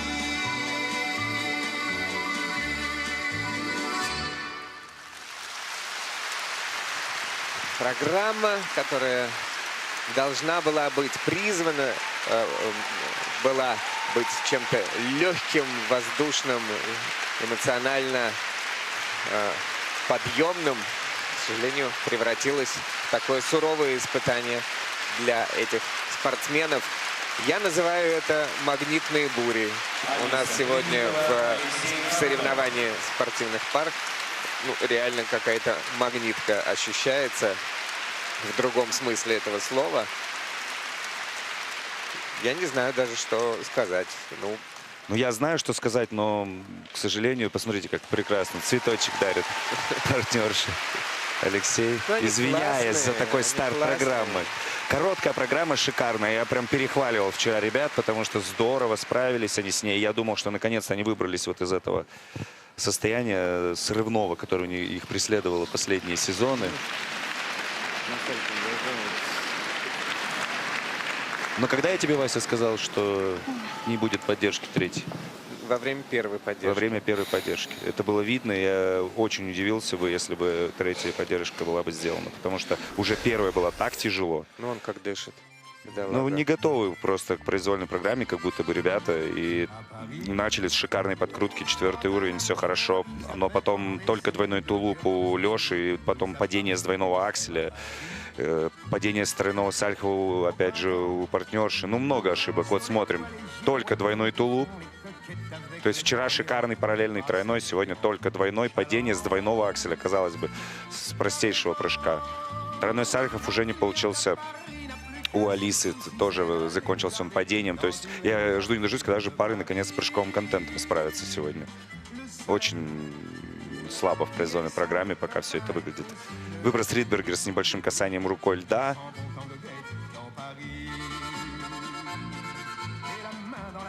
Ну а выброс флип, который тоже вчера шикарный, пролетный был. Сегодня падение, и такое падение без шансов, как будто не было уже сил. Ну и просто сорванная вот третья поддержка. Причем это не первый раз уже у ребят происходит. Как будто бы надо к произвольной программе как-то пересмотреть отношения и подготовку.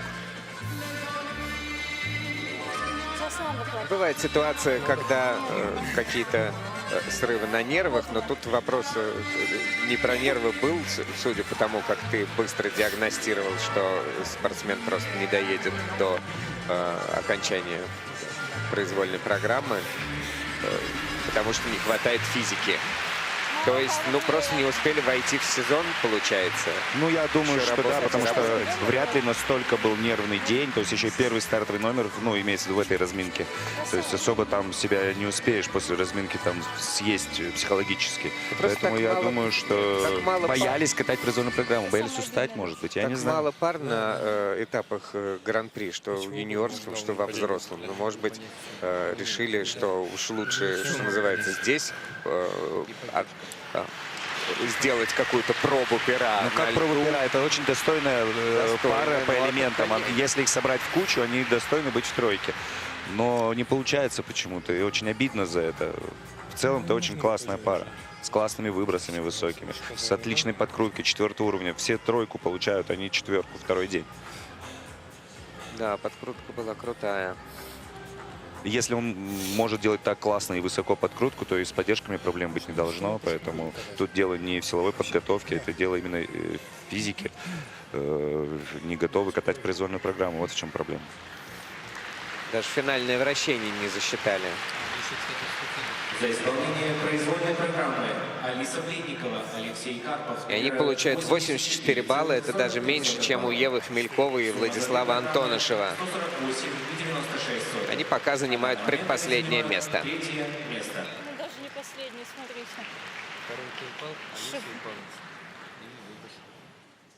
На лед приглашаются Юлия Артемьева, Из Перми Юлия Артемьева и Алексей Брюханов.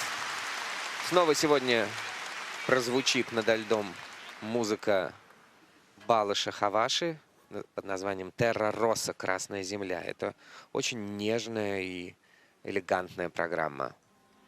Пусть получится.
Какая красивая пара. И как это замечательно выглядела эта программа Юлии Артемьевой и Алексея Брюханова. Столько в ней стиля, полета, взаимоотношений, вот, настоящей любви. Прекрасная программа, очень понравилась. Да, до мурашек. У меня до мурашек была программа, хоть и не безошибочно выполнена, но почему-то прям меня задело. Прочитал я ее, прочитал я эти письма, которые ребята друг другу писали. Причем нет каких-то невероятных там изысков в плане монтажа музыки, каких-то там Просто все к месту, Да. все очень музыкально поставлено. Каждый переход, каждый элемент поставлен Кажущаяся простота к месту. такая здесь и в музыке тоже. Ну, а элементы, понятно, что абсолютно чистого катания мы, к сожалению, сейчас не увидели, но достаточно чистого хотя бы для того, чтобы получить эстетическое наслаждение. Да, без падений, когда без падений уже здорово. На сегодняшний день то, что мы радует. наблюдали, да.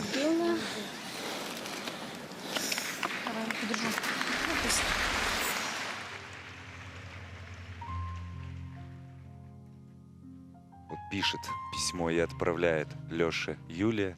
Именно с этого движения начинается их программа. Каскад, тройной сальхов и 2 двойных акселя.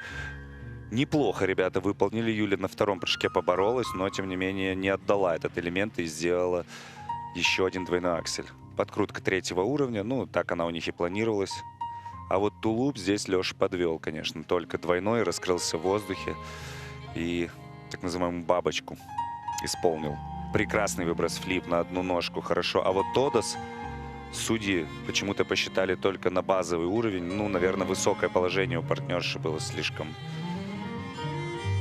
Чуть пониже можно.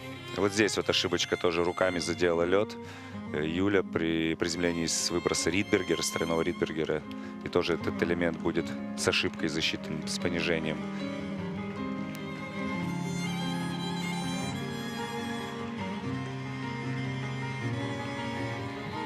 Одна поддержка тоже слетает на уровень 3. Немножко поздно руку отпустил, как мне кажется, Алексей. Не закрыл 2 оборота на одной руке. Тодос назад наружу, он же не самый сложный, да, получается? Он, оба наружных Тодоса по-своему сложные, но самым сложным считается Тодос вперед, наружу, конечно же. А в чем вот именно этого Тодоса была, ну как это, та сложность, которая им не позволила опуститься достаточно низко? Ну, это привычная такая ошибка, особенно усталости, уже так ноги не сильно сгибаются, и просто этот мостик, который партнерша должна показать, он недостаточный. То есть опять физика в том числе. 120 баллов произвольной, 185 по сумме.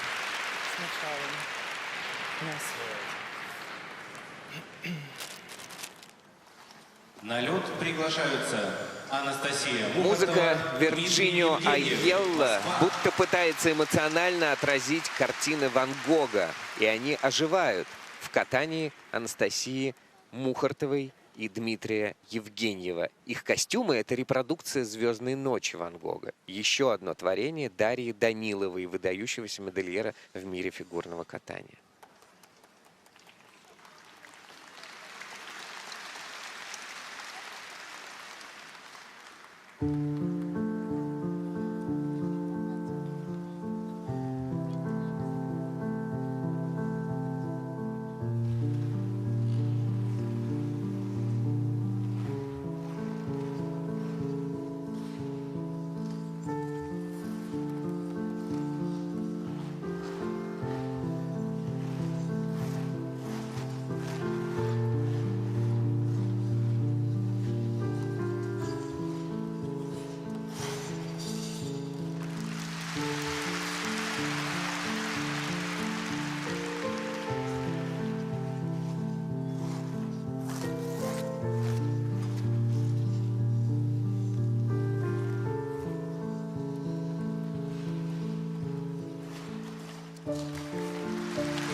Еще одна красивая пара. Анастасия Мухартова, Дмитрий Евгеньев, ученики Петровой и Тихонова. И еще множество поводов для расстройства, а не только для восторгов, которые мы так любим раздавать всем прекрасным спортсменам. Да, классная программа, и пара уже так любимая зрителями и болельщиками фигурного катания. Умеют они создавать образы на льду, абсолютно точно, это их. Очень катучая такая программа с множеством интересных смен, хватов, перестроений. Но, к сожалению, тоже нет чистой произвольной. Занимаются хореографией с ними в этом сезоне Албена Денкова и Максим Ставийский. Ну и, конечно, сам Алексей Тихонов. Скажу потом.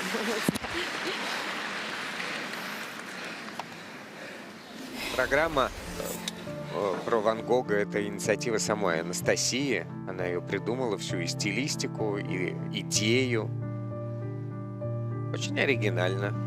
Такого не было. Ну, действительно, с хореографией в этой программе как будто бы все было в порядке. Макс с Албеной знают свое дело. Тройной тулуп, на котором находят недокрутик небольшой Анастасии, кушечку ставят судьи.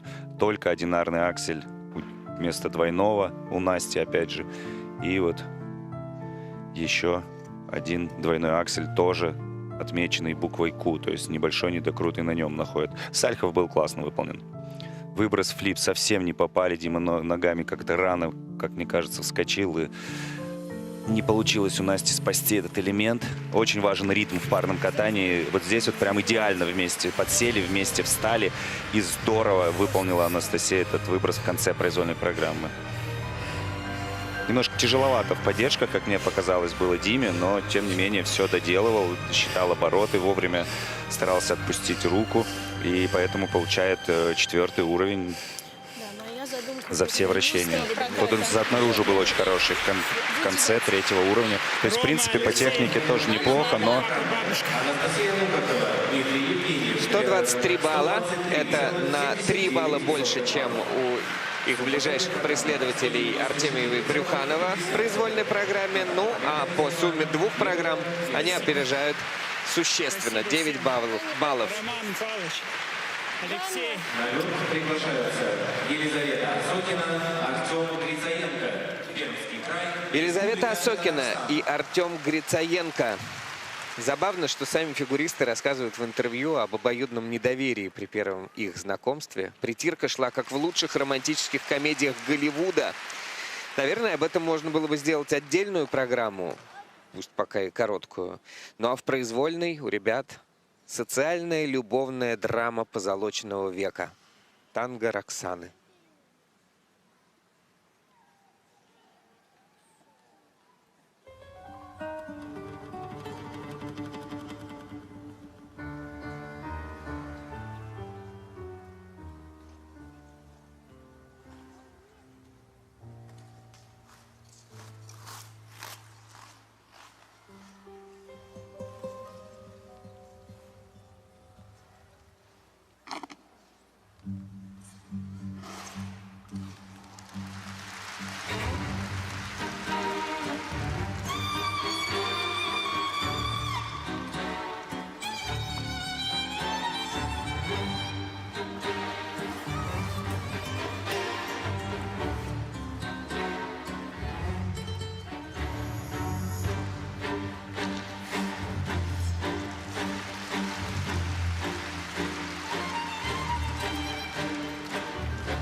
The streets for money. You don't care if it's wrong or if it is right. Roxanne.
Porque no te puedo convencer que no te vendas, Lucha.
Потрясающая пара, интересная, мощная, красивая, статная.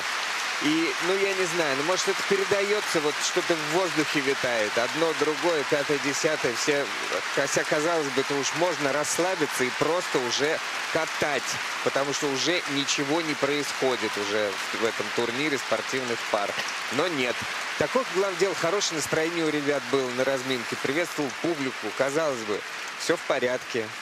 Не помогли сегодня родные стены Артему Грицаенко.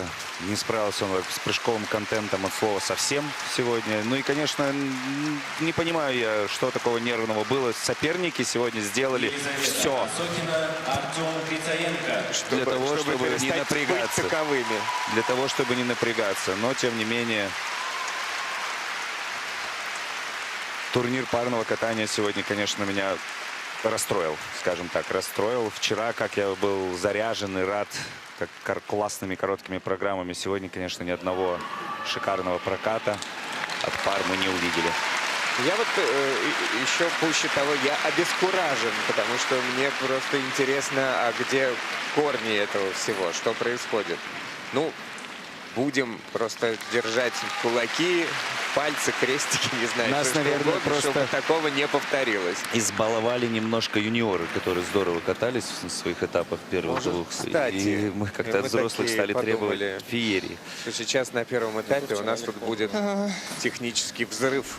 Да, но, к сожалению, на макаронной фабрике. Юниоры пока катаются сильнее, чем взрослые, если говорить о технической составляющей. Ну, шикарная пара, но ни одного прыжкового чистого проката ни у кого не было, да? Да, ни одна пара сегодня не справилась с прыжковым контентом заявленным. И не самым сложным, на самом деле, потому что Тулуп с Альхов прыгали еще Валова-Васильев. Да у нас Елизавета с Артемом чемпион России по прыжкам вообще-то. Да. Ни много, ни мало. Ну вот постоянно чувствуется какое-то напряжение во всем. Ну вот падение с выброса, конечно, откинет сейчас, скорее всего, ребят с первой позиции. Если бы выброс еще спасти, тогда можно было бы как-то за счет компонентов, за счет уровней сложности остаться на лидирующей позиции. Отрыв был совсем маленький после короткой программы от Мухартова и Евгеньева. И вот это их соперничество продолжается и в этом сезоне этих двух пар. И, как мне кажется, сегодня удача будет на стороне Анастасии и Дмитрия. Но посмотрим, не буду забегать вперед. Но драма большая, драма великая и картинка, которая, так сказать, визуал, эти спортсмены, которые страдают, это тоже уходит в архив воспоминаний, Да. это тоже важно. Увы, ях. В произвольной программе могут из-за Артемия Брюханова улететь.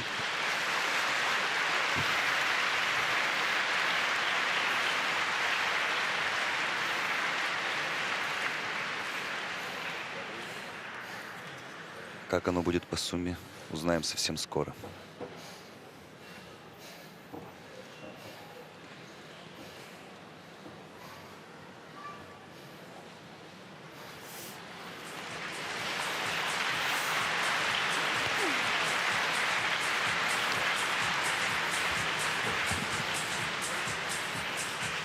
Вместе с тренерами Павлом Слюсаренко, Татьяной Тудвасевой ждут Елизавета и Артем своих оценок. Подошли к концу соревнования спортивных пар. И сейчас мы узнаем и победителей, и то, как две другие пары расположатся на пьедестале.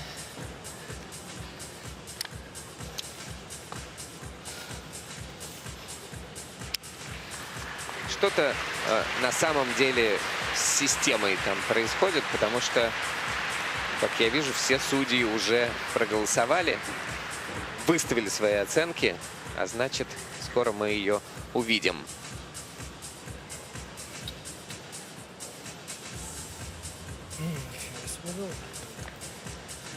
За исполнение произвольной программы. По произвольной программе они набирают 117 баллов, и это третий результат вслед за Юлией Артемьевой и Алексеем Брюхановым. Но по сумме двух программ они на 4 балла опережают Юлию и Алексея, становятся вторыми, проиграв 5 баллов Анастасии Мухардовой и Дмитрию Евгеньеву. Таким образом, мы поздравляем спортсменов Анастасию и Дмитрия с победой, их тренеров Марию Петрову и Алексея Тихонова, а также школу «Наши надежды». Результаты произвольной программы и парного катания в общем на ваших экранах. А традиционное стремительное интервью с победителями турнира вы сейчас увидите в исполнении Евгении и Максима.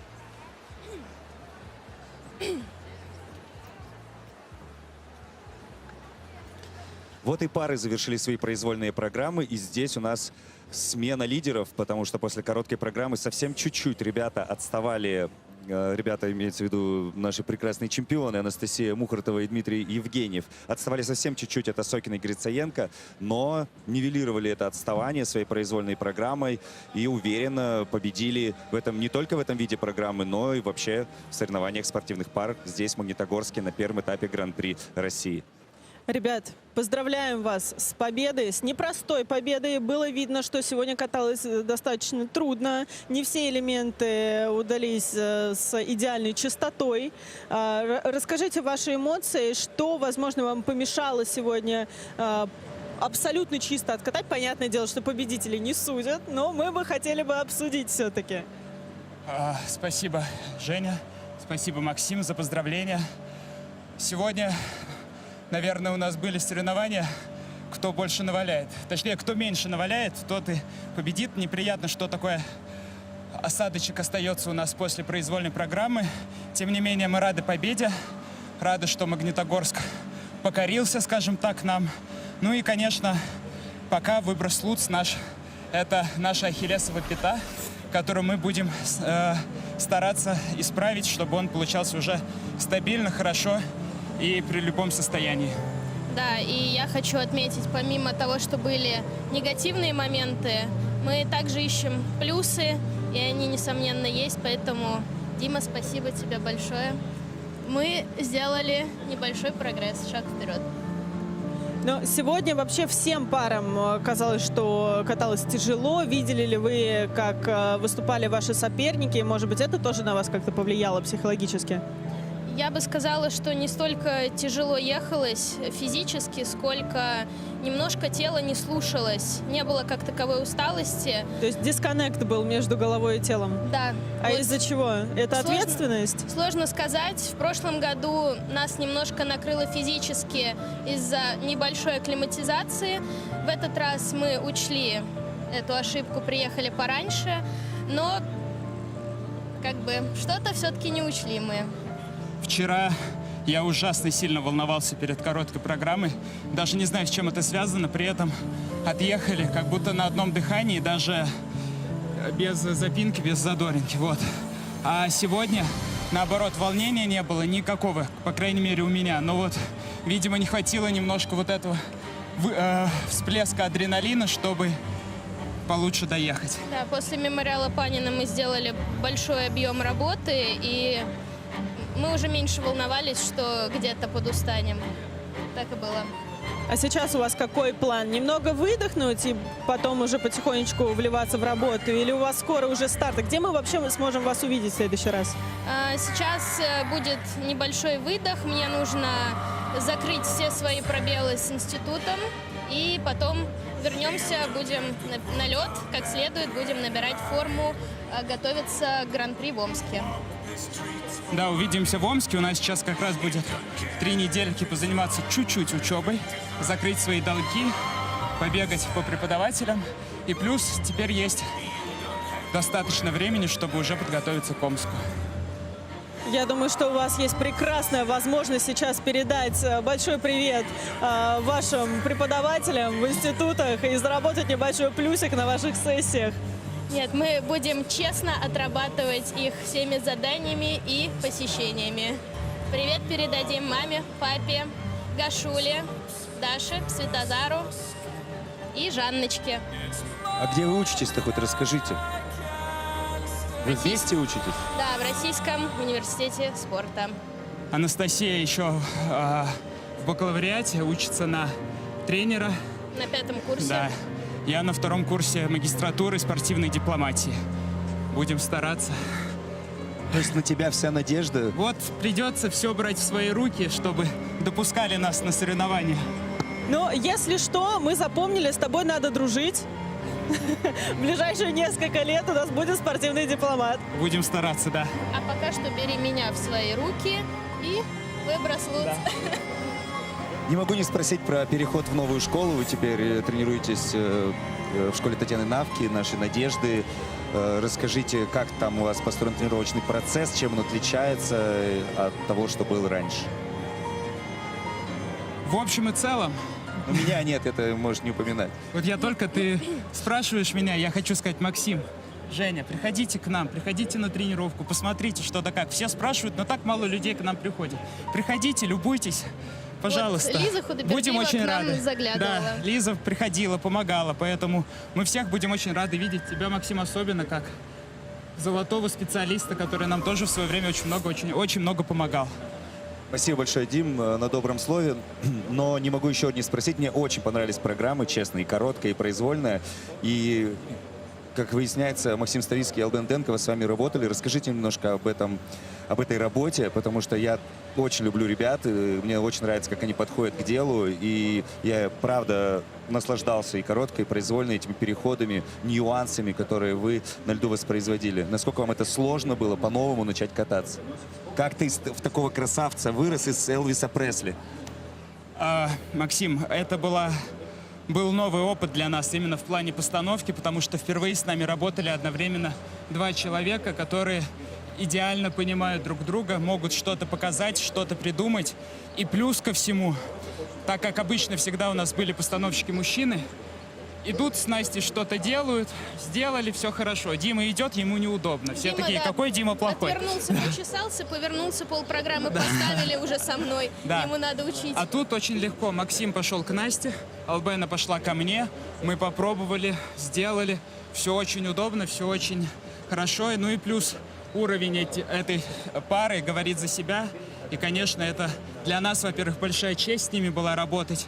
Во-вторых, очень приятно и получать хорошие отзывы после таких программ. Поэтому, Албена, Максим, еще раз вам большое И спасибо. Спасибо вам большое, что пришли к нам и еще почистили. И помучились с нами, да.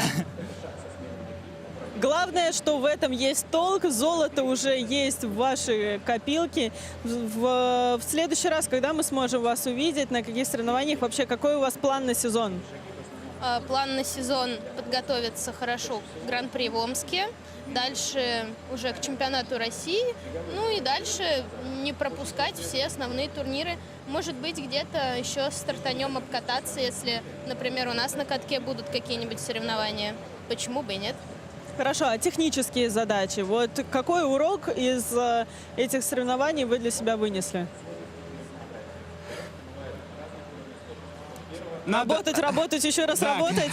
Продолжать работать в том же духе, что и последнюю неделю. К сожалению или к счастью, у нас не меняется наша задача. Плюс после мемориала Панина Мария с Алексеем капитально взялись за нас. Мы получили такой небольшой хороший втык. И работа у нас пошла совершенно в другом ключе, и мы постараемся эту работу продолжить. Она уже дала свой небольшой, но результат. И вот мы очень надеемся, что, продолжая в том же духе, очень надеюсь, что будет без травм, без всяких происшествий, и мы продолжим работу, чтобы рассчитывать еще на более высокие места уже на чемпионате страны. Еще на более высокие? Еще на более высокие. Ну, хотя бы на такие же высокие. Неплохо вы замахнулись на чемпионате страны на такие же места. Ну что ж, тогда большой привет передаем в Санкт-Петербург. Готовьтесь, тут у вас, ребят, соперники очень-очень заряженные, да, на борьбу на чемпионате России. Ну что ж, а мы остаемся здесь пока еще в Магнитогорске, потому что совсем скоро на лед выйдут танцевальные дуэты, покажут свои произвольные танцы, и мы тоже с большим удовольствием за этим понаблюдаем.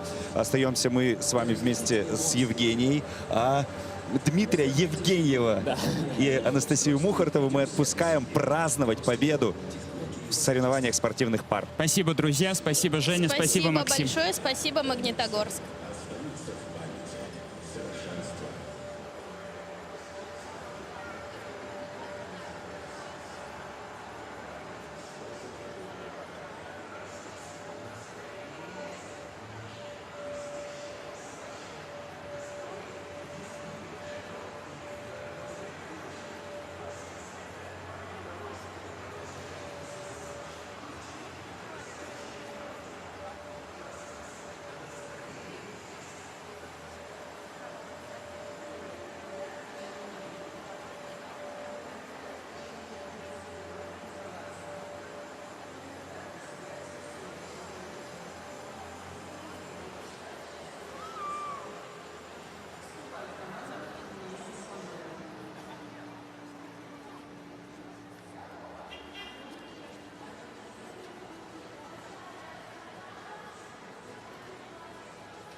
на Гран-при России в Магнитогорске дошла очередь до танцев в произвольной программе. Дело в том, что в ритм-танце события развивались совершенно сумасшедшим образом. Неожиданные падения и срывы расставили лидеров в следующей позиции. На третьем месте Елизавета Шичина и Павел Дрозд, чье катание взорвало стадион в завершении дня. Но это была только половина заряда. И вторую мы, конечно же, ждем сегодня. Их соперники неожиданно сорвали поддержку, и это была настоящая драма, разыгравшаяся на наших глазах. Поэтому на втором месте после ритм-танца находятся Василиса Кагановская и Максим Некрасов. Ну а лидеры на вершине Софья Леонтьева и Даниил Горелкин из школы Свинина и Жук. Это было потрясающее выступление, которое, учитывая общую обстановку нервную в танцах, конечно же, заслуживает восхищения и аплодисментов.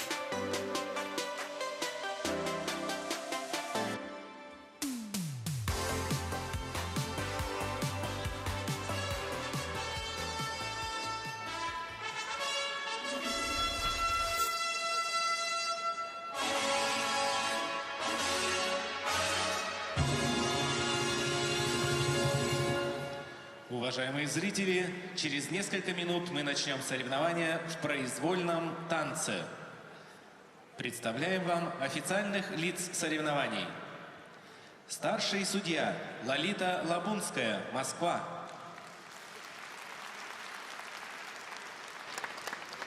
Судейская бригада. Судья номер 1 Марина Сучкова, Москва. Судья номер 2 Никита Логачев, Ленинградская область.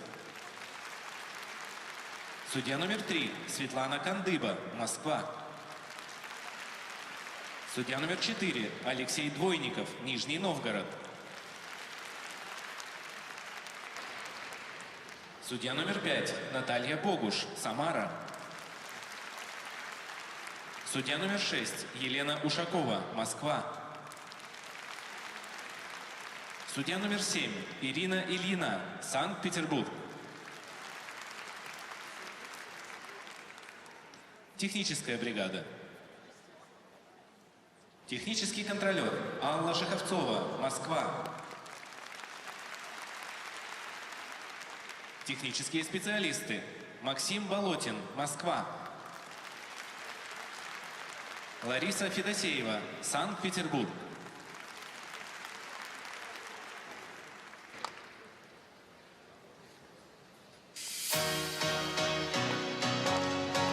Встречаем на льду участников первой группы.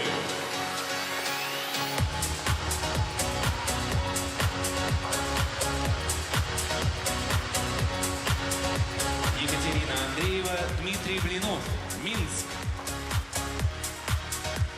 Алиса Крайнюкова, Семен Нетцев, Ростовская область. Алиса Абдулина, Егор Петров, Санкт-Петербург. Ольга Федорова, Павел Драко, Московская область. Анна Коломенская, Артем Фролов, Москва. Разрешена разминка.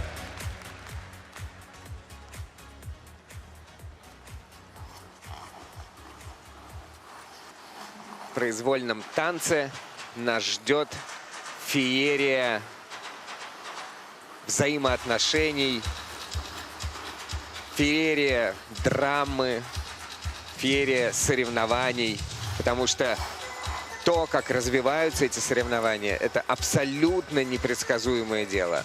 Мы ехали на этот турнир и ждали, что здесь будет, конечно же, горячо, но все-таки как-то даже не то, что предсказуемо, а как-то объяснимо, но то, что мы увидели в ритм-танце, это, пожалуй, выходит за рамки нашего представления о том, как бывает. Но теперь они расширились, эти рамки, и теперь мы понимаем, что бывает и так.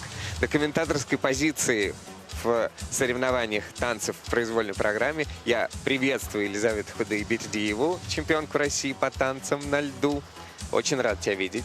Взаимно. Здравствуйте, Василий. Добрый вечер, дорогие зрители. Да, действительно, спутали вообще все карты вчера. Ты ушла вообще в шоке вчера с комментаторской позиции. По-моему, даже не попрощалась. Ну нет, ну уж не надо. Я, конечно же, попрощалась, но вчера было жарко. Сегодня, я думаю, вообще будет еще большая кульминация, и неожиданных поворотов будет много. За это мы и любим танцы на льду. Представляют спортсменов вашему вниманию. Евгения Крынюкова тренирует пару Алиса Крынюкова и Семен Нетцев.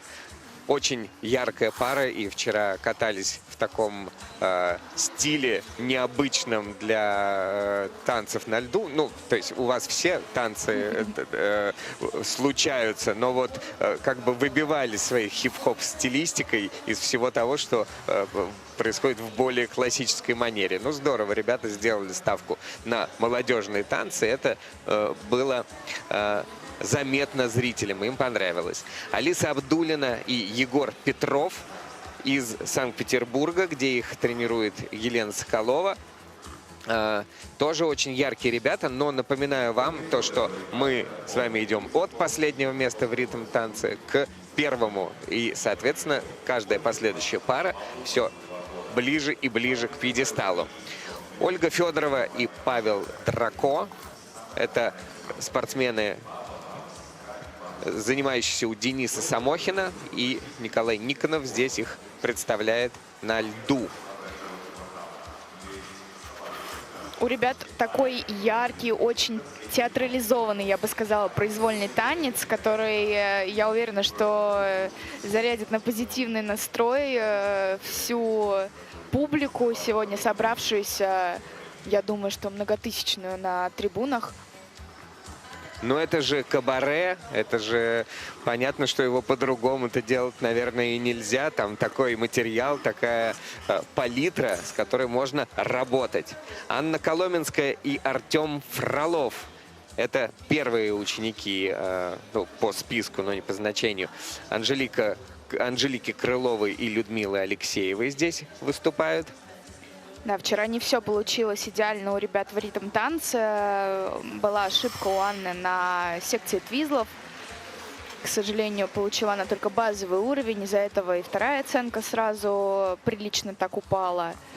Но я очень верю и надеюсь на ребят. Верю в их успех, желаю им удачи, потому что это очень интересный произвольный танец. Такой необычный, самобытный. Новое прочтение Кармен, и очень идет эта программа этим харизматичным ребятам. Добрый вечер всем. В отличном настроении. А как иначе? Публика и мы, А как конечно иначе? же, с Елизаветой. И публика очень доброжелательная, все время приветствуют, всем аплодируют. Здорово. И от вида к виду соревнований не пустеет ни один сектор. Постоянно вот сменяется, кто-то приходит, кто-то уходит. Разве что вот еще еды не приносят, хотя меня уже один раз пожалели вот здесь близлежащие. Говорю, как так, мы вот на один вид пришли, а вы что, здесь целый день сидите? А мы-то с удовольствием, потому что мы тоже наслаждаемся, и мы все в работе, и дел очень-очень много. Напоминаю вам, что соревнования в произвольном танце и в танцах вообще включают в себя еще и выступление белорусской пары. Это Екатерина Андреева и Дмитрий Блинов, которые выступают первыми в каждый из дней.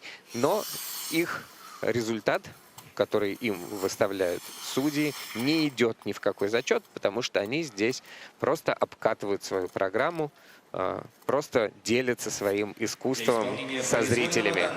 На лед приглашаются Екатерина Андреева, Дмитрий Блинов, Минск. Тоже у ребят будет сегодня тема яркого страстного танго.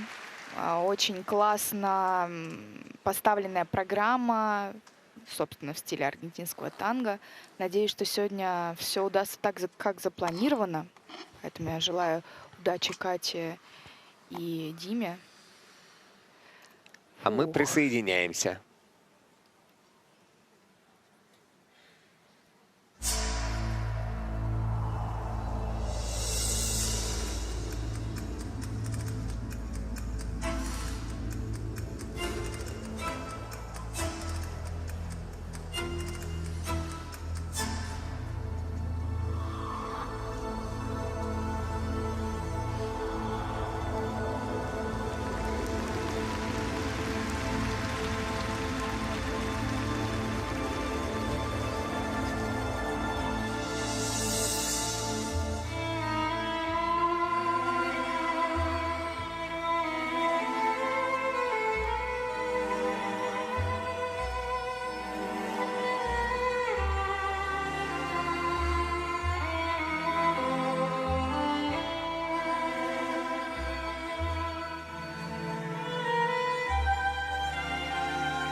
Хороший старт.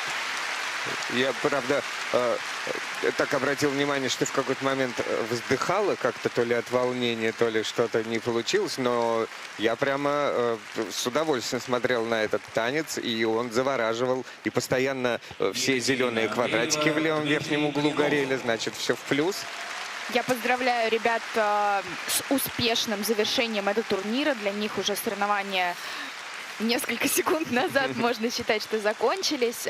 Вздыхала я, конечно же, от волнения, потому что мне удалось пообщаться сегодня после утренней тренировки и с Катей, и с Димой. И они поделились, что они очень переживали, потому что такая серьезная организация турнира и огромное количество зрителей, и большая ответственность на ребят ложится. Они переживали, конечно же, и мне очень хотелось, чтобы сегодня все получилось так, как они хотят этого сами, как они умеют кататься. Ну и мне очень понравилась эта постановка. Я очень люблю именно эту версию танго Аморе. Вот стартовая комбо-поддержка была исполнена ребятами. Также элемент, который только в произвольной программе, дорожка на одной ноге, исполняется параллельно. В ней абсолютно ни в коем случае нельзя, чтобы партнеры касались друг друга. Должно быть исполнено без касания.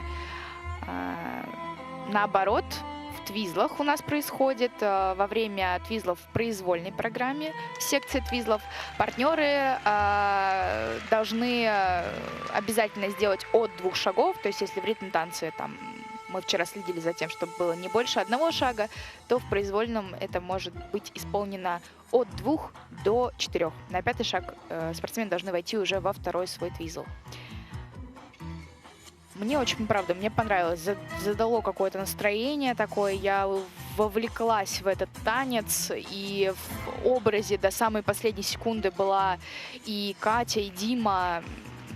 Мне кажется, что сегодня вот мне намного больше понравилось настроение, ежели чем в ритм-танце. Это прекрасно. И, насколько я понимаю, белорусские спортсмены тоже тренируются у Дениса Самохина и Николая Никонова, поэтому рядом с ними и находится их тренер-хореограф после их прекрасного выступления. Денис Эдуардович, выздоравливайте. А Денис Эдуардович, оказывается, заболел. Приболел, да. Денис Эдуардович, выздоравливайте обязательно. Вы нам уже скоро нужны в Красноярске, не болеть. За исполнение произвольного танца Екатерина Андреева, Дмитрий Блинов набирают 104,46 балла. 104 балла они получают. Спасибо большое, ребята, и удачи.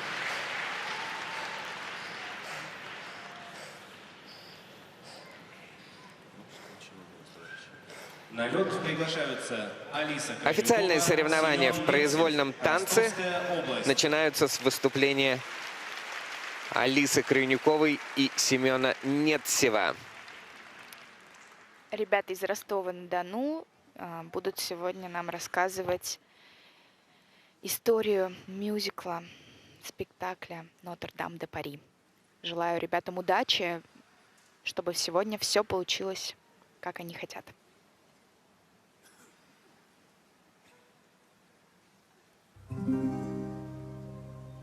C'est une histoire qui a pour lieu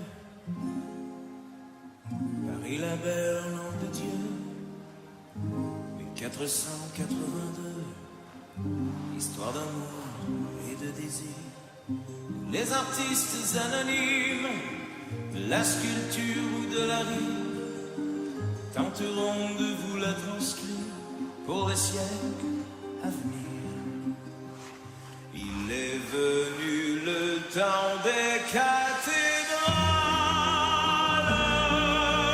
le monde est entré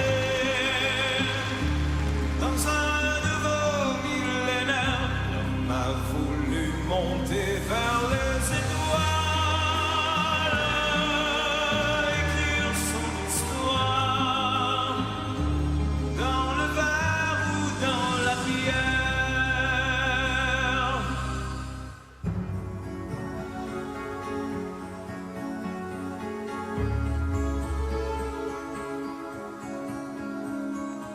Cet océan de passion qui déferle dans mes veines, qui cause ma déraison, ma déroute, ma défaite. Doucement j'y plongerai, sans qu'une main me retienne. Lentement je m'y noierai, sans que remords ne revienne. Tu vas me détruire, tu vas me détruire, et je vais te maudire jusqu'à la fin de ma vie. Tu vas me détruire, tu vas me détruire. J'aurais pu le plaisir dès le premier jour, dès la première nuit. Tu vas me détruire, tu vas me détruire, tu vas me détruire.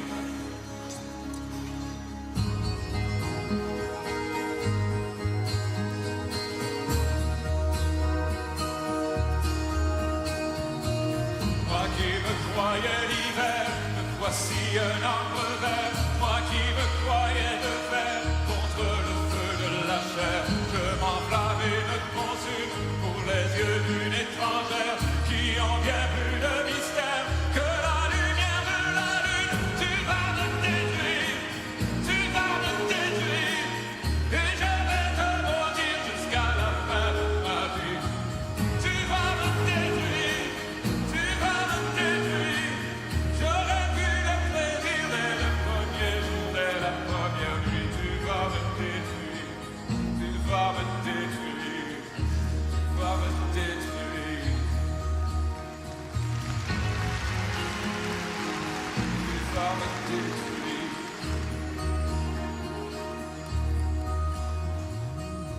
Tu vas me détruire, tu vas me détruire, tu vas me détruire. En haut de la rue Saint-Denis, il existe un endroit béni dont on voit briller les bougies dès que vient la tombée du jour. Là-bas au milieu de la plaine, il suffit qu'un jour on y vienne pour que toujours on y revienne au cabaret du Val d'Amour. Au Val d'Amour, les femmes d'amour vous font l'amour pour quelques sous. Pas besoin d'or ou de bijoux, pas de discours ni de mots doux, que quelques sous pour faire l'amour aux femmes d'amour du Val d'Amour. Au cabaret du Val d'Amour, au cabaret du Val d'Amour. Алиса Крайнюкова и Семен Нетцев. Удивительной экспрессии и стойкости. Хотелось бы отметить партнер Семен. В его руках Алиса буквально летает над льдом в оригинальной постановке этого коллектива. Тренер и одновременно мама партнерши Евгения Сергеевна довольна тем, как проходит катание. Так обнимаются радостно спортсмены.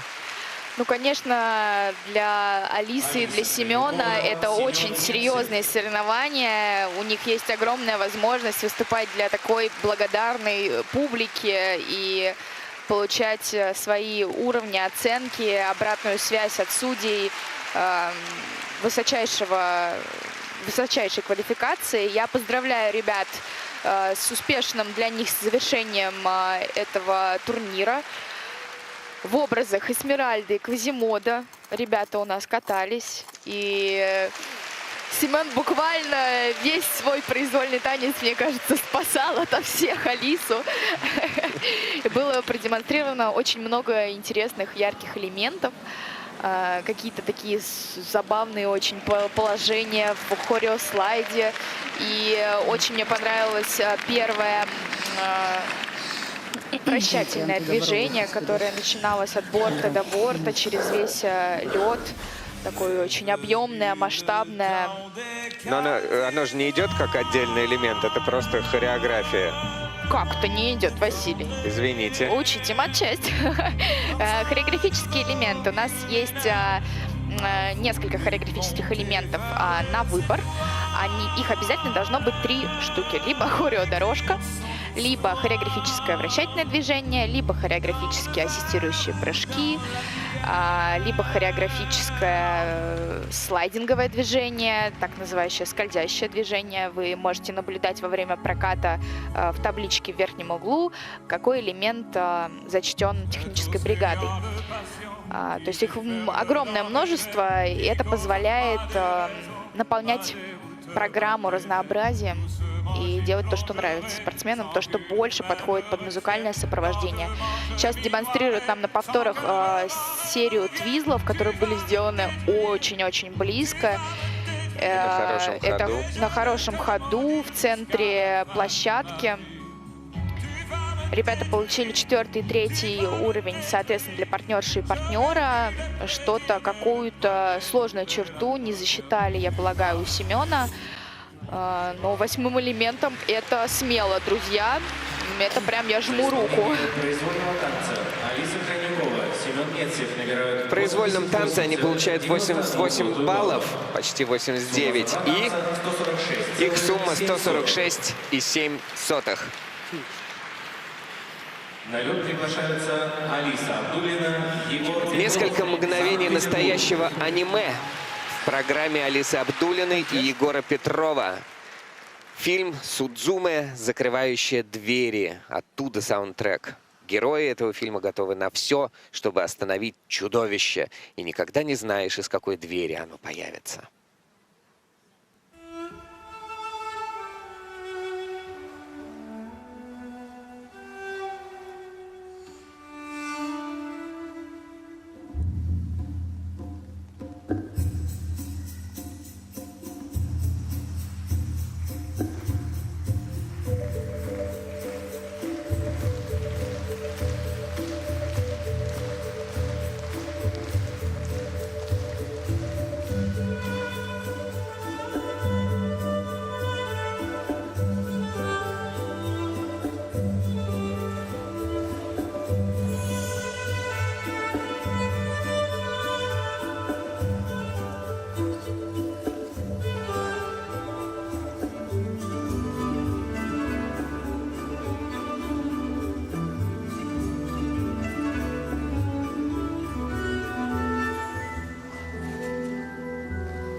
очень интересная по своей стилистике и наполнению программа. Так вот, далеко не часто встретишь, чтобы кто-то на японскую тему делал танец именно. Да, я абсолютно согласна с вами, Василий. Я в своей жизни буквально по пальцам одной руки, наверное, видела постановки в такой стилистике в танцах на льду. И у ребят получилось, мне кажется, очень здорово. Сложность этой программы заключается, я думаю, что в первой половине, в том смысле, что музыка очень такая мелодичная, раскатистая и, если можно так выразиться, тихая. И, соответственно, каждый зубчик и каждый перенос веса на конек вперед, вот этот шум, который демонстрирует непрофессионализм, скажем так, его слышно гораздо сильнее, чем при каких-то, да, ярких более мелодиях, более громких. Так вот, и у ребят почему обычно включают громко музыку, чтобы не было слышно конька. Все ясно. Да, но ребята, особенно вот был исполнен очень классно вот этот вот элемент, дорожка на одной ноге, как раз-таки тихо, на ребрах, пока, может быть, ребята не получают самые высокие уровни, только второй уровень для партнера и для партнерши, но это уже классное качество, что спортсмены работают над качеством катания. Ну, еще плюс ко всему, эта музыка не такая ритмичная и качающая, как обычно берут в танцах, она все-таки более мелодичная, и здесь ритм идет намеком, я бы даже сказал. Ну, тут я поспорю с вами, Василий, Да, потому давай. что в последние годы есть такая тенденция, спортсмены катаются часто под так называемую лирику, грустную какую-то, так более спокойную музыку, и какие-то такие... То есть это уже не считается показателем класса и мастерства, разве? Я как раз об этом, конечно, что раз берут считается. такую программу и ее представления тянут на себе, и публика реагирует, значит, они мастера. Я к этому вел.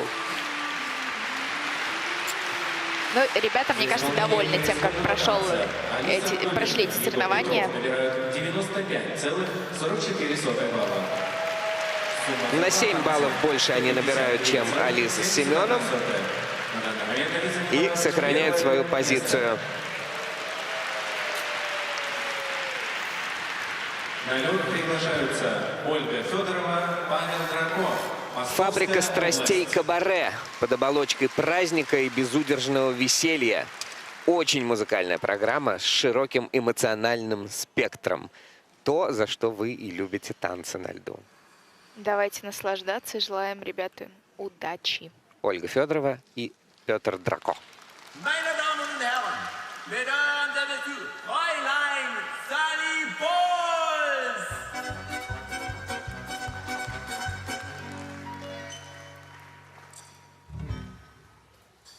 You have to understand the way I am, mein Herr.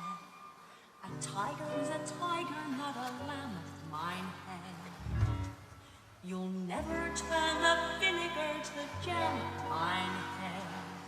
So I do what I do. When I'm through, then I'm through. Toodaloo.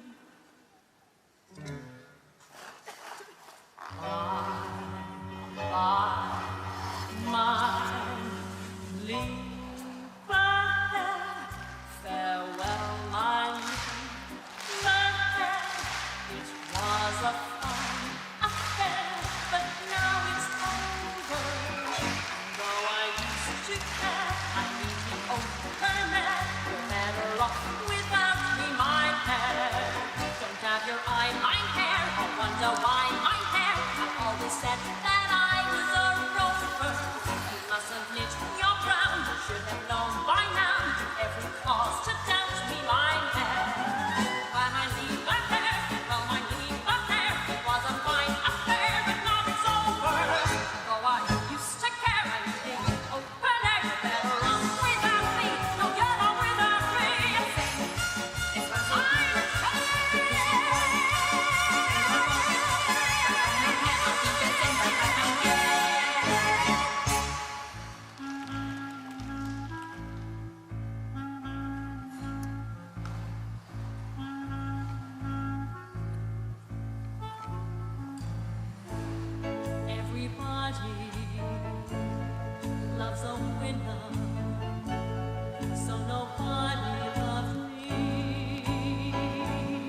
money, money, money, money, money, money, money, money, money, money. If you happen to be rich and you feel you have nice sense of friend, you can pay for a gay escapade. If you happen to be rich and alone and you need a companion, you can sing ting-a-ling, buzzer me. If you happen to be rich and you find you are left by a lover, so you're more than he won't like a lot, you can take it on the chin, pull a cab and begin to recover on your 14 car right block. When you haven't any cold, when you freeze in the winter, when you curse in the wind and you fake, when you haven't any shoes on your feet and you clothes and you pay and you look 30 pounds underweight, when you go to get a word of advice from the fat little bastard, he will tell you to love them alone. Every one of them to rap, at the window. Out the window. Who's there? Hunger. See a lot lies out the door.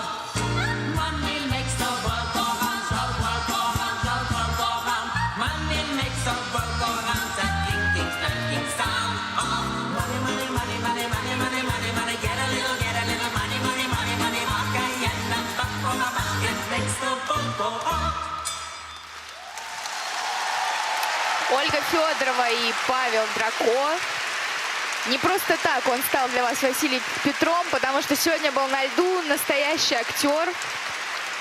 Мне кажется, что это максимальное попадание с постановкой для спортсменов. Это по-настоящему их программа.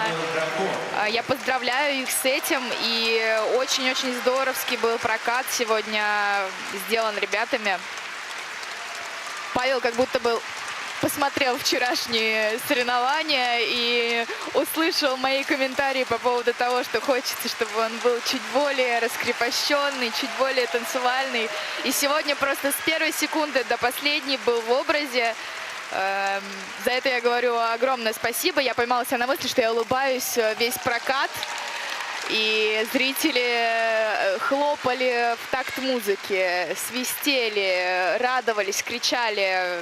В общем, ребята, мы благодарим вас за созданное настроение. Причем не просто хлопали в такт, а это была музыка в разгон на дорожке шагов, когда они все медленнее и медленнее заводили публику. Это было мастерски. Да, Паша сегодня в огне, просто в огне. Ну и Ольга, надо признаться, что прекрасно следовала своему образу. Стартовый элемент, дорожка шагов на одной ноге, была в полной тишине в зале. И очень-очень здорово была исполнена. Соответственно, для партнерши, для партнера 3-й уровень. Очень высокая техническая оценка. Это у нас сейчас на повторах секция твизлов, которые тоже были сделаны на близком расстоянии, параллельно, синхронно. 4-й уровень для Ольги и 3-й уровень для Павла. Опять же, какую-то сложную черту все-таки техбригада не разглядела. Ой, мне очень понравилось. Да, все как и было обещано, что вот множество образов внутри одной программы, множество различных решений по настроению и по взаимодействию между партнерами. Это было здорово. Да, конечно, для начала сезона результат очень хороший, но ребятам, естественно, есть куда развиваться, раскатывать эту программу, набирать больше хода, еще больше добавлять эмоциональности во второй половине программы. Кабаре — благодатная почва для такого творчества. Там как раз можно собрать очень яркое попурри в самых разных образах. И это правда. Надо уметь выбирать. Но ребята кайфуют. Мне кажется, они и... Ну, мы видели утром на тренировке этот танец, они и там были вот в таком же настроении, они как-то, знаешь, там замкнуто пришли на тренировку. Нет, танцоры — это отдельная каста. Хочу отметить еще погружение в образ у Ольги. Прекрасный макияж, прическа, все как должно быть. 100%. Где-то, наверное, была передержанная поддержка все-таки. Да, передержанная поддержка по дуге, предпоследний элемент. За это ребята получили балл штрафа. Но произвольно они проигрывают, а так остаются впереди Абдулина и Петрова, обгоняя их на 0,2. У Анны Коломенской и Артема Фролова оригинальная вариация на тему «Кармен». Все начинается чрезвычайно классически, но затем танец переходит в альтернативное творчество. Музыка Бизе и Райана Оттера. Смотрим.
Как эффектно, как ярко, как необычно. Анна Коломенская, Артем Фролов. И поздравляют друг друга с этим прокатом Анжелика Крылова, Людмила Алексеева. Потому что Вчерашний день просто всех вымотал буквально, и было непонятно, как его вообще переживать, и нужно было выдохнуть, и сегодня с чистой головой, а не только с новыми силами, катать эти программы. Если бы вы видели, как и Елизавета переживала за эту программу. Потому что я знаю, что Анечка будет потом смотреть и слушать мои комментарии. Дорогие друзья, вот это была сегодня та Анна Коломенская, которую мы знаем, которую знаю я. И сегодня она каталась так, как она умеет, в полную силу, с настроением, с уверенностью. Сегодня было полное погружение в образ. Аня, дорогая, вот так нужно катать всегда. И ритм танец, и произвольный, то настроение, в которое вошли ребята, и то погружение вот в эти образы, пусть даже сейчас горят у нас много элементов на пересмотр, оставляют, к сожалению, вращательную поддержку в комбо поддержке, вторую часть элемента, вращательную поддержку, оставляют только второго уровня. Нужно будет потом пересматривать и разобраться, что не выполнили спортсмены. Но все остальное сегодня было очень-очень здорово. Да, немного не хватило скорости наката в последней части программы, но с самой первой секунды за этим хотелось наблюдать, хотелось смотреть внимательно, ни на что не отвлекаться. Серия твизлов была сегодня исполнена, слава богу, успешно, потому что была концентрация. Вот я уверена, что сегодня Аня и Артем были настроены совершенно по-другому, ежели вчера, и поэтому сегодня все получилось. Много придумали каких-то своих фишечек хореографических. Вот одна из них, зал всегда вздрагивает. Я уже 3 месяца знаю эту программу. Каждый раз я смотрю на этот хореографический элемент в дорожке шагов, который идет не на уровень, а который является хореографическим элементом, на вот эту находку. И все время ахую, потому что ребята делают очень здорово. А самое главное, что это очень в тему этих взаимоотношений всем хорошо известных. Аня, дорогая, ну не плачь, ну чего ты, все хорошо, уже же все закончилось. Еще главное дело, когда закончилась программа, она еще и партнера хвалила и успокаивала. А, по-моему, нужно успокаивать и хвалить ее. Ну, понятно, что спортсмены выкладываются на каждом своем прокате максимально, и нервы, и стресс, и эмоции, все на пределе. И у них у обоих глаза на мокром месте. Молодцы. Конечно, они понимают, что как они умеют кататься, как они умеют делать элементы. И, естественно, ребятам обидно за вчерашний день. Мира, Варя, всем привет. Алла Викторовна, привет. И Влада, с днем рождения. Влада, с днем рождения. 103 балла – это на 11 баллов больше, чем у ближайших преследователей в произвольной программе. И с результатом 164-37 заканчивается соревнование в первой группе участников. Анна Коломенская, Артем Фролов впереди. С чем мы их и поздравляем.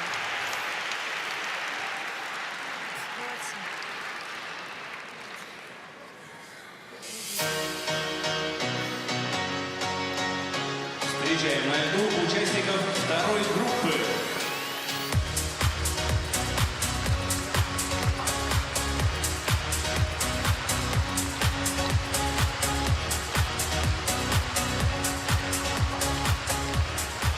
Елизавета Пасечник, Дарио Черезана, Москва.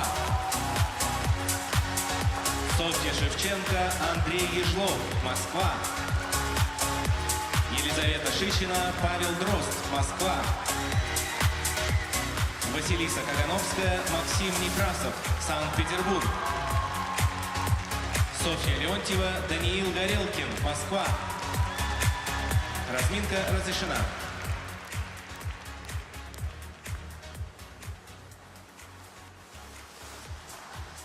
Вторая группа участников на льду. Сильнейшие в непредсказуемом совершенно порядке, как они распределились после ритм танца, в связи с чем сегодня мы обязательно остановимся на некоторых подробностях того, что происходило вчера, потому что, ну, как-то все настолько стремительно и быстро произошло, что как будто бы повисло в воздухе, а хочется немножечко разобрать. И на льду представляют еще одних учеников: Анжелики Крыловой и Людмилы Алексеевой, Елизавету Пасечник и Дарио Чередзано. Да, начнется кульминация сегодняшнего вечера, турнира танцевальных дуэтов. Несколько на неожиданных позициях действительно оказались пары после ритм-танца. Вчерашние прокаты спутали вообще все карты, окончательно запутали болельщиков и зрителей в понимании оценивания дуэтов. Поэтому перед началом произвольного танца давайте постараемся разобраться и вспомнить основные моменты вчерашнего дня соревнований. Дело в том, что по правилам оценивания компонентов программы при выставлении второй оценки линейная судейская бригада обязана учитывать серьезные ошибки, такие как падение, прерывание программы, долгие разъединения. Все это влияет на общее впечатление программы. И именно с этим столкнулись в ритм-танце Елизавета Пасечник и Дарио Чередзано. Мы видели сейчас повторы параллельной дорожки, где ребята, к сожалению, ошиблись и упали. И поэтому, естественно, не смогли набрать и более высокие компоненты программы, и потеряли много по технике. Также был у нас второй балл штрафа за перекат программы. Такой творческий риск ребята выбрали. 3 минуты ровно катаются, но я надеюсь, что к следующим соревнованиям все исправят. Софья Шевченко и Андрей Ежлов у нас сейчас на экранах. Тренируются ребята в штабе Елены Масленниковой и Ильи Авербуха. Сегодня они катаются под очень чувственную постановку, драму Анны Карениной. Мы уже видели эту программу на контрольных прокатах и будем смотреть, как ребята спрогрессировали за это время. Елизавета Шичина и Павел Дрозд, ученики Ксении Румянцевой, вчера буквально плясала возле бортика Ксения Геннадьевна после того, как ребята завершили свое катание, потому что это было действительно классно. И после всех тех сумасшедших падений, которые произошли, ну, срывов и падений, которые произошли до них, конечно же, увидеть чистое катание было радостно. Ну и тренеру радостно вдвойне. Сегодня они катаются под саундтрек из фильма «Матильда». Василиса Кагановская и Максим Некрасов. Ребята, которые очень здорово себя зарекомендовали уже на протяжении всего прошлого сезона, семимильными шагами развивались. Вчера тоже не все гладко прошло у Василисы и у Максима. Был серьезный срыв вращательной поддержки. К сожалению, только базовый уровень ребята смогли получить. И это, естественно, отразилось на оценках. Мы сейчас видим повтор. Вот в этот момент Макс не смог продолжить вращение в поддержке. Но так как ребята достаточно быстро сориентировались, как только вышли из критического положения, когда партнерша находилась буквально кверх ногами в неконтролируемом состоянии, сразу продолжили свою программу, не пропустили долгое количество музыкальных тактов. А как-то удалось обсудить тоже с ребятами? Я слышал, в Kiss and Cry они обсуждали, что, скорее всего, вслед попали, и поэтому что-то пошло не так. Мне кажется, уже нет смысла разбираться, что может, случилось. Вы болтали просто об этом, интересно. Я думаю, что спортсменам не надо им разбирать, не надо думать об этом. Взял партнер, его все успокаивали, но это было видно, что вот он был этим угнетен. Потом, может быть, решили, не знаю, что он тут ни при чем. Ну а лидеры после ритм-танца — это Софья Леонтьева и Даниил Горелкин, их тренеры Александр Васильевич Свинин, Ирина Владимировна Жук. Также в их группе работает Анастасия Шпилевая. Их программа была на очень хорошем уровне исполнена под Рики Мартина и заслуженно, учитывая тот раздрай, который происходил вокруг, они оказались на лидирующей позиции. Но для того, чтобы сегодня эту лидирующую позицию удержать, нужно, конечно же, сражаться выцарапывать эту победу и показывать программу на пределе своих возможностей в танце, причем не только физических, но и эмоциональных. В танцах, по-моему, по-другому не бывает у вас. Сегодня будет очень горячо, дорогие друзья. Давайте наблюдать за этим с огромным удовольствием. В произвольной Елизаветы Пасечник и Дарио Челезано звучит музыка из оперы о том, как монах спасал душу куртизанки по имени Таис. В итоге она умирает в монастыре, а монах сокрушается, познав земную страсть. Вот сюжет. Все начинается с невинной медитации, а в завершении этой программы симфонический катарсис. Надо хорошо прийти. Я желаю ребятам концентрации и чистого проката. Сделать то, что они умеют, и так, как они умеют.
J'ai parlé, je t'ai menti.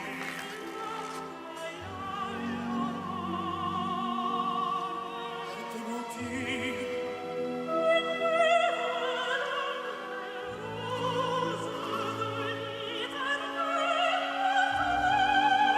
Au ciel, rien n'existe. La fille pêche l'amour des hommes.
какой нервный прокат.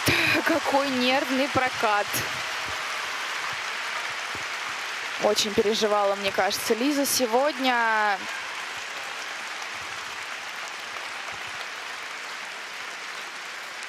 Ребята понимают, что прокатали не на самом наилучшим образом, как они могут это сделать. Много элементов горит на пересмотре сейчас, на ревью.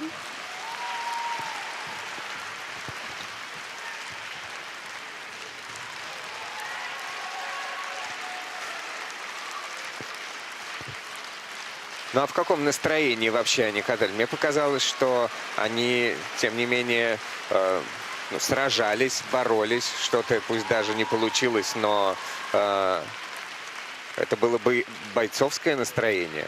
Дать сегодня бой. Или считаешь, что ребята расстроились по этапам, по результату этого проката? Мы, конечно, не можем. Переволновались. Мы не можем залезть в голову к ребятам, но была небольшая ошибка, которая, к счастью, не повлияет на уровни элементов. Перед дорожкой на одной ноге Лиза потеряла немного баланс, из-за этого был немного смазанный вход как раз в этот элемент. Сейчас мы смотрим, вот как раз нам его показывают, уже середину этого элемента. Возможно, именно это повлияло на то, что не получилось... Уровень?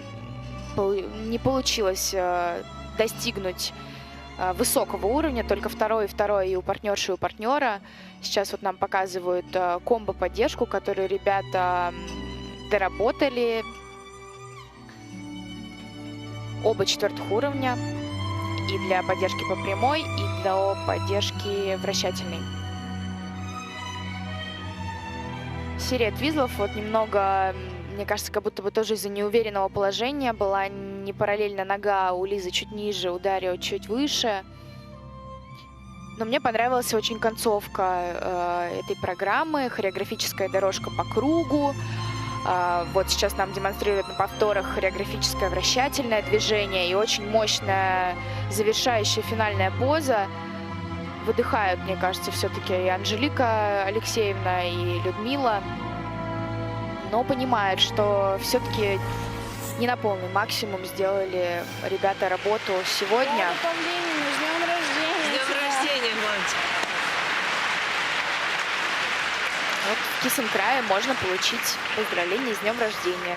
Мы тоже присоединяемся и поздравляем. Сейчас Алла Викторовна, привет. Алла Викторовна, вам привет. Мы вас любим, Алла. И приветы передают тоже. А мы их слышим. Повысили после пересмотра поддержку на месте до 4-го уровня. Горел изначально 3-й. Сынок, привет. Думаю, что на предмет 3 секунд в сложном положении у девочки в шпагате пересматривали судьи, техническая бригада. Ну, видишь, а ты волновалась. Значит, пересмотрели Конечно, в я пользу волнуюсь. спортсменов. Это же прекрасно. Это радует, конечно. Но просто так ничего нарисовать не могут. Значит, втроем бригада пересмотрела и действительно нашла в замедленном повторе 3 секунды. С чем я и поздравляю, ребят. Они набирают на 7 с лишним баллов больше, чем их конкуренты Анна Коломенская, Артем Фролов в произвольной программе. И на 10 баллов опережают их по сумме 2 танцев. На лед приглашаются Софья Шевченко, Андрей Ежлов. Софья Шевченко и Андрей Ежлов представят программу на музыку из фильма «Анна Каренина». Композитор Дарио Марьянелли. Действительно красивый саундтрек. А ведь когда-то Софья, будучи чемпионкой мира среди юниоров, хотела завершать свою карьеру, но, поработав тренером на льду с Ильей Авербухом, поняла, что ее жизнь здесь, и впереди еще много интересного.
аж дух захватывает на протяжении всей программы, в которой не только взаимоотношения, не только любовь, не только страсть, не только драма, но еще и такие элементы, которые у меня все время дежавю, как это было, не дежавю, а идиосинкразия, когда все время казалось, что вот они сейчас на Тодос зайдут, а вот сейчас у них будет парная поддержка, а уж я не говорю о вращении. Это очень интересная программа, какая-то почти, я понимаю, по правилам все четко, но почти на стыке каких-то парных даже элементов. Очень опасно. Очень, ну, просто акробатика бесконечная. Зрители в восторге. Да, это правда. У ребят очень много интересных находок. Разные мнения существуют по поводу того, должны ли преобладать акробатические какие-то элементы в танцах на льду, или это все-таки должно быть больше про катание. Ребята стараются балансировать очень в этих ипостасях, и в целом у них получается здорово. Например, ребята вот не отказались от вот этой поддержки, которая была исполнена вторым элементом. Намеренно шли на риск, потому что делают все-таки ребята паузу после входа. Вот как раз сейчас у вас на повторах, вот ребята делают вход.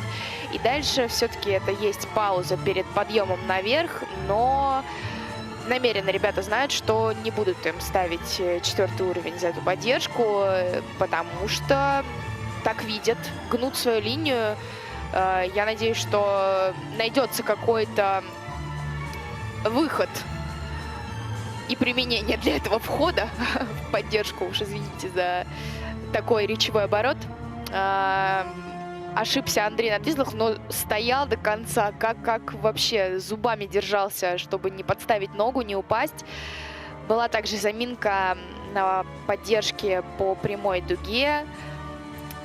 Но, наверное, ключевое, над чем ребятам стоит поработать, и это будет нарабатываться в течение всего сезона, скорость, мощь, раскат, легкость, легкое исполнение всех элементов.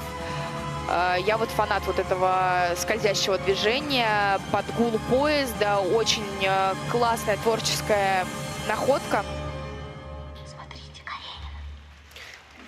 Ну и они тоже используют вот эту неожиданность, неожиданную хореографию, когда кажется, что как будто бы партнерша упала, и опять весь стадион вздыхает, а на самом деле это вот благодаря правилам теперь можно вот такие устраивать сюрпризы, которые остаются в рамках закона, что называется. Я считаю, что это здорово, это разнообразие для постановок, для наших танцев.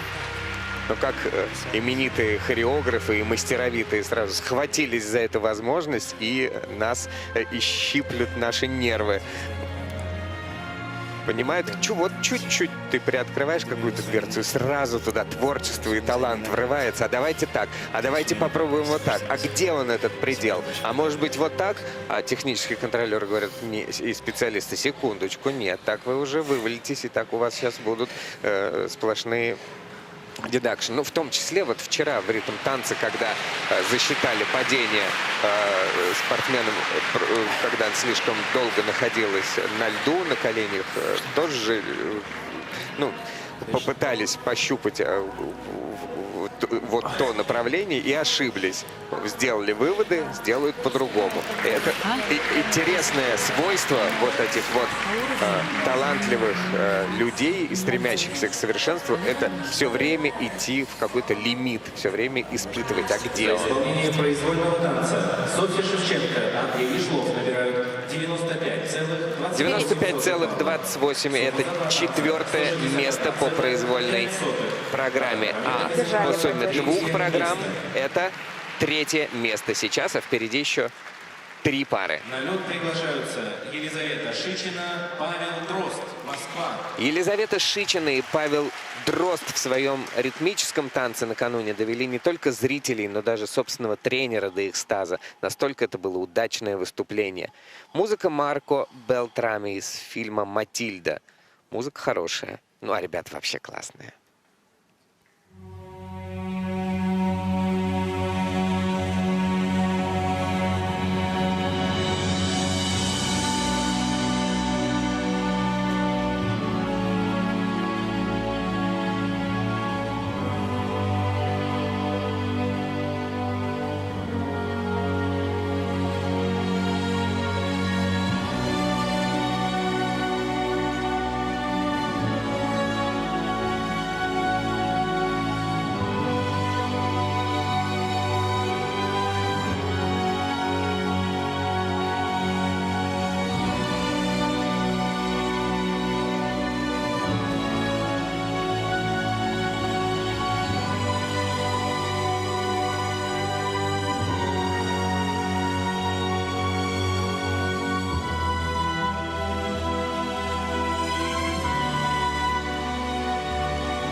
очень эмоционально откатали Елизавета и Павел свой произвольный танец на полную катушку просто. Особенно завершающая хореографическая дорожка максимально передавала весь образ.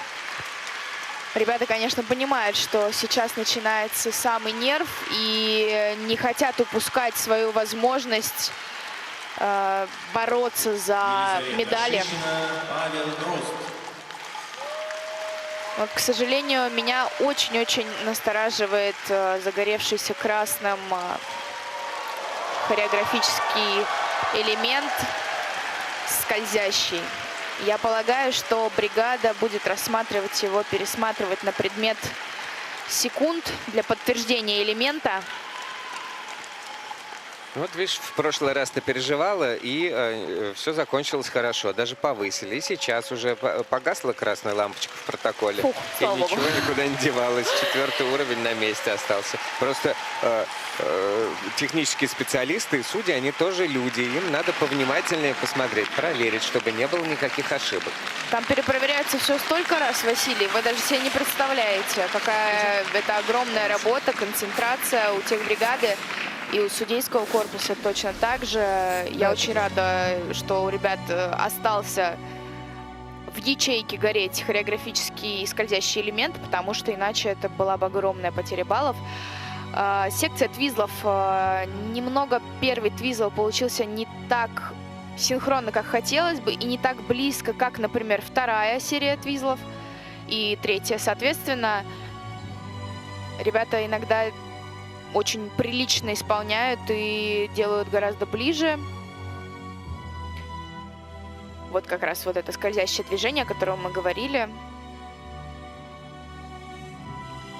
Как вам образы, Василий? Хореограф очень хорошо передает те образы, которые были воплощены в фильме. Прям некоторые вещи даже считываются, которые были на экране. Это всегда ценно. Да, очень чувственные ребята. И Ксения Геннадьевна безумно переживает сейчас за свой дуэт. Сейчас-то, может, уже не переживает, но во время проката точно выплясывала каждая Чиктау и Моухок вместе с Елизаветой и Павлом. Да, после того, как сделали, чего уже переживать? Оценки поставят, никуда они не денутся, эти оценки.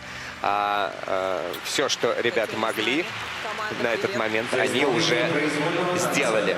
По произвольной программе Елизавета и Павел получают второе место, 108-79. Но по сумме двух программ они наверху с преимуществом целых 8 баллов. Это ритм и танец называется, друзья.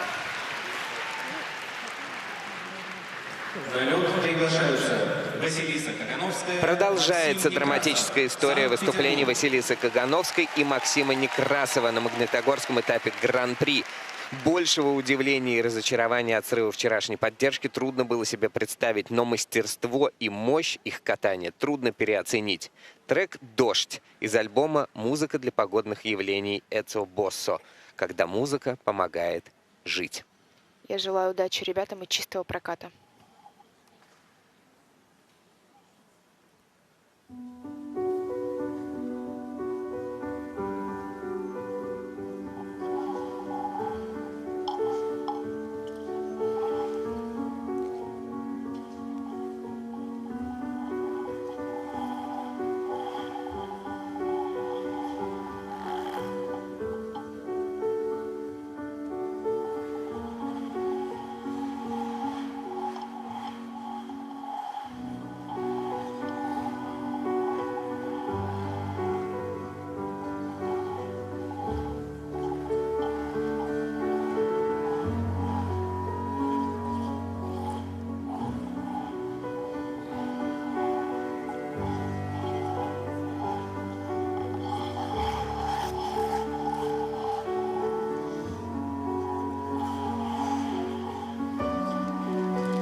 Восторг! Ну это просто вау. На одном дыхании пролетел произвольный танец Василисы и Максима. Это было здорово. Ну, когда здорово, я не могу говорить, что плохо, если было хорошо, друзья.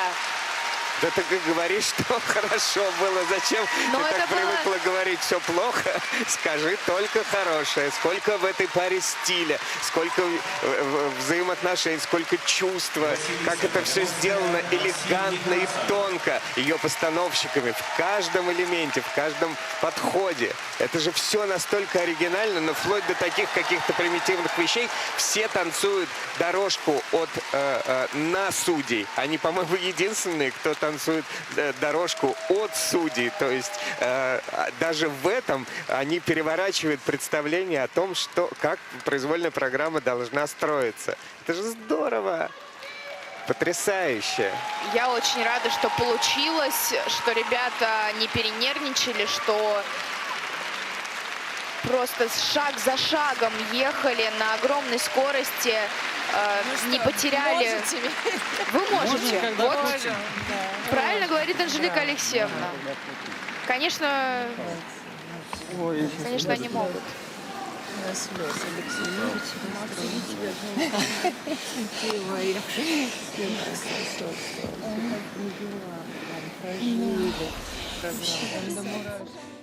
До мурашек, сказали. Они тоже, тренеры, сказали, что им тоже до мурашек. Стартовая дорожка на одной ноге очень была филигранно исполнена и оценилась судьями на третий уровень у обоих партнеров. Очень крутой прокат, ну просто крутой. Дорожка по серпантину в паре, который идет на уровень, была тоже прекрасная. А вот эта поддержка, я не понимаю, нельзя ставить ничего меньше, чем +5. Так это было музыкально, так легко, на огромной скорости. Прекрасно выполнена серия твизлов в конце программы. За это не идет никакая надбавка, как у одиночников. К сожалению, я считаю. Я понимаю, что с точки зрения композиции нельзя делать никакие бонусы, потому что иначе тогда все будут ставить элементы в конец, а не располагать по музыкальному какому-то принципу. Но как спортсменка я считаю, что твизлы 6-7 элементом — это дополнительная надбавка. Но я думаю, это в компонентах отмечается, как фигуристы могут исполнять свою программу. 123,66, и это первое место с огромным перевесом. Поздравляю ребят с завершением для них этого турнира. На лед приглашаются Софья Леонтьева. На льду лидеры этого турнира после ритмического танца Софья Леонтьева и Даниил Горелкин. У них в программе попурри из произведений Union Jack, исполнитель Лорд Кравен, вокалистки Екатерины Шелиховой и композитора Дэниела Пембертона. Очень интересная, самобытная постановка. Желаю ребятам удачи и будем наслаждаться их прокатом.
Ох, какой прокат, какой прокат. Я поздравляю Соню и Даню.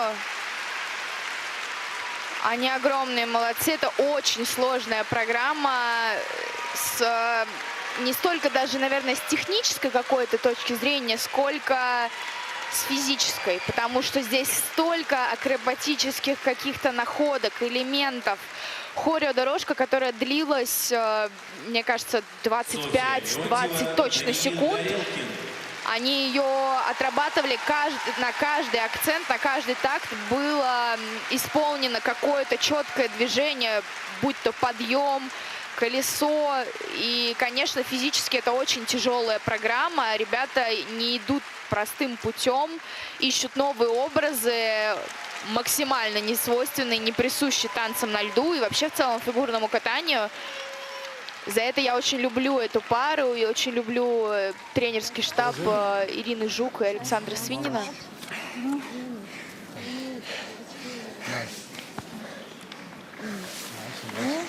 Почувствовали силы свои? У них там свои какие-то разговорчики, но это правда неистовый какой-то танец.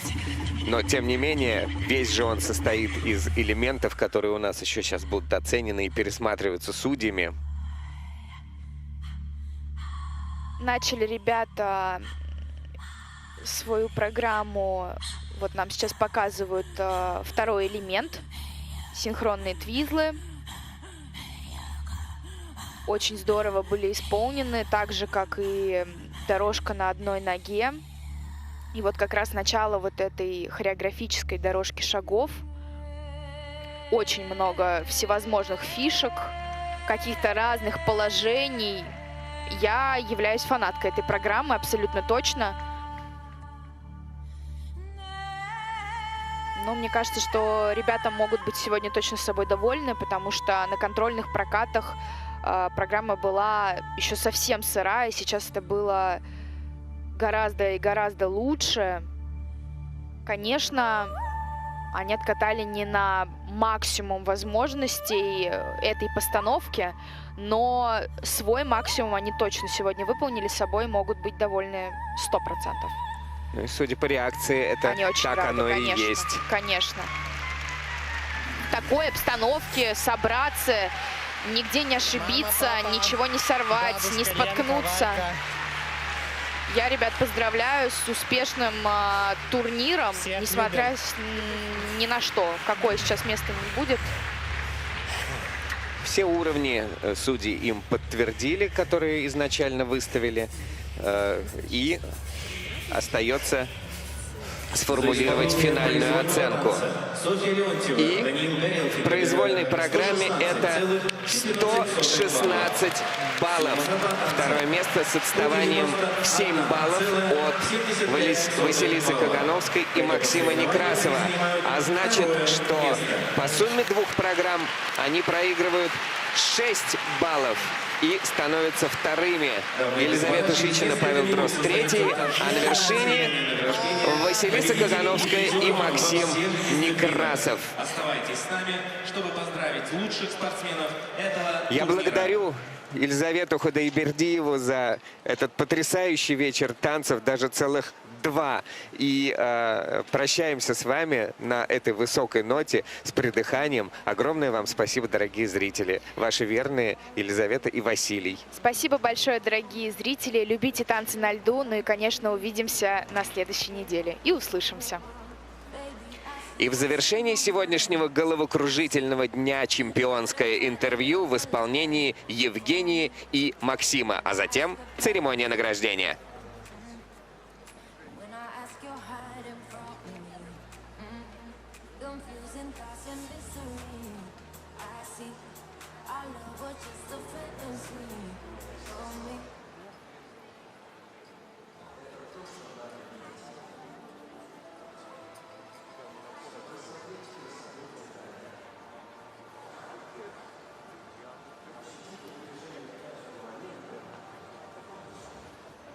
Завершен второй соревновательный день. Завершен первый этап Гран-при России по фигурному катанию в Магнитогорске. Мы ждем здесь, в нашей Кисенкрай прекрасном победителей в танцах на льду. Ими стали Василиса Кагановская и Максим Некрасов. Совсем скоро они к нам присоединятся. Ну а мы пока подведем итоги. Евгения, что самое запоминающееся в сегодняшнем дне для тебя было?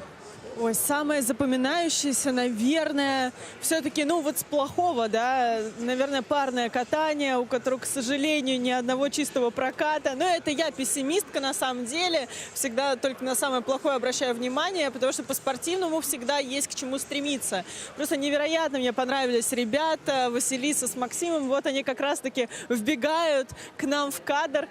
Друзья, поздравляем вас с победой, с той самой, которой, к сожалению, вчера не случилось, но зато сегодня у нас с Максимом есть возможность с вами поболтать на этом красивом белом диванчике. Ваши первые впечатления о вашей золотой медали на для вас первом этапе Гран-при России. Расскажите, как вообще готовились к сегодняшнему произвольному танцу после вчерашнего недоразумения в короткой? Спасибо большое за поздравления. Ну, настраивались, в принципе, как обычно. Сразу решили, что мы недоразумение это забываем. Оно остается в вчерашнем дне, и мы об этом даже не думаем. Сосредотачиваемся на нашей произвольной программе и с холодной головой, без каких-либо доп. Эмоций выходим и катаем так же, как на тренировках, только чуть более эмоциональнее.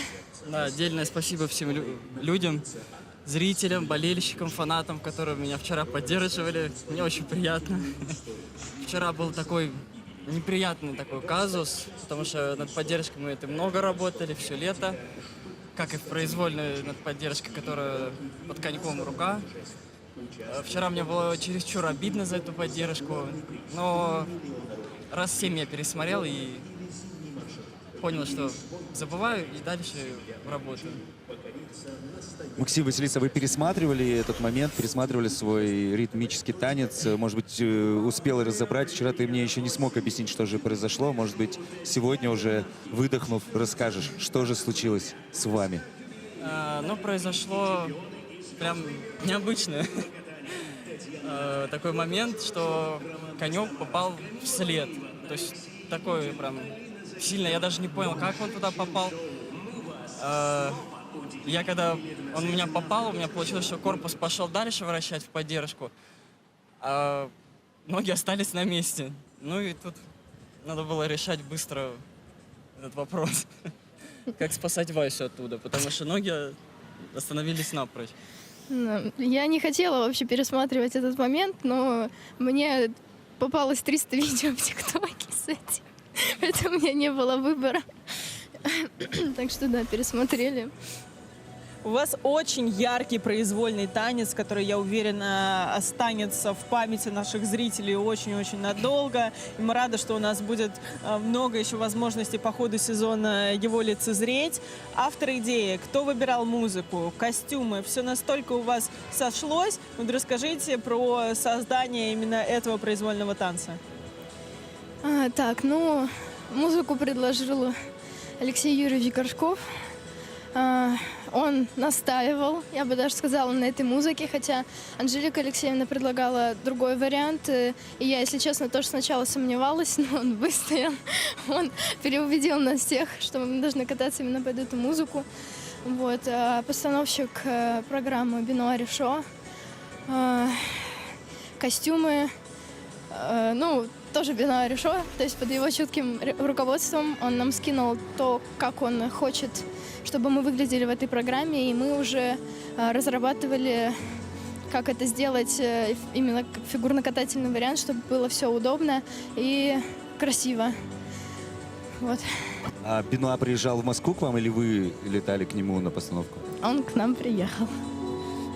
Не могу не спросить про международные турниры. Следите ли вы за парами, которые сейчас задают тренды в мире? Может быть, кто-то вам понравился, уже прошло 2 этапа Гран-при? Мы вчера в скейтинг-лаунже смотрели произвольный Мэдисон Чок с Эваном Бейсом, так что... И как вам? Ой, нам понравилось на самом деле. Очень необычные костюмы. И, в принципе, я не помню, чтобы они катали Испанию, для них новые образы. Очень интересная получилась программа, как короткая, так и произвольная. Так что будем также досматривать произвольную всех остальных пар на этом гран-при. Короткий, по-моему, уже почти всех посмотрели. Вообще очень следим за международной ареной, смотрим. Ну, одиночное катание не смотрим, только танцы на льду. Они нам больше нравятся. Вот, а так очень интересно. Да. Немного обидно, если честно, про одиночное катание.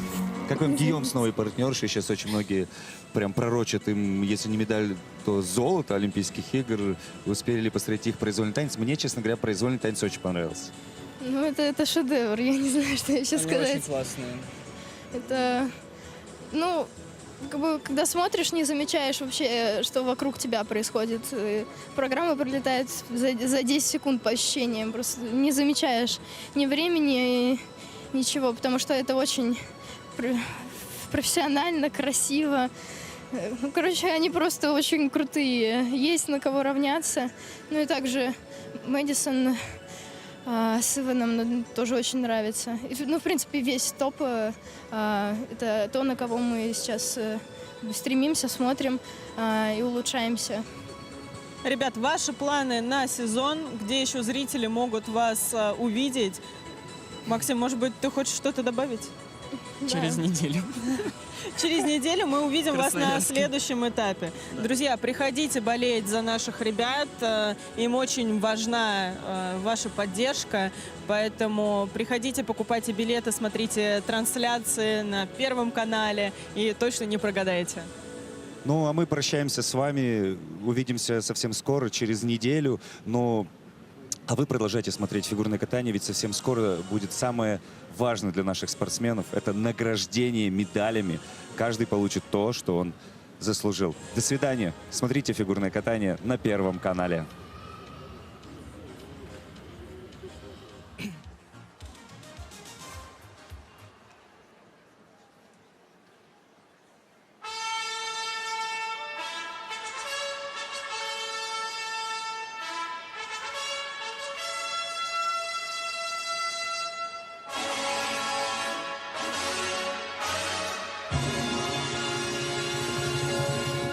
Дамы и господа, мы начинаем торжественную церемонию награждения победительницы и призеров всероссийских соревнований по фигурному катанию на коньках Гран-при России «Звезды-магнитки» в женском одиночном катании.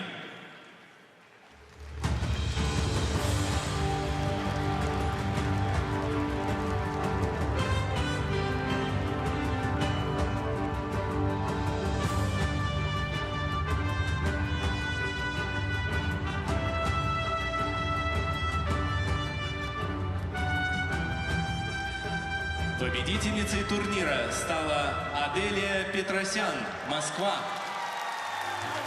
María noche, María pasión fatal, María del amor de Buenos Aires soy yo. Yo soy María de Buenos Aires. Soy la más bruja cantando y amando también. Si el bandoneón me provoca, tierra tata, le muerdo fuerte la boca, tierra tata, con 10 Второе место завоевала Анна Фролова, Санкт-Петербург.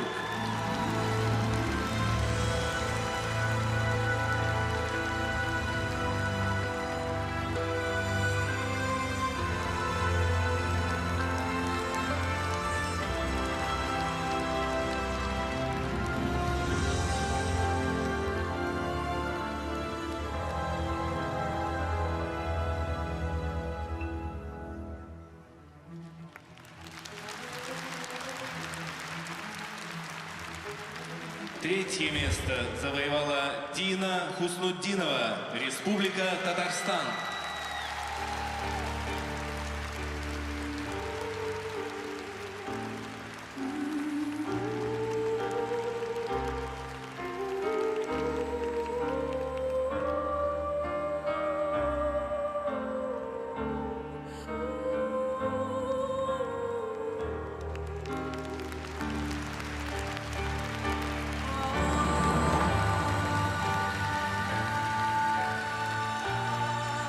Награждение победительницы и призеров проводят генеральный секретарь Федерации фигурного катания на коньках России Александр Ильич Коган и заместитель директора по персоналу ПАО ПММК Владимир Владимирович Дремов.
Наши поздравления победительнице и призерам.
И еще одна фотография на память.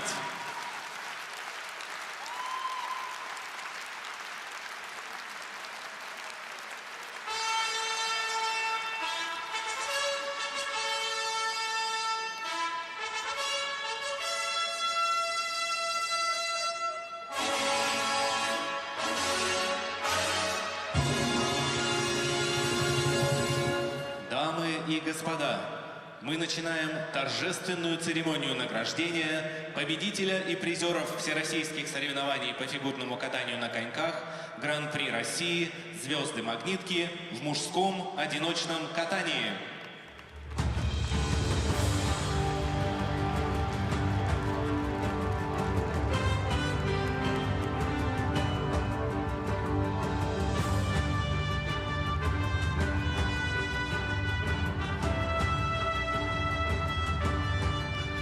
Победителем турнира стал Марк Кондратюк, Москва.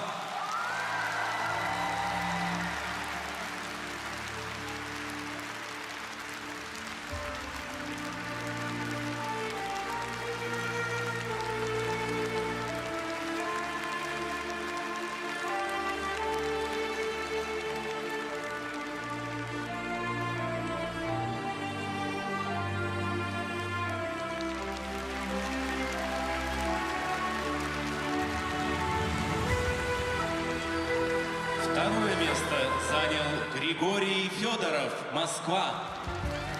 And now the young monsieur and madame have rung the chapel bell. C'est la vie, say the old folks. It goes to show you never can tell.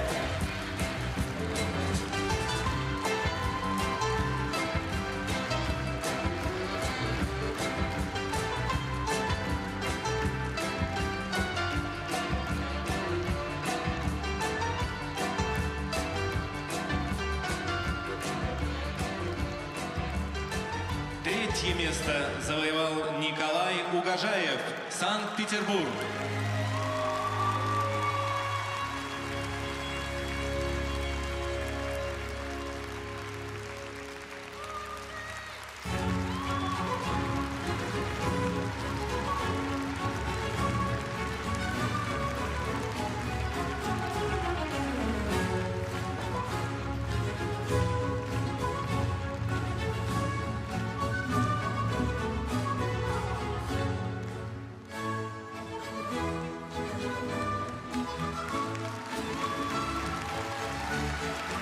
награждение победителя и призеров проводят заместитель директора по персоналу ПАО ММК Владимир Владимирович Дремов и главный судья соревнований Владислава Викторовна Глазкова.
Наши поздравления победителю и призерам.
И еще одна фотография на память.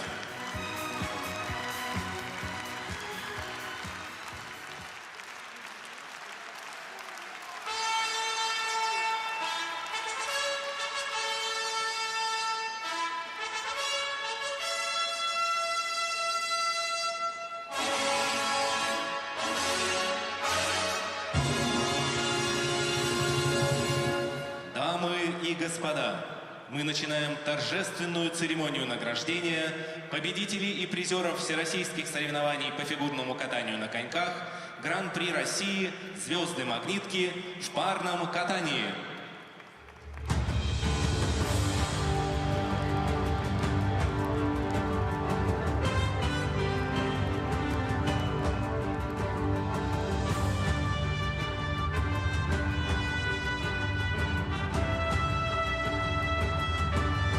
Победителями турнира стали Анастасия Мухартова, Дмитрий Евгеньев, Москва.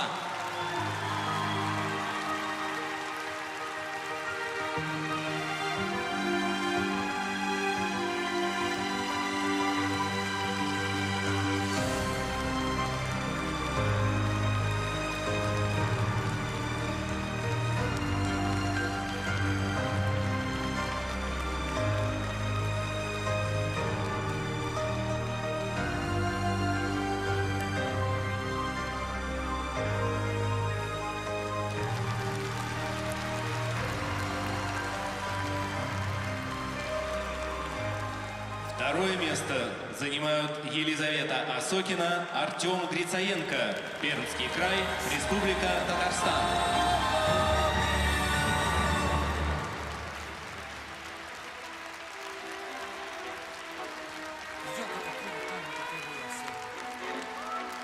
Me dejaste en un tango. El alma se me fue el corazón. Ya no tengo ganas de vivir, porque no te puedo convencer que no te den los hechos.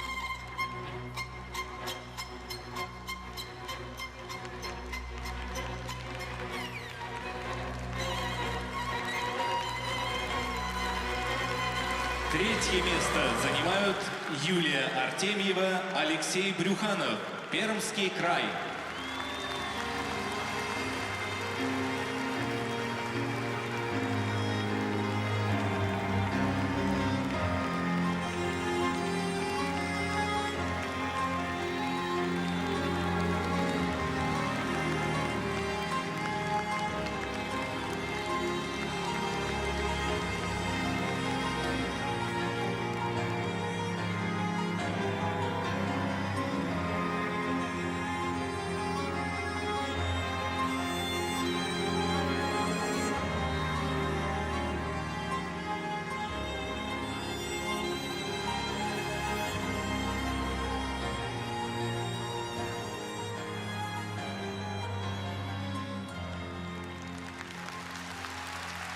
Награждение победителей и призеров проводят заместитель главы города Магнитогорска Наталья Викторовна Сафонова и главный судья соревнований Владислава Викторовна Глазкова.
Фотография на память.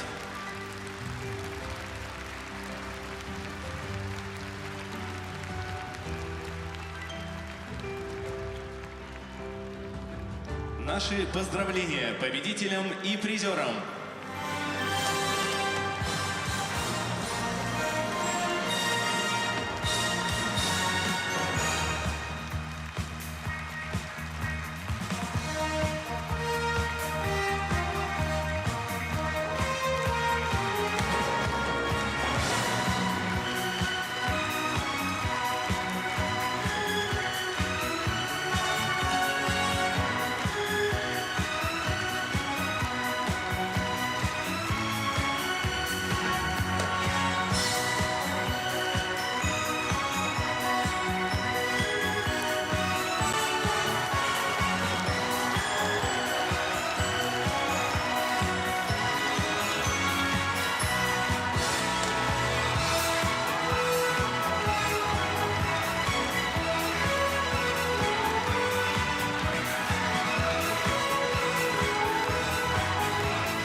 Приветствуем победителей и призеров.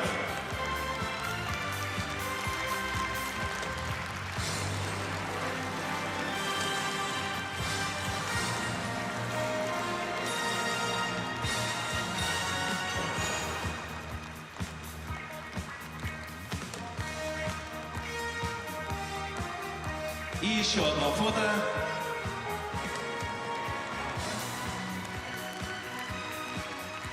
Спасибо.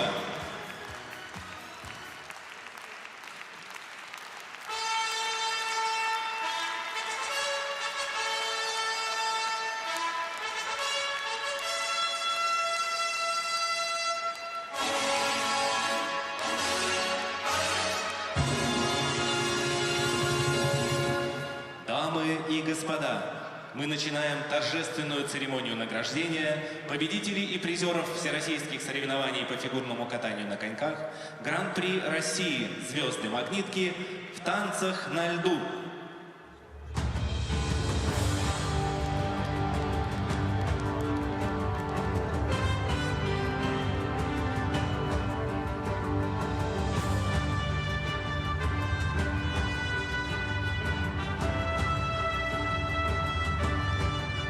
Победителями турнира стали Василиса Кагановская, Максим Некрасов, Санкт-Петербург.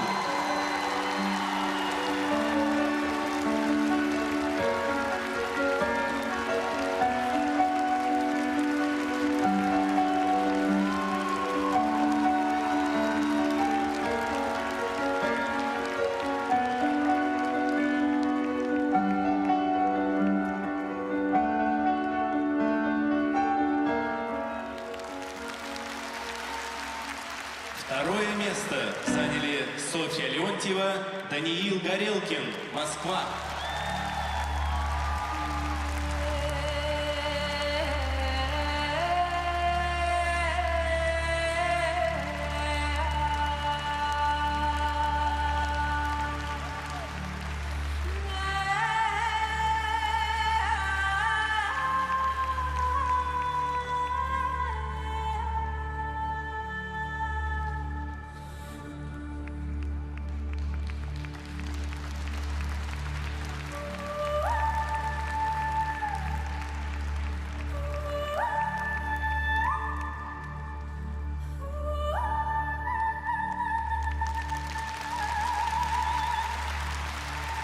Третье место занимают Елизавета Шичина, Павел Дрозд, Москва.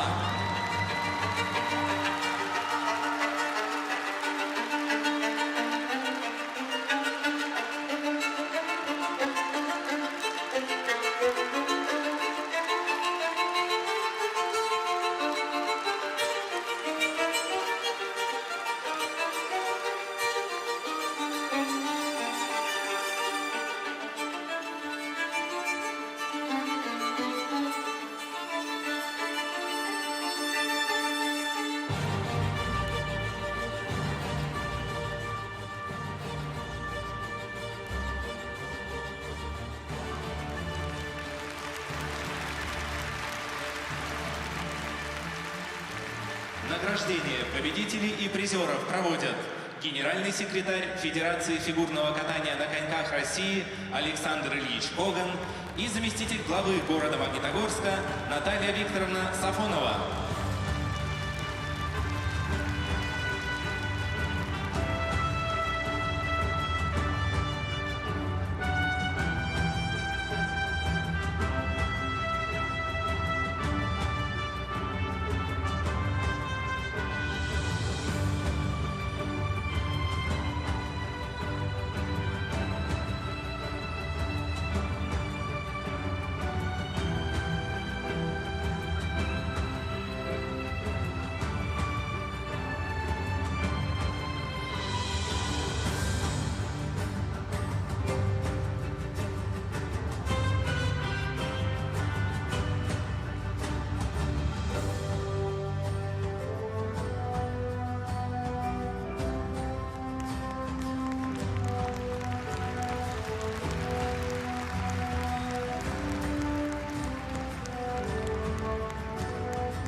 честь победителей турнира звучит гимн Российской Федерации.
Наши поздравления победителям и призерам!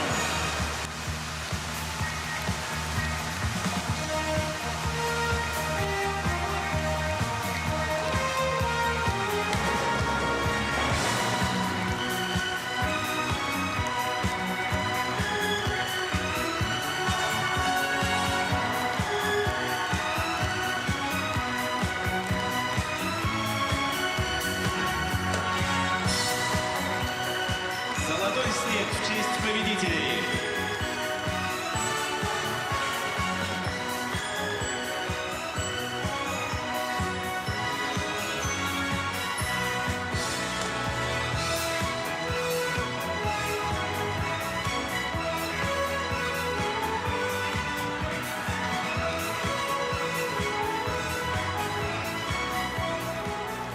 И традиционный круг почета.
Не жалейте аплодисментов для победителей и призера соревнований.